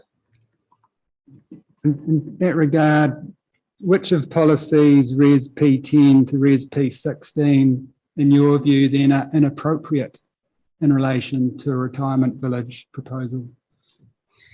So address this at paragraph 61. It's not that those are inappropriate. They will apply in any event. My submission is that that cross-reference isn't necessary. There is one exception, which I note in that paragraph, which needs to be addressed, but those other policies apply to residential activities broadly. Just in terms of the last part of Res P1A that you seem to have an issue with, which relates to the functional requirements of the activity, and you think more specific guidance in a policy framework is required for decision makers. Wouldn't it be better though for the retirement village applicant to spell out for the decision maker the functional requirements specific to their proposal as part of the resource consent process, rather than trying to define those in a policy document that arguably has a 10-year life, given those functional requirements might vary from site to site and indeed over time? Yeah, it is acknowledged there will be some specific characteristics for each proposal, but the key functional and operational needs that are addressed in the proposed policy wording are consistent. Mr. Brown can probably speak to this in more detail about our experience with consenting of retirement villages is that there is a lack of understanding of the particular characteristics and needs of retirement villages, and it can take a lot of time and effort to communicate those. So a policy that provides some more direction as to what those are would be very helpful. And then, as you say, through the consenting process, the applicant could explain how they relate to the particular proposal.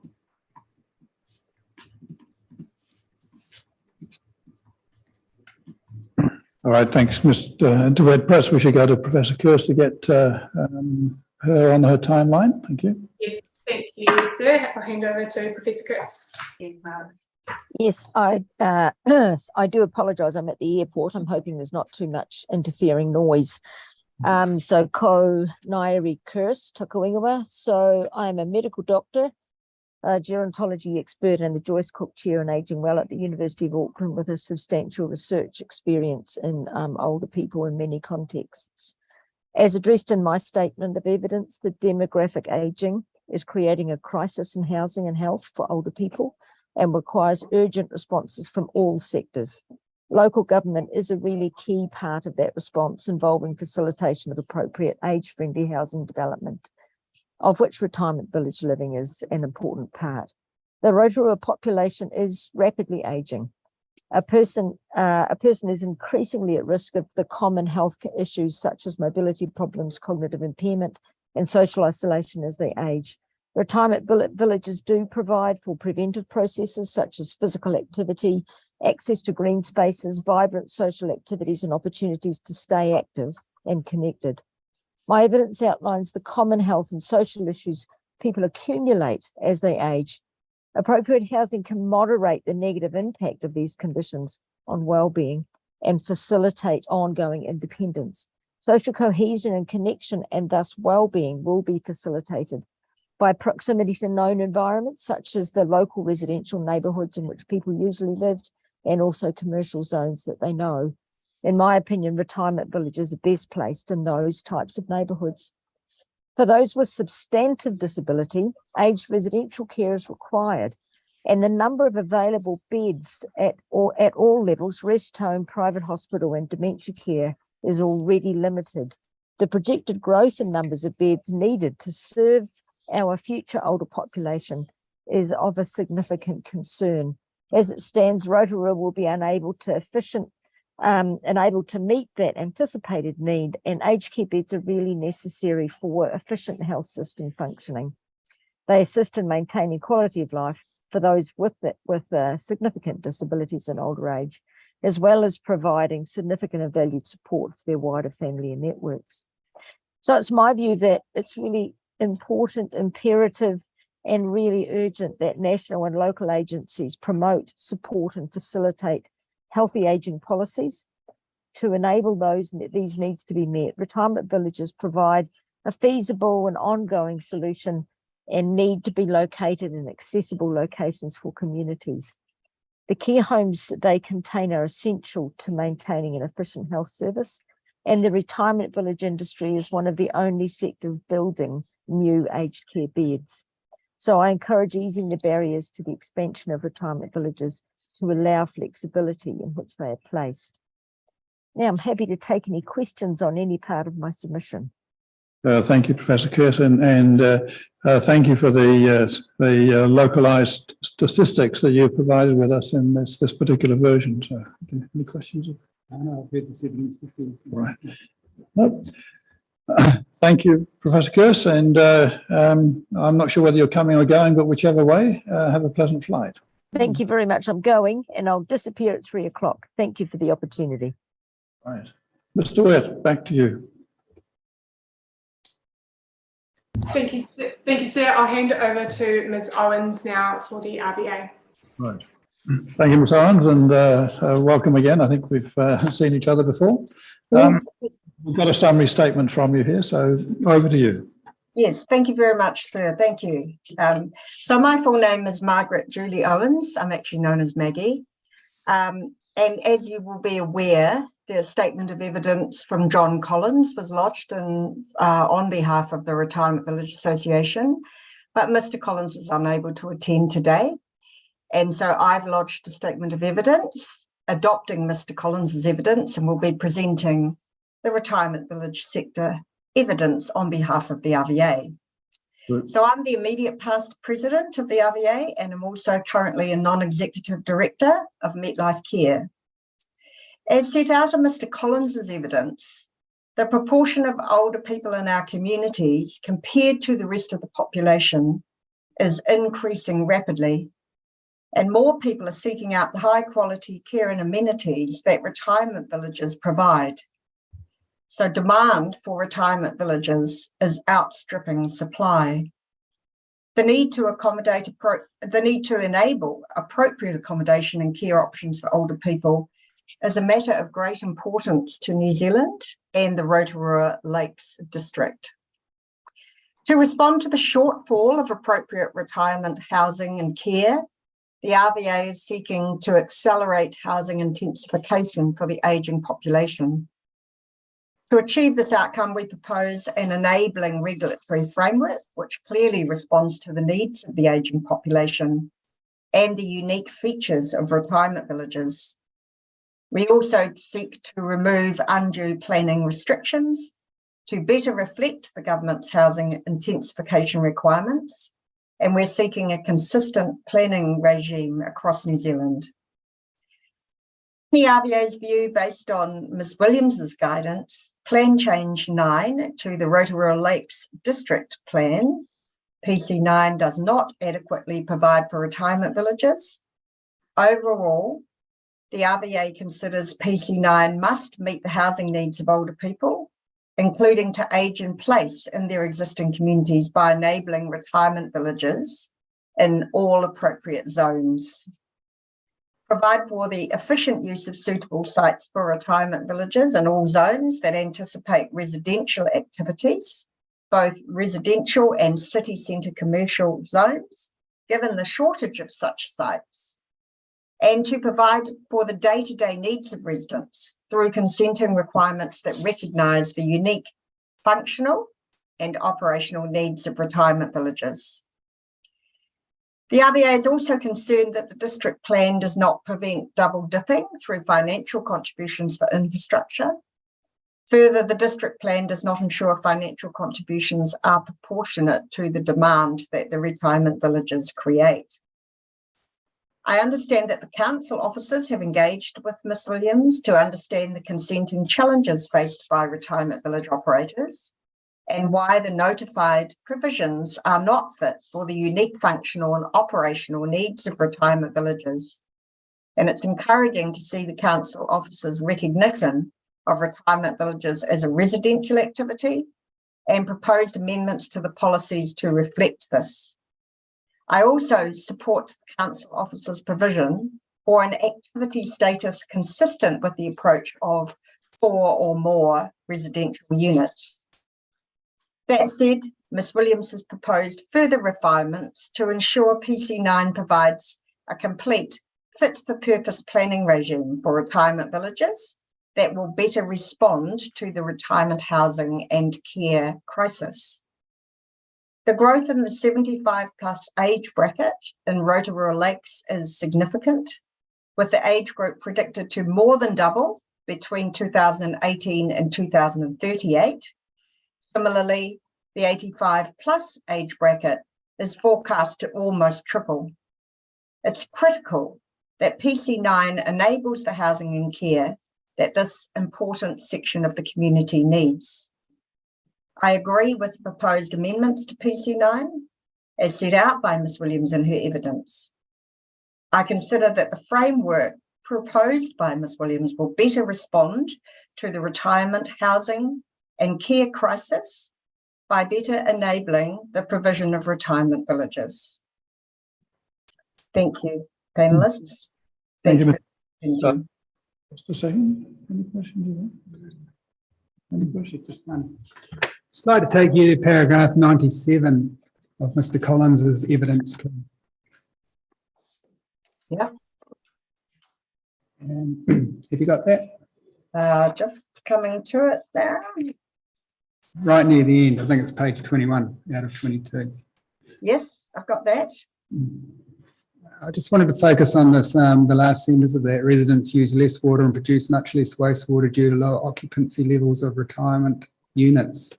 I'm just wondering if that's an accurate representation of what happens in reality. In my experience and having done several retirement village consent applications as a commissioner, quite often the density of development on a retirement village is in terms of the number of smaller residential units or villas that are sort of packed into the land area is far denser than a normal residential subdivision. Retirement villages have multi-level specialised care or hospital fees that deal with residents who need that kind of care. They transition into the building from their semi-detached units. And as Mr. says, most retirement villages, if not all, have commercial kitchens and commercial laundries. So do they produce less wastewater and use less water than a normal residential development? So we have actually started to measure that. All of the larger retirement village operators have sustainability goals, and the listed players and larger ones are bound under reporting regulations, which apply from the 1st of April. So I can tell you that on the sites that I'm connected with, that water is literally being measured. It is true that the laundries and kitchens have what you might call a sort of a kind of probably a commercial profile and the use of water, but certainly the individual units and apartments, I know just anecdotally that they do use less water than the average residential unit, but I haven't got literally any figures to hand, but that is something we can include in future submissions because from about 1 year ago, operators are now starting to measure that. If I could just add in there, sir, Mr. Akehurst might also be able to expand on that if you would like him to do so. No, it wasn't an economic analyst question, it was an operator's question, so thank you. Thank you. Yeah, show me an economist who's not prepared to answer any question that's put to him. Yes. Questions of right. Thank you, Ms. Owens. Appreciate that. Thank you, sir. Right, where are we headed now, Mr. Witt? Thank you, sir. Now we'll have Mr. Brown for Ryman. Right. Mr. Brown, you might also want to just comment on that last question, since you have some knowledge of that area too, presumably. Yes, certainly. Sorry, would you mind repeating the question? Well, it was really a question as to whether, in terms of the statement that Mr. Collins has made in paragraph 97 of his statement, and the statement in particular that was drawn to attention was, it says, in particular, retirement villages have substantially lower demands than typical housing types for water and wastewater. And the question was whether that was accurate. Yes, that is accurate. And we've been through a process on that of agreeing those rates with a number of councils around the country, and we've done extensive monitoring to verify those rates. It's not just water and wastewater, but it also applies to traffic generation as well. Okay, thank you. Will you take us to maybe a summary of your statement then? Will do, thank you. Kia ora koutou. My name is Matthew Brown. I'm the General Manager, Development New Zealand for Ryman Healthcare. I've held this role since March 2020. I've prepared this statement to provide a brief overview of Ryman's interests in Plan Change 9. I do not propose to repeat my evidence. However, I reiterate that there is a major need for comprehensive care, retirement villages in Rotorua. Development of new villages will be needed to meet the long-term shortfall. While Ryman does not currently have a retirement village in Rotorua, it is actively looking to invest in the Rotorua Lakes District so that it can provide the highest quality housing and care for Rotorua's older residents. Ryman is very encouraged by the direction in the enabling housing legislation. Planning controls are a significant factor impacting the speed and efficiency of building new homes for older people. Clear planning provisions allow us to invest with greater certainty, and we can design villages and use scarce land more efficiently. I would like to acknowledge the collaborative engagement with the council officers on PC9 to date. This engagement has resulted in a substantive narrowing of issues for this hearing. The council officers' report acknowledges that retirement villages are a residential activity and should be managed in a comparable way to multi-unit residential development. I strongly support this approach. There are a number of points of difference remaining between the council officer and Ryman and the RVA's planning expert. I understand that such points of difference largely relate to the retirement village specific policy and matters of discretion. I note that our team have developed these provisions with many years of combined experience working in planning and consenting processes relating to retirement villages. We often face challenges when district plans do not provide specifically for retirement villages. I consider that matters of discretion that are more targeted and better suited to assess the effects, both positive and negative, of retirement village developments, as proposed by Ms. Williams, will reduce the consenting hurdles retirement village operators face. I note that land of an appropriate size and location for our villages is very difficult to find, particularly in existing residential areas. Providing more opportunities for density and height will increase our ability to provide retirement housing and care in the locations that older people need. We can also use larger sites more efficiently, applying design techniques to ensure intensification has limited external effects. Accordingly, I consider it important that PC9 enables the efficient use of larger sites. I also address financial contributions in my evidence. The council officer has recommended amendments to clarify that rest home units will not be charged for reserve contributions. I support this approach as it recognises the actual demand our residents create for council reserves.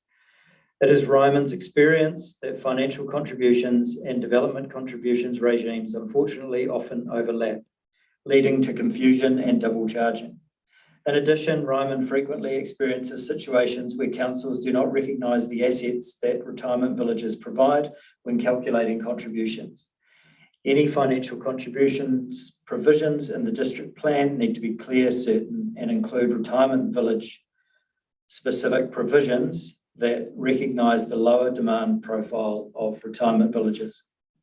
Ultimately, the changes Ryman and the RVA seek to PC9 are intended to improve and streamline consent processes to ensure efficient delivery of housing for older people. However, we are not seeking to move away from an effects management approach. The regime we are putting forward focuses on the key effects that potentially arise, including positive effects. Ryman agrees with and supports the key outcomes sought by the RVA, as already set out by Ms. DeWitt, Ms. Owens and Professor Kearse, and soon to be expanded on by Mr. Akehurst and Ms. Williams. Thank you, and happy to take any questions. I do note in your statement you say you currently don't have a retirement village within the district here, but you have an active interest, obviously. That's correct, we do, yes. We don't have a current village, but we are actively looking for a suitable site.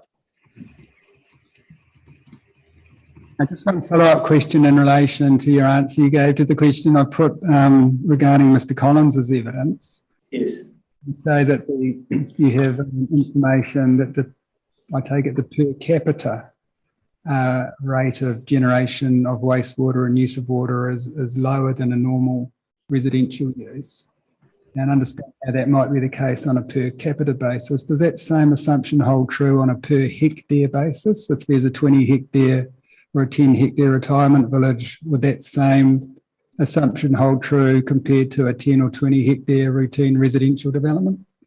Yes, it does, because it's based on Huey. So on the equivalent number of units. So we have a lower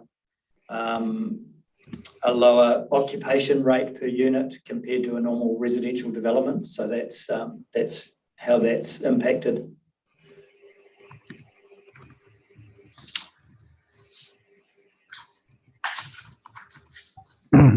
All right, thank you, Mr. Brown. You get off very lightly today, so thank you. Thank you. Mr. Akehurst next, or I assume? Yes, so Mr. Akehurst is next. I'm conscious that you have a break scheduled at 3 o'clock, but would you like to roll on? Well, I'm assuming that Mr. Akehurst will only require 4 minutes. Thank you, sir. I'll hand over to Mr. Akehurst. Mr. Akehurst. Good afternoon. I was going to read my way through the summary of evidence that I've prepared, but maybe in the interest of time and focus, maybe I'd direct the panel to, I guess, three key issues that we're concerned about with respect to financial contributions. One is, and has been raised before, is the potential for double dipping. And that may arise because there is overlap between the areas for which council is collecting development contributions and financial contributions. And so even though the officers have declared that there is no likelihood that there would be double up, and in practice, the distinction between what is covered by the development contributions policy and what is not, to my mind, sufficiently clear. And that's because of that policy wording overlap. So I'm concerned that the overlaps between DCs and FCs will be inevitable, and that may result in double dipping. The second key point is that, and has also been raised by previous speakers, is that the volume of demand generated by retirement units is significantly lower than residential units.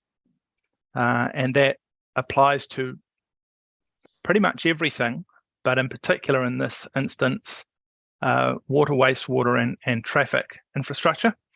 And part of that is, as has been explained, because of lower usage rates for water on a per person basis, and also therefore on a per unit basis. I do take the Commissioner's point that on a per hectare basis, if the retirement village is developed at a more intensive rate than a normal subdivision, then on a per hectare basis, it may be water consumption, etc., may be higher. But the DCs, FCs are charged on a per unit basis, and in my evidence, I would say that the efficiencies associated with communal cooking and communal laundry, the reduced volume of garden area per unit, the reduced amount of car ownership per unit, all point to lower levels of per capita consumption, and because of the low occupancy rate, then a lower level of per unit consumption of water and generation of wastewater. Not on the assumption, but taking the advice that we've been given from your colleagues today, that in actual fact this data is being actively collected, and on the assumption that that is then available to have that conversation with council. Do you have any issues then with respect to how it's being calculated? I mean, does the calculation give you comfort that that data would actually come to the right number? The calculation that council are undertaking? Well, I'm flying blind here because I don't know what the calculation is. But I guess I'm basically asking you, is there something that council needs to be aware of, and we're having a conversation across the tables here, obviously, that might need to, I haven't determined yet, and nor is the panel, as to whether or not we think there's jurisdiction to go here, but if there is, was the fact that the association and the operators are collecting the data, is that sufficient to cure the problem? I think it's a part of the puzzle. I think council need to be aware that in a range of areas, that retirement village units differ from residential units, and I think this is part of the puzzle. We have done a number of these hearings around the country, and I've been involved in a number of hearings prior to these rounds where we looked specifically at the load retirement units placed on a whole range of infrastructure, collected information specifically relating to reserves, community infrastructure, traffic, and so on. I think all of that needs to be brought to bear to ensure that retirement villages and retirement units are identified as unique within a residential growth framework, and that their specific rates of based on their consumption are reflected in the charges that they are faced by council. So that making that data available to council and having a discussion about that, I think, is going to be very important.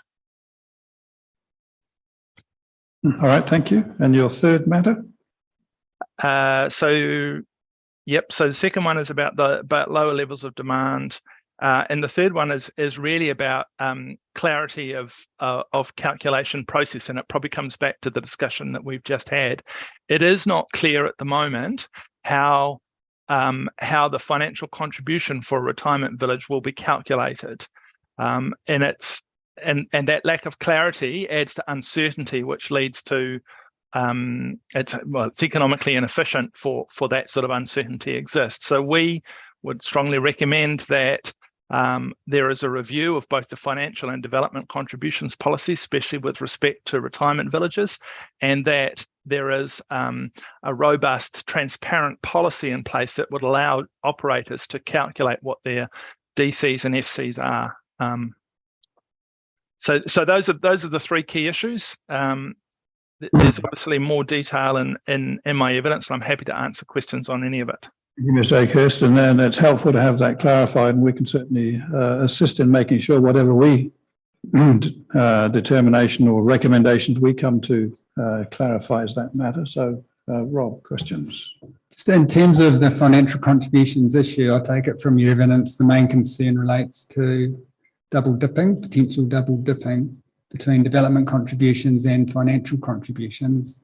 If we were to find that there's scope to address that issue, would the solution be as simple as amending or modifying FCR2, which is the financial contributions for infrastructure part of the plan, to have some simple words that say, other than as provided by development contributions? Potentially, yes. I think that would clarify that matter. But that's not the only matter. It's the lack of clarity as to how the financial contributions are struck. I understand. It's the second part of that. Yeah, I mean, even if we find there's scope to address the issue, I don't think it's within our jurisdiction. Contributions policy. Fair enough.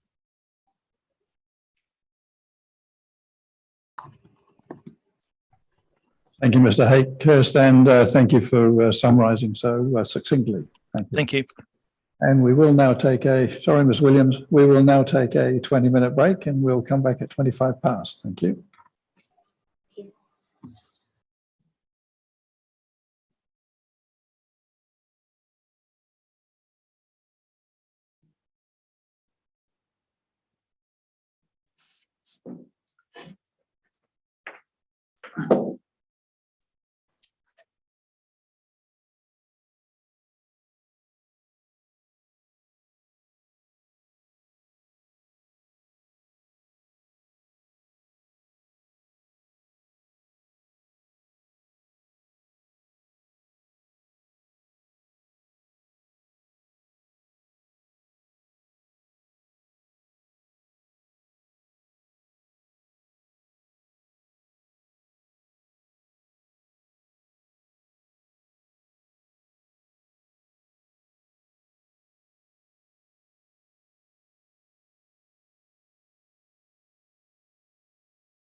Okay,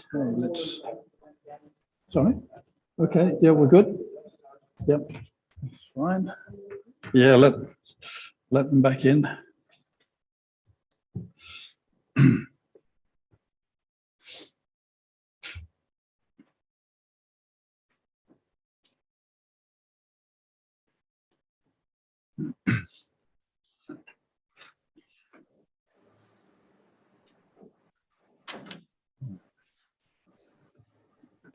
Right, thank you. Let's resume, Ms. Wett. And I imagine we're with you, Ms. Williams, are we?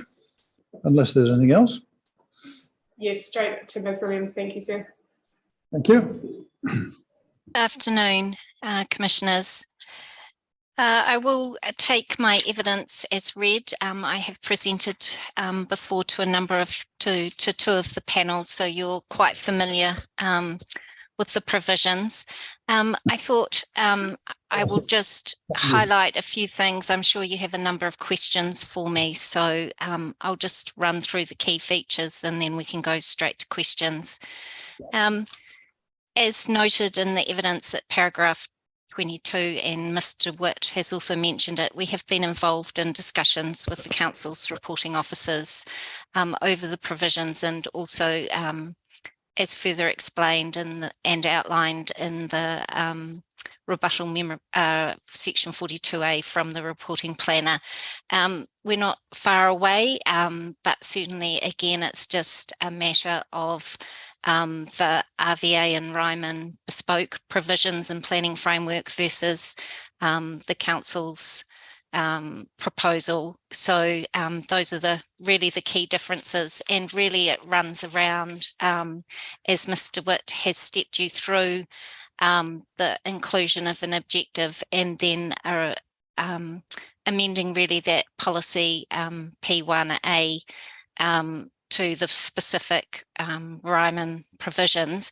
And attached to my evidence is Appendix A, which I think just helps step through the framework, the objectives and policies, and how they fit into the MPD and MDRS provisions.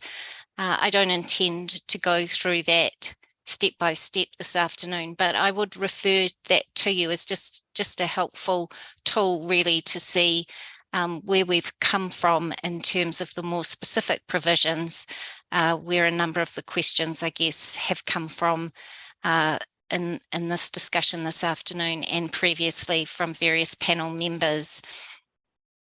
To that extent, we also, as well as the provisions within the residential zones, we are also suggesting that it's appropriate that a policy also be inserted within the city centre and commercial zones. In terms of the rule framework, I support the recommendations, and I'm just here at paragraph 27 in my executive summary. The inclusion of a new rule in the residential zone that enables retirement villages as a permitted activity for up to 3 units, and as a restricted discretionary activity for more than 3.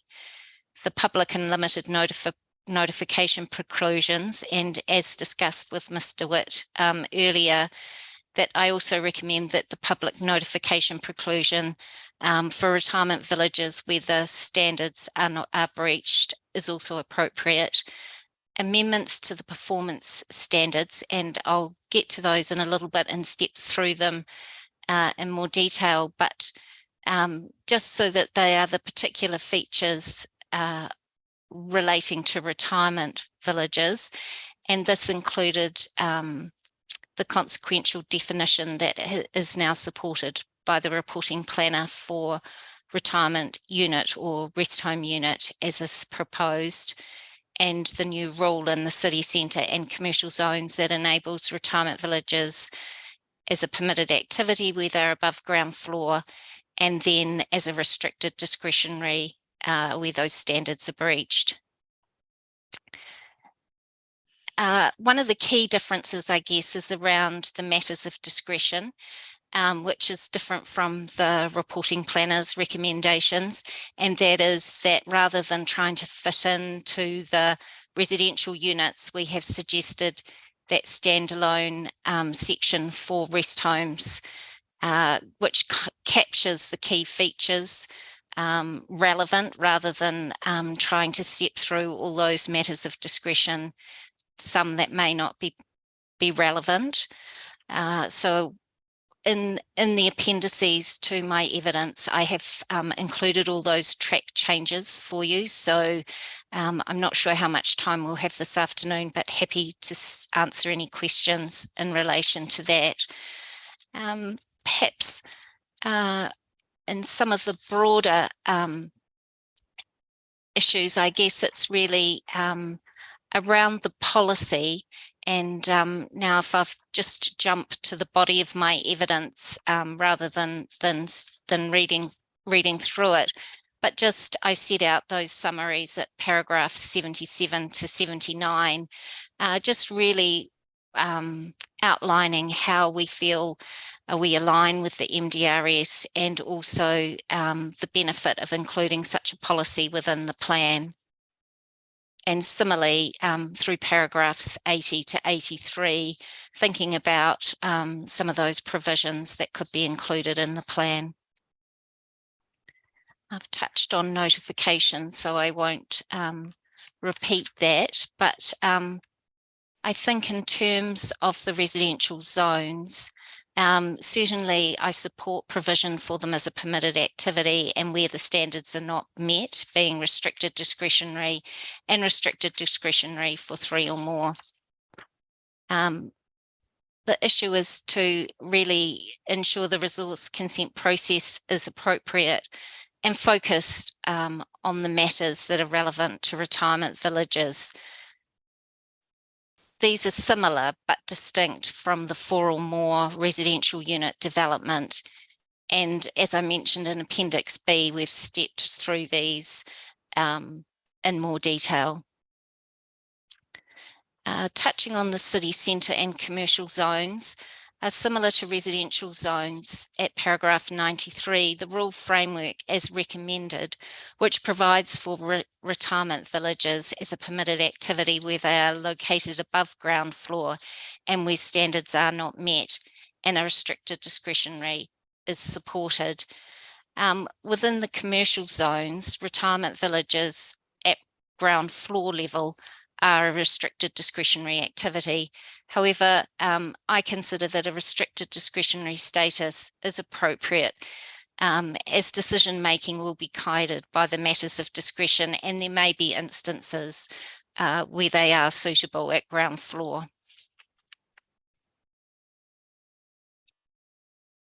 In terms of the built form standards, the RVA and Ryman submitted on various standards, and I have set that out in more detail in the evidence. But basically, in summary, I think the key issues there relate to parking and access and the issue of the integrated transport assessment.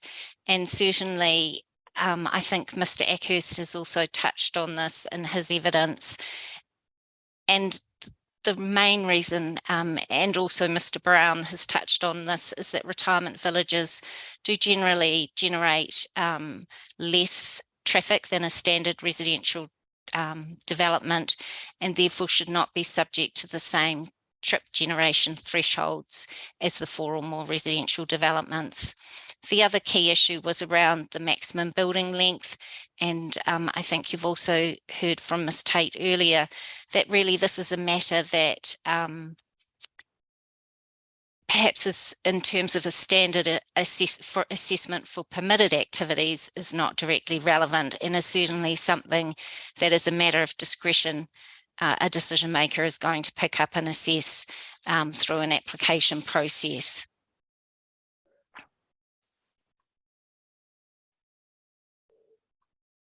I think generally, without going into the full detail of all the policies and objectives and rule framework, maybe I'm happy to take some questions, and knowing that we've been here through this process at a couple of other hearings now, that maybe if there's some specific questions you'd like to delve into, we could just step through those.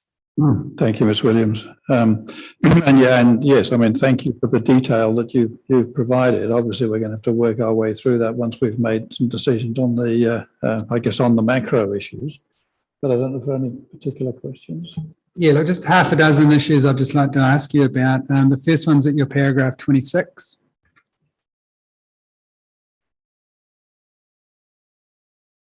Yep. And I recall that down in Selwyn, Commissioner Daish might have asked you about this, but I can't remember what your answer was. So I'll ask you, what does that first policy recognise the intensification opportunities provided by larger sites? What does it actually mean? And what does that require of decision makers in a practical sense? Okay. So really that larger site is really just providing the opportunity to, really it's linking back to that variety of housing types, and it's really thinking about that larger sites are not common, and also that there's benefits in intensification of those larger sites. So I think really there is thinking about what are the opportunities, and really thinking about the MPSUD and enabling intensification, and identifying larger sites as potentially being more efficient for that type of residential development. But what does that result from? What does that result in a practical sense? So in a practical sense, it's really just enabling the decision maker to turn their mind to perhaps the efficiencies that can be provided through those larger sites.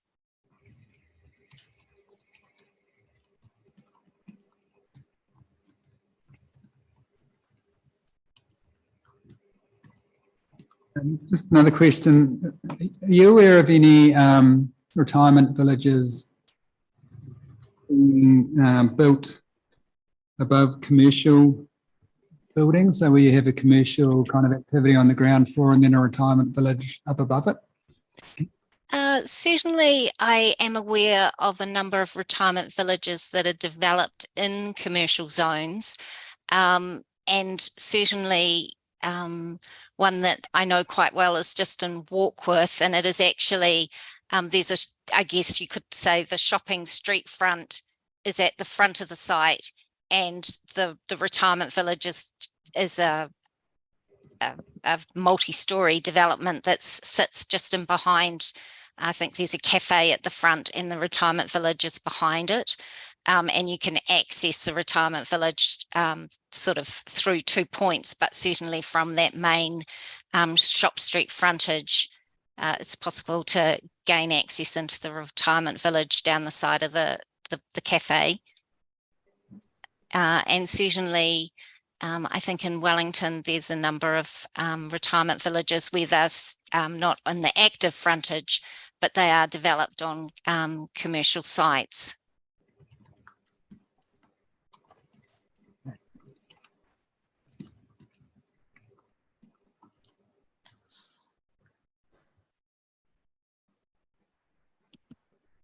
Just in terms of the request for a whole new objective, I wondered if that's really necessary or whether or not it would be sufficient just to amend existing strategic objective SDUD-02, just to simply refer to words such as including an ageing population, perhaps in clause Romans 1 of that existing objective.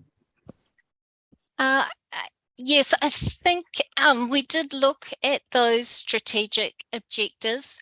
I guess certainly having the objective sitting within the residential zone certainly focuses it around residential development and housing. In various plans across the country, we have sort of switched between including an objective in the more higher level strategic objectives and then in the residential zones. I think certainly it is about raising the awareness of the ageing population and then, you know, the different housing needs. So that possibly is the reason for we've popped it in there in the residential zone, but I'm happy to have a look at that again.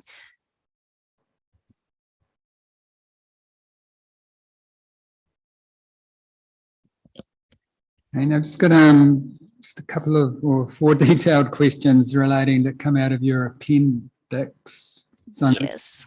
Page reference, because it's a very large document. Yes. Just let me find it.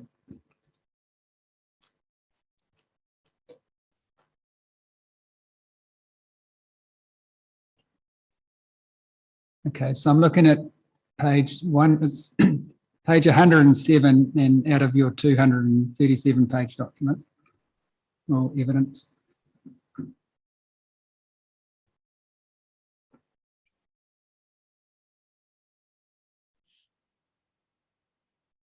Yeah.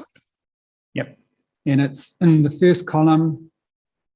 And it's item number 5. And the question is, why 20 or more units? Where did the 20 come from?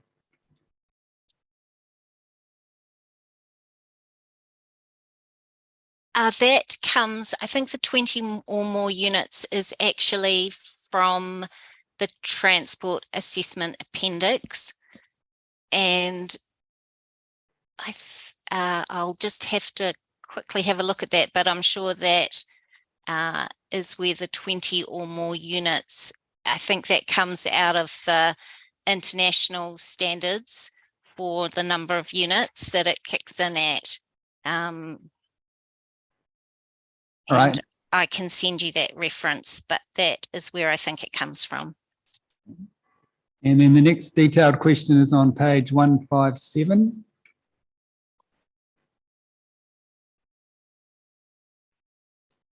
Sorry, just shooting down there. Yeah. And it's right down the bottom of that page, and the outlook space, 1 metre by 1 metre. What's the basis for the 1 metre by 1 metre? Seems quite small. I think that standard has come from thinking about the different typologies of units within within a retirement village, so that it includes not just independent living, but it also includes some smaller units, and also that often the units rely on the communal space rather than the individual. So rather than having a individual outdoor living area, they're relying on that communal space. So that's where that 1 metre by 1 metre has come from.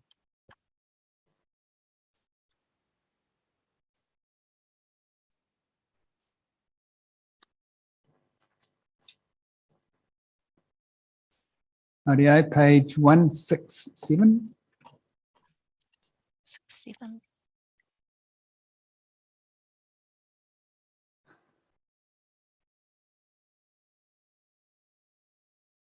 Oh, 167, sorry, I've shot past there.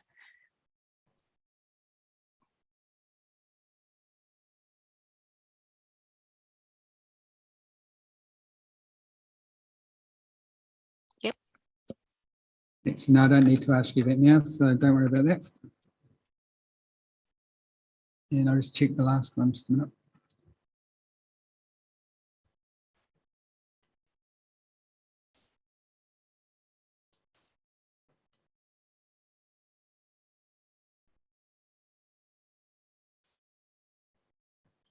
Okay, just the last couple of questions, page 183.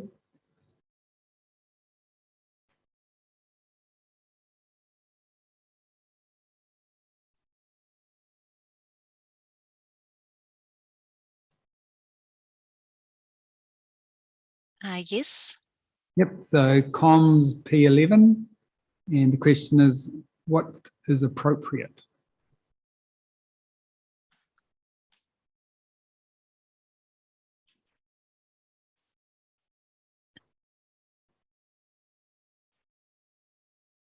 Ensure appropriate amenity. So certainly there it's looking at the type of residential properties that are adjoining and ensuring that they have adequate amenity, rather than just thinking about not adversely. I think the key wording changes there was that amenity may change over time. So it was trying to capture that in a word, rather than focused on not adversely affected. So that was the reasoning for choosing appropriate there. Yeah, it's quite a subjective and sort of ill-defined word. Maybe give some thought to a different word or a different Right, yes. word that might provide a little bit more guidance to a decision maker. Certainly.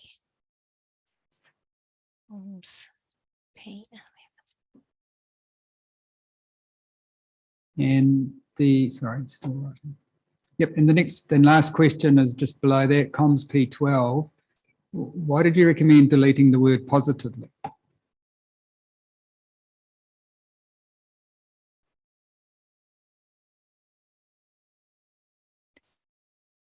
Again, I think it's around the language and trying to link it back to the type of language that's being directed in terms of streetscape changing. Certainly encourage the design of buildings to contribute. I think we just thought that positively was being a bit directional. Certainly you've already got safety and attractiveness of the street, so I think it was felt we didn't necessarily need positive as well in there in terms of just linking back to the language that's coming through from the MPSUD. Doesn't create any harm though, does it, positively? Because we wouldn't want a negative contribution, would we? No, you're correct there, sir. Right, no, that was all, thank you. And just for reference, I think in terms of the 20 units for the traffic generation, that I think is linking with the 4 or more units and their requirement that steps in at 20 units.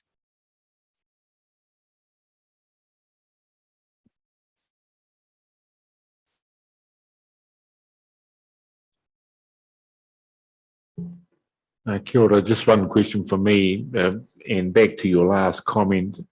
Along with the transport and general request for provisions specific to retirement villages, you've also talked about financial contributions, and have the reference to 20 units and elsewhere in your amendments, has that in your view sought to address some of the issues that came through as it related to transport, financial contributions and so on, if we were of a mind to recommend they be adopted? Certainly we have in relation to transport. In terms of financial contributions, we haven't flagged any specific changes in the it's just listed as a matter of discretion, but we have certainly picked up some of those transport issues in our track changes. Thank you. All right, thank you, Ms. Williams. And as I say, there's a lot of amendments that you recommended here, and I think we have to go through and decide at the first couple of steps before we look too closely at those ones. So helpful to have your thoughts on those. And if you want to fire through any amended provisions consequent on the conversation you've just had, please do so. But otherwise, thank you for your time today. Thank you, sir. Mr. Wett. Thank you, sir. That is everyone for the RVA and Ryman. As you just mentioned, Ms. Williams has some homework, so we'll work with her to file a brief supplementary statement to address those points. But otherwise, unless there's any further questions, that's all from us today. No, thank you very much on behalf of the association and Ryman's. Thank you. Thank you very much for your time. Thank you. Right. Ms. Minhinnick and Somerset. For some reason, I don't associate you with Somerset. I'm not quite sure. There's a lot going on. Yes.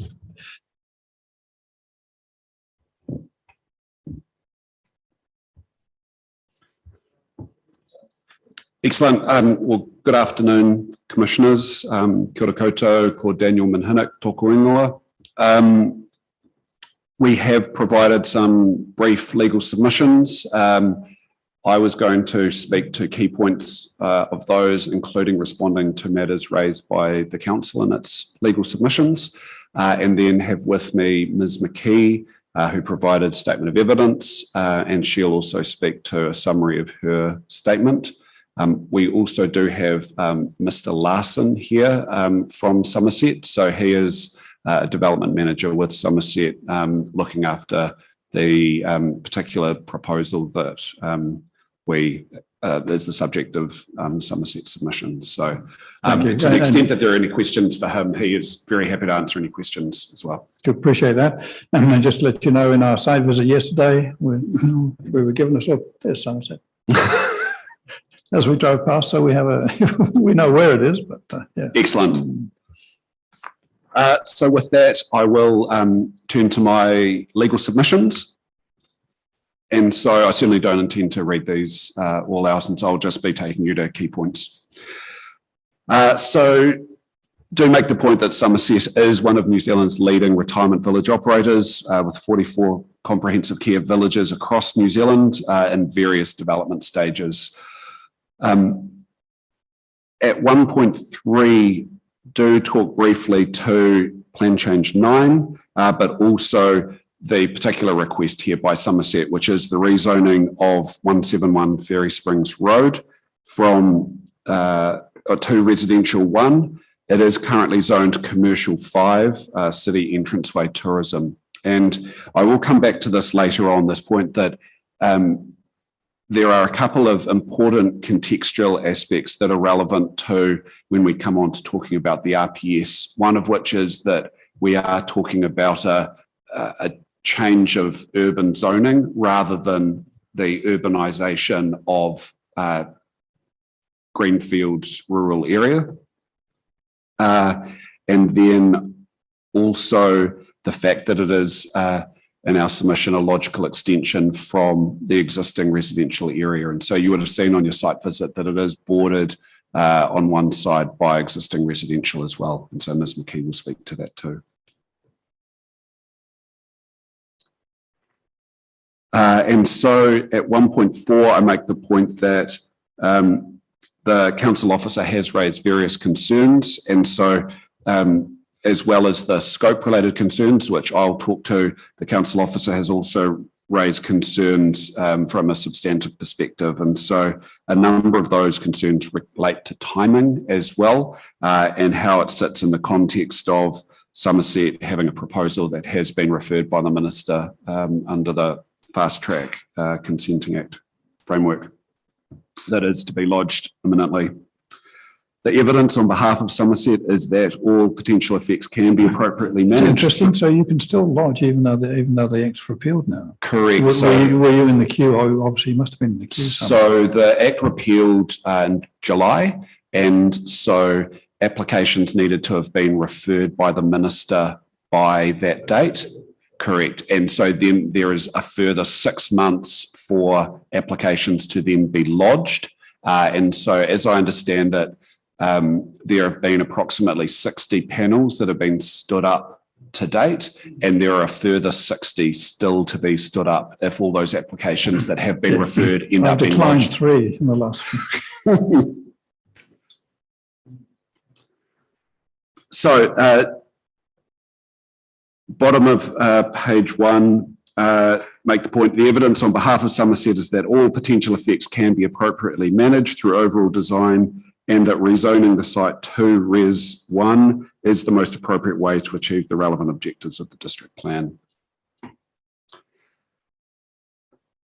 That is supported by the evidence of Ms. McKee, and also at 1.6 do acknowledge the evidence and submissions by the RVA and Ryman. We've listened intently to those submissions and evidence, and we do support those and endorse those. At section 2 of my submissions, I briefly address the statutory framework. I'm sure you are very familiar with it. I don't intend to take you through that in any detail. The one point I do wish to address, though, is at 2.3.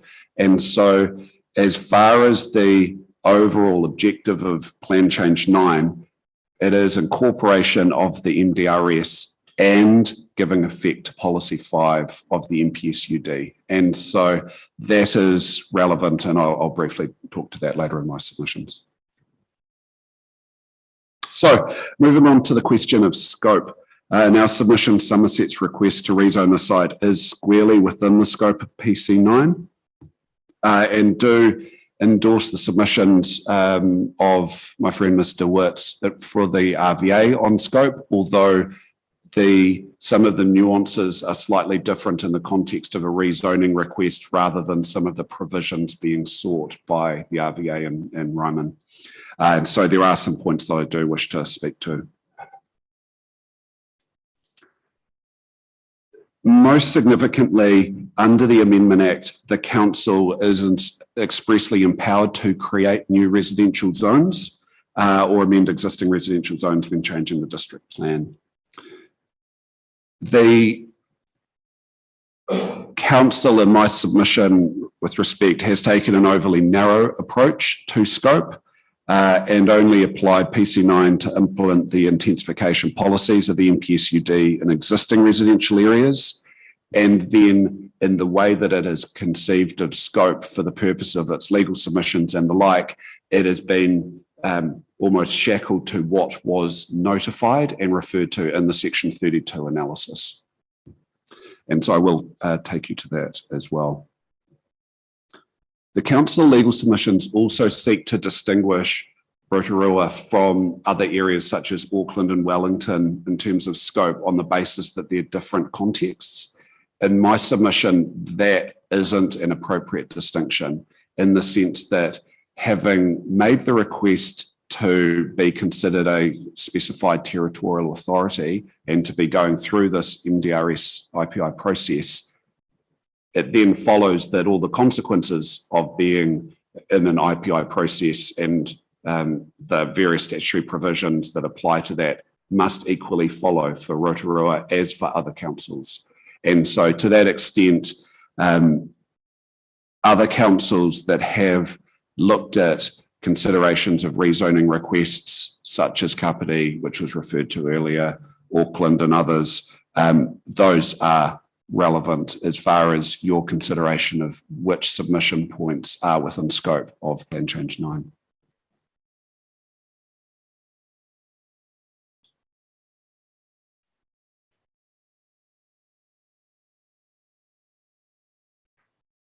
At 3.3, I do take you to policy 5 again of the MPSUD and its requirement that the district plan enable heights and density of urban form commensurate with relative demand for housing in that location.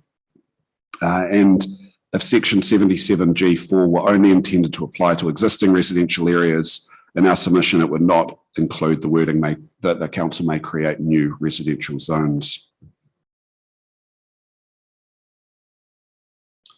At 3.4, make the point that the law on scope is well settled. I'm sure you've heard reference to Clearwater many a time.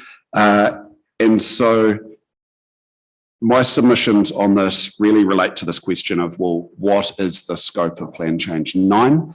And looking at the extent of the alterations conceived of by the council, and also the way in their legal submissions that they've been very focused on looking at what was in the notified version of Plan Change 9 and what was in the Section 32 analysis. Now, in my submission, that is an overly narrow approach. And the question, and I can provide you with authority on this point, but the High Court has been clear that it is not necessarily about just what was in the Section 32 report, but it's what should have been. And on that, I know you've also heard from various parties on the relevance of the draft future development strategy. Now, there are a couple of different ways that that could be relevant. There's a question substantively as to what weight that might be given. But in my submission, when you're considering the scope of Plan Change 9 and which areas should have been considered by the council for the purposes of Section 32, the fact that through the draft FDS process, this area was identified as a future growth area is, in my submission, absolutely relevant to a question of which areas and which potential new residential zones should the council have considered. And so it then follows that from that perspective, clearly this site, and you have the evidence of Ms. McKee about it being a logical extension of an existing residential zone in an area of demand, absolutely this should have been considered in the Section 32 assessment.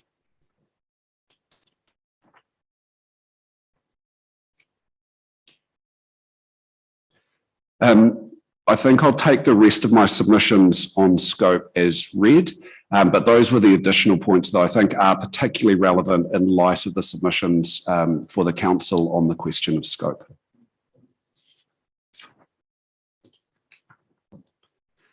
So moving on to section 4 and the substantive consideration of Somerset's submissions. The Somerset absolutely acknowledges that the technical assessments that were attached to Ms McKee's evidence do relate to a particular retirement village proposal for the site. And it is interesting that there's almost been twin criticisms of Somerset of providing too much information, but also not providing enough information. Now, we are on the latter. and so in relation to this, I think it was quite interesting the questioning by Commissioner Van Voorthuizen of the previous submitter about the respective intensity, for example, because there has been criticism by the council that, well, this proposal is for a retirement village rather than an MDRS level residential development.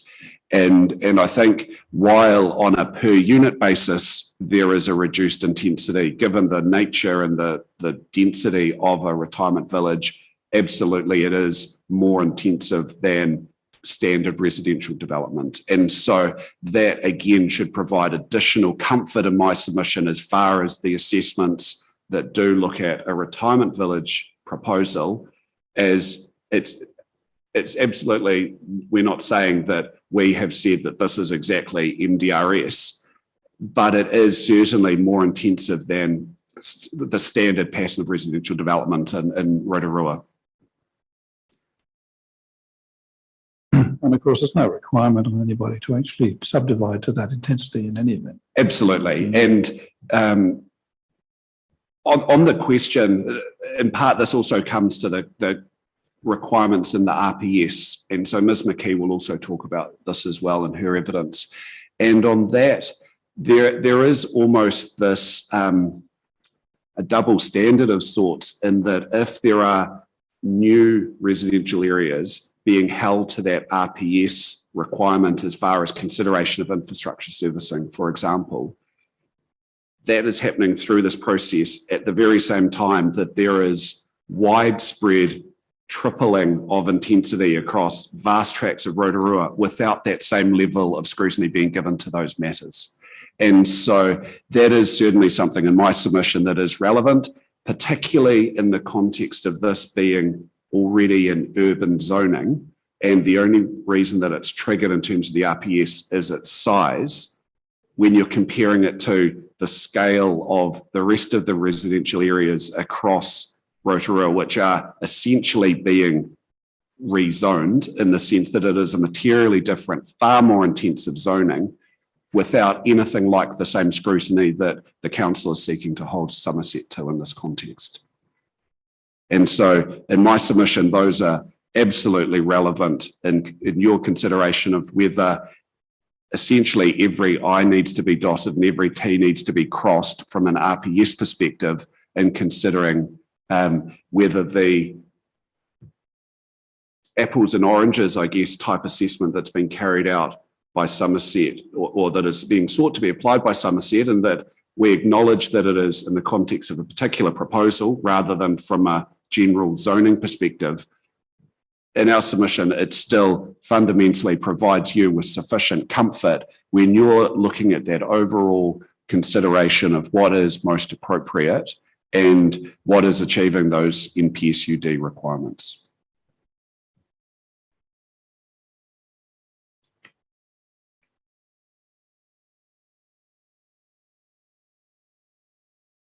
And I think the final point I wish to make on that is that, to the extent that despite all of that and all the information that has gone into that has been provided by Somerset, that there are still some residual concerns, and Ms McKee can speak to the particular matters in the RPS where the black letter approach might not necessarily have been fully met to date.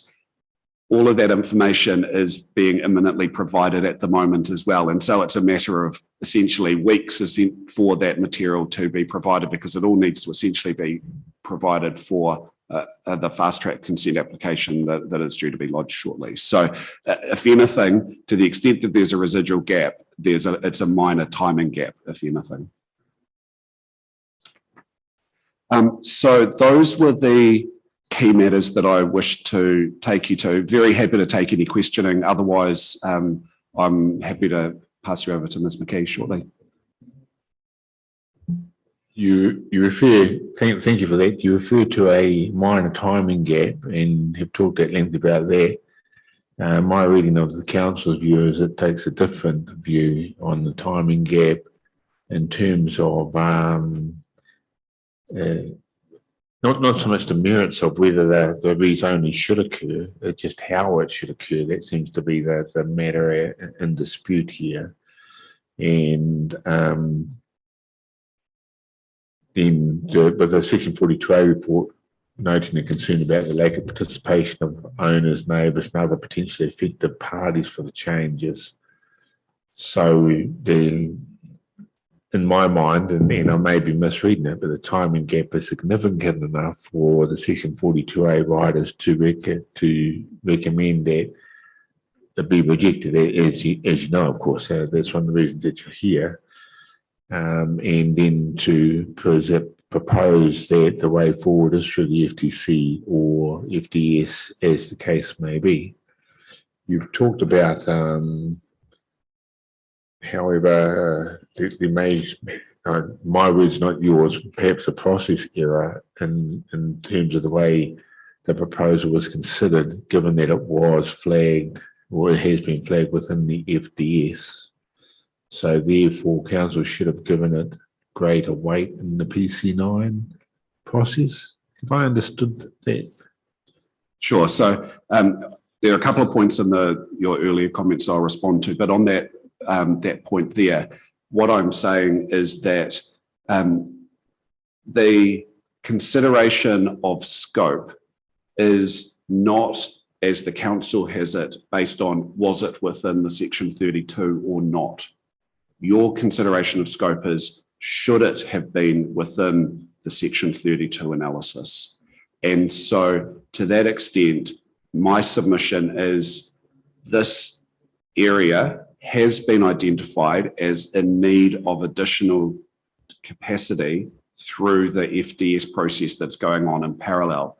That provides additional weight to the argument that looking at whether additional residential areas in this location that are logical extensions of the existing residential zoning should have been considered through the Section 32. Even if they weren't, that's okay, because there is a submission process that allows submitters to make requests and for those to be considered. So the council, of course, has got a huge task that it had before it in developing the PC9, undertaking a Section 32 analysis. We're not saying that there is a fundamental failing in the Section 32. What we're saying, though, is the exclusion or the failure to include consideration of this site through the Section 32 should not then be determinative of whether it can be considered through this process. So we're not seeking to criticise the council, but we're saying we should be entitled to run it on its merits through this process. Right. So just to follow up to that, well, before you carry on with your response, but so what would your advice be? Because it is what it is at the moment, right? Correct. And it's a recommendation that it is now. So what would your advice be to the panel in terms of were we of a mind to include Somerset? Is it as simple as saying it's included, or is it a little bit more complex than that? We need to go through a Section 32 analysis and all that sort of stuff. So you're required to go through a Section 32AA process for your overall consideration. And so it is essentially as simple as going, yes, that is appropriate, and the consideration of cost, benefits, efficiency, effectiveness, and all the other aspects of Section 32 are part of your overall consideration of that. But there isn't any further process matter that needs to be corrected. It's in this. My submission is this request can be treated in the same way as any of the other requests by submitters that have been considered by the council to be within the scope of PC9. For example, the extension of Redstone 2 to the south that Kāinga Ora submitted on, is it? So yes, and I understand that might be one where the council has said that there might be a scope with like that, and I may be wrong as far as the council position, but if the council is saying yes, that's within scope, then yes, it would be treating this in exactly the same way from a process perspective. Okay. Thank you. I interrupted the rest of your answer. I was just going to go to. That's all right, I'm going to interrupt him again, so don't worry. I was just going to respond to make two comments on two other aspects of your earlier comments.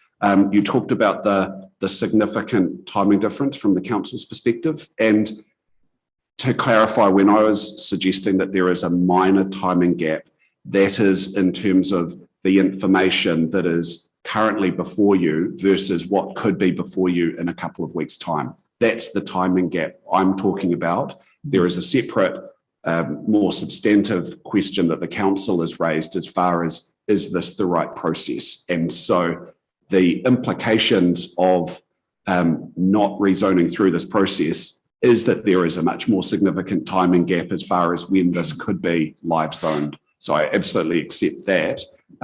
In my submission, we say it is appropriate on the basis of the information before you, but to the extent that there is a residual concern as far as information gaps, that those are imminently fillable in the coming weeks is sort of the minor timing gap that I'm referring to. And there was another comment as far as the involvement of neighbours, affected persons, and whether they've had an opportunity. It was covered in my legal submissions. I didn't speak to it, but certainly it's been pretty commonplace throughout a number of these IPI processes that there has been a general lack of engagement. There aren't tens and tens of thousands of submissions through these processes. Now, in my submission, that shouldn't then be used to penalise individual parties. There was ample opportunity, and it was well known that these IPI processes throughout New Zealand were intended to upzone, and also by the letter of section 77E, I think it is, enable the creation of new residential zones. So that was something that was always on the table. I just want to take you back to your comment on the FTS. Presumably the area that is being proposed for extension in the draft FTS is more than simply Somerset side. Correct. I mean, how extensive is that particular area? Good question. I'll come back to you. Yeah, on that. yeah. But I mean, I guess the short point is that you're within that area, and that's what you're relying upon in terms of your submissions to us. It is a further factor that weighs in favour of it being something that should be considered. And even if it is a broader area, we are seeking a extension of an existing residential zoning rather than a spot zoning that we just go, well, we're within the broader FDS area. So even though we're an island quite removed from the existing residential zonings, because we're within the FDS, we're fine. We're not making that argument. We're talking about it being a logical extension of an existing residential zone. And so that in our submission also helps as far as another strand to that consideration. So so what you're asking for is res 1? Correct. And that's it? Correct.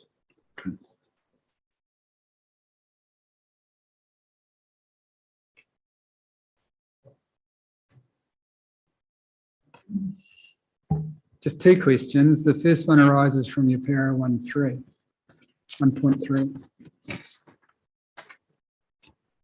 And I'm looking at the fifth line. We say the rezoning request is required in order to provide sufficient development capacity for the district. Now, I've got a concern in my mind that you don't get past that first hurdle. The evidence we have from the council is that the demand for additional dwellings over a 30-year horizon is 9,700, of which 5,600 will be provided in the urban area and the remainder in greenfields. Now, this is not a greenfields because, as you've said, it's an urban zone. PC9 is notified without your request attached to it, provides for 129,000 additional dwellings, plan-enabled dwellings. So I don't think you get over that first hurdle of it being required to provide sufficient development capacity. Do you have a response to that?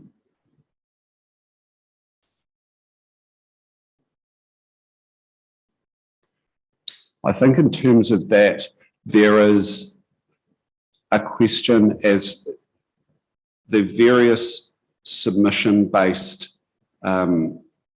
requests for changes shouldn't necessarily be lower in the queue than what is provided for through PC9 or in its notified form, essentially. So I don't think it is then for a submitter to say PC9 in and of itself as notified doesn't go far enough, and so there is the need for additional areas on top of that, and so it's only once you've considered everything already provided for through PC9 that you can then consider anything else. Yes, I think it is accepted that the MDRS proposals across the country do, in theory, provide for very significant additional enablements. I absolutely accept that. There is still a separate question about how realistic is that actually to be realised.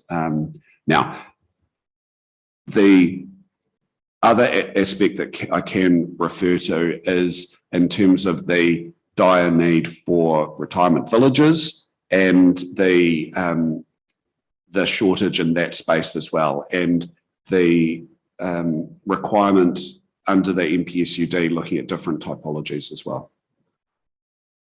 And that's perhaps not a complete answer to you, but those would be the two aspects from my perspective. Yeah, okay.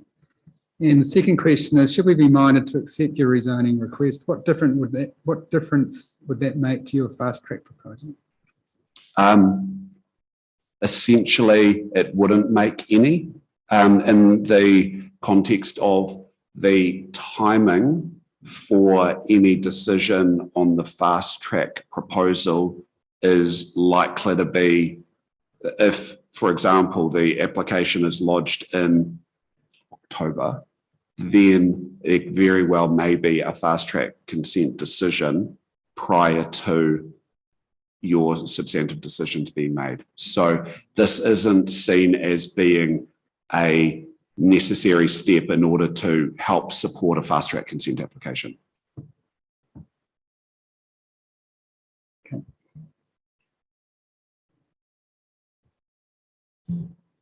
Much, this may not be a question for you, but you're here at the moment, so away we go. Much has been made today, and the panel hasn't turned its mind to what weight, if any, to give to the FDS.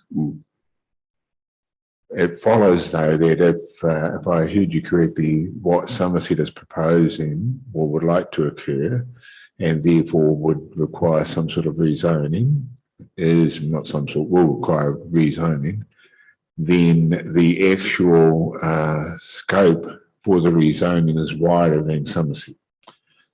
In terms of the geographical area that's likely to be covered, and what I guess what I'm saying is that I wouldn't see I don't understand the rationale for rezoning a discrete site to Res 1 versus a wider area under the context of the FDS. And then that creates a bigger problem that if we start there, where do we stop if FDS is used as a lever to do that, if it is? Any comment there? Certainly. So as I understand it, you don't have submissions before you seeking widespread rezonings to reflect the FDS. So there isn't a concern from that perspective. What the focus for you is looking at the submissions before you and the requests that have been made. Are they individually on the plan change or within the scope of the plan change? And in my submission, the scope of the current Section 32 analysis and notified version of the plan change do not form the shackles that you are bound by from a scope perspective. And so you can consider what other areas of potential rezonings should the council have in theory considered. And so that, again, our argument stands irrespective of the FDS, that we would be making the same submission. But the fact that the council has in parallel provided a draft FDS that identifies this area more generally for growth, and that our site is a logical extension of the existing residential zonings, in my submission, add additional powerful weight to the argument that this is a submission within the scope of Plan Change 9. Thank you. Excellent. We'll hand over to Ms. McKee. Good afternoon. My name is Harriet McKee. I have an executive summary that I'll read from today, given I've not appeared before any of you. Yes. Be assured we didn't read the 597 pages. I did hear the comments on Monday, so I am aware of that. So this is just 4 pages, so it shouldn't take too long. My name is Harriet McKee. I'm an associate at Oricon, which is a global engineering and advisory consultancy providing services to both public and private sector clients. I'm based out of Oricon's Tauranga office. My qualifications and experience are set out within paragraphs 1.2 to 1.4 of my evidence. I've been engaged by Somerset Group Holdings, known as Somerset, to provide planning and evidence in relation to a request to rezone its site at 171 Ferry Springs Road, which we've traversed already. Somerset's submission on PC9 seeks to rezone the site from Commercial Zone 5, which is the city entrance by tourism zone, to Residential 1 under the district plan. In its submission on Plan Change 9, Somerset sought the rezoning of the site with all its associated provisions from Com Zone 5 to Res 1, consistent with the zoning of the adjoining residential land to the south, on the basis of that the site has the potential to supply significant housing, can be appropriately serviced, and would be a logical extension of the existing urban area. The Minister has recently referred Somerset's proposal to construct and operate a retirement village and commercial hub on the site under the COVID-19 Fast Track Consenting Recovery Act, known as the FTCA, which is fully set out in my evidence. In accepting Somerset's referral request, the Minister has recognised the need for rapid delivery of housing supply in Rotorua, and that the development of the site has the potential to significantly increase housing supply. Somerset has been actively involved in the draft future development strategy, as we've discussed already. I assisted with the preparation of Somerset's submission, which generally supported the draft FDS. RLC's approach in the draft FDS generally recognises and provides for development capacity that is plan-enabled, infrastructure-ready, feasible and reasonably expected to be realised, and will be critical in meeting expected demand plus the appropriate competitiveness margin. The draft FDS has recognised the West Side priority growth area, which includes the site for development in the short to medium term. In my opinion, the site is well placed to deliver on critical housing shortages now, and this can be realised through PC9, as we've heard from Mr. Mihinnik. This is because it's located in a critical growth area that is well serviced by existing infrastructure, and it's well placed to immediately benefit from RLC's planned infrastructure to support throughout West Side, including more frequent public transport infrastructure, network-wide enhancements to pedestrian and cycling routes, and a range of stormwater mitigation works, and the provision of new and improved open spaces. My statement of evidence walks through a general assessment of effects with respect to the proposal for the site. The purpose of this was to identify that the site and the proposed development of is suitable for urban development based on the initial assessments. My conclusions have been informed by specialists engaged by Somerset with respect to the proposal. In my statement of evidence, I provide an overview of the relevant policy provisions of the NPSUD, the Bay of Plenty RPS, and the Rotorua Lakes District Plan. In my view, there's a very strong policy direction in these statutory planning instruments directing RLC to provide for a more diverse housing supply in well-planned and suitable areas, free from natural hazards, in places close to jobs, community services, and public transport, and in response to market demand. Given the comprehensive design of Somerset's proposed development and the well-situated location of the site, I consider that rezoning the site Residential 1 would more appropriately meet the objectives of PC9, in addition to those of the NPSUD than is notified. With regards to Part 2 of the RMA, I consider that the proposal will facilitate the efficient use and development of a natural and physical resource. And there are no Section 6 matters of national importance that are relevant to the proposal, nor any matters of the Treaty of Waitangi from Section 8 that come into play. Overall, I consider that the proposal will be consistent with Part 2. As discussed within my evidence and in response to the points raised within the Council Officer's report and within Addendum 1 to the Section 42A report by Ms. Smith, I respond as follows. The draft FDS has identified that the site is suitable for residential purposes as discussed earlier and well traversed today. Given submissions have only just recently closed and the submissions are yet to be heard, I agree that limited weighting can be applied to the conclusions reached in that document. With respect to the resource consent application under the FTCA, while Somerset's project has been referred by the Minister, I accept that an application is yet to be lodged with the EPA and therefore limited weight can be applied to the proposed development of the site. With regards to the other points raised by the Council Officer, I would consider that Somerset can meet the requirements of Method 18 of the Regional Policy Statement. And if you're not familiar with that method, it is in relation to structure plans. As set out within my evidence, based on the level of information and reporting undertaken to date. And that, but of course, it's a matter that the expert panel is going to have to consider anyway with respect to your application. So that'll be dealt with. And that plan for the very short term to support the FTCA application. So method 18 of the RPS requires structure plans to include a range of information, and I won't, in the interest of time, go through every single one of those. The critical one, in my view, that we are probably missing from that entire shopping list of things that need to be on the structure plan is probably just some of the three waters detail, which, as Mr. Minhinnick said, will come in the next few weeks. For any site greater than 5 hectares, which is subject to a subdivision or change or intensification of land use, as earlier discussed, a natural hazard assessment is required with respect to policy NH9B of the RPS. This has been completed as of earlier this week and will be supplied with the FTCA application. So that satisfies the second part of outstanding information. Regarding comments from Ms. Smith with relation to the technical reports supporting a retirement village rather than an MDRS specific development, the reports confirm that the site is suitable for urban development, resulting in at least 280 new dwellings. Paragraph 7.16 of my evidence raised the proposed changes to policy Res P1, which includes the enabling of a variety of housing typologies within the zone and integrating rest homes.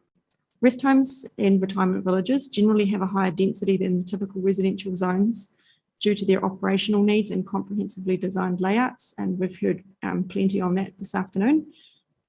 With regards to the lack of site-specific controls, we consider that the application of the Res 1 provisions to the site would be sufficient to provide RLC with certainty in this matter. And I noted in my evidence, and it's been traversed again this afternoon, that there's a matter of timing with the current RMA processes currently at play, consisting of this plan change, the FDS process, and the Somerset FTCA application.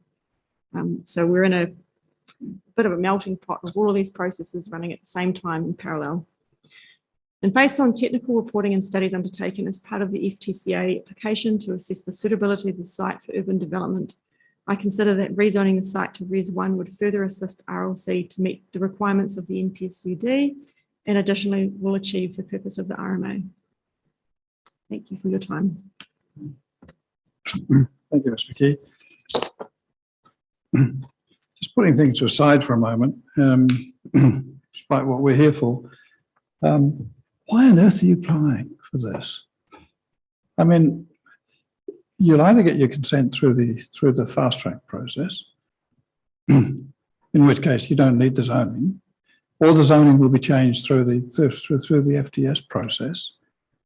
What's the gain? And I mean, as I say, put aside a moment the decision that we'll make on this, but I'm just curious. Certainly. So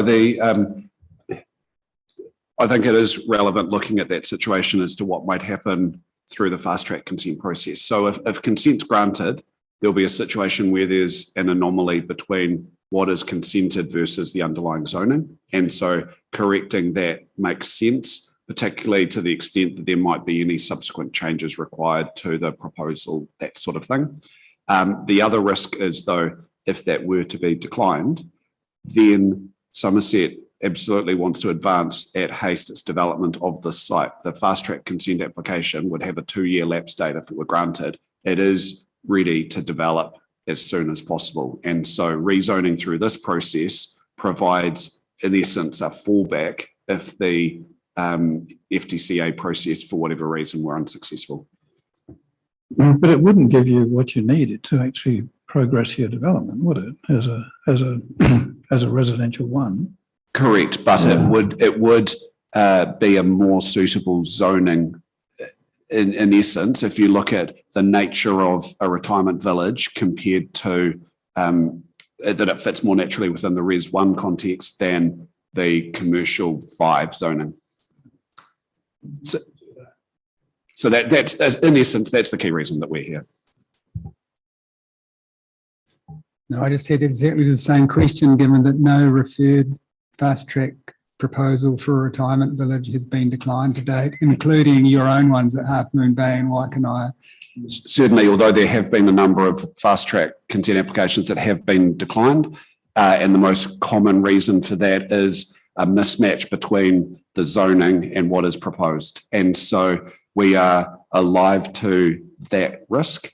And so that is a reason why. And so, yes, of course, we are wanting to frame our fast track consent application in a way that does mean that it gets consent. That is without doubt. But as far as looking more broadly and looking at this opportunity through this process going, it does make sense to either regularise the zoning to reflect what we're seeking consented, or if it doesn't get consented, to help with getting consented. If it was rezoned, your site was rezoned to Res 1, how many dwellings would that provide under that Res 1 zoning? It is only in, I think, only in one title or a small number of titles. So there is a whole question of what subdivision process would need to be carried out and the like. Ms. McKee may have some detail on that, but Somerset's intention is to develop it for a comprehensive village. A change in zoning is not going to change the nature of what Somerset's seeking consent for.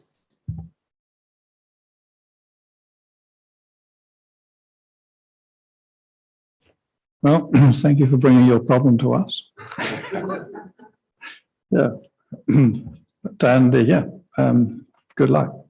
Thank you, and appreciate the panel's time. So, righto. Anything else? No? No? Nothing? All right. All right. Well, in that case, we're adjourned until 9:30 tomorrow morning. Thank you, everybody.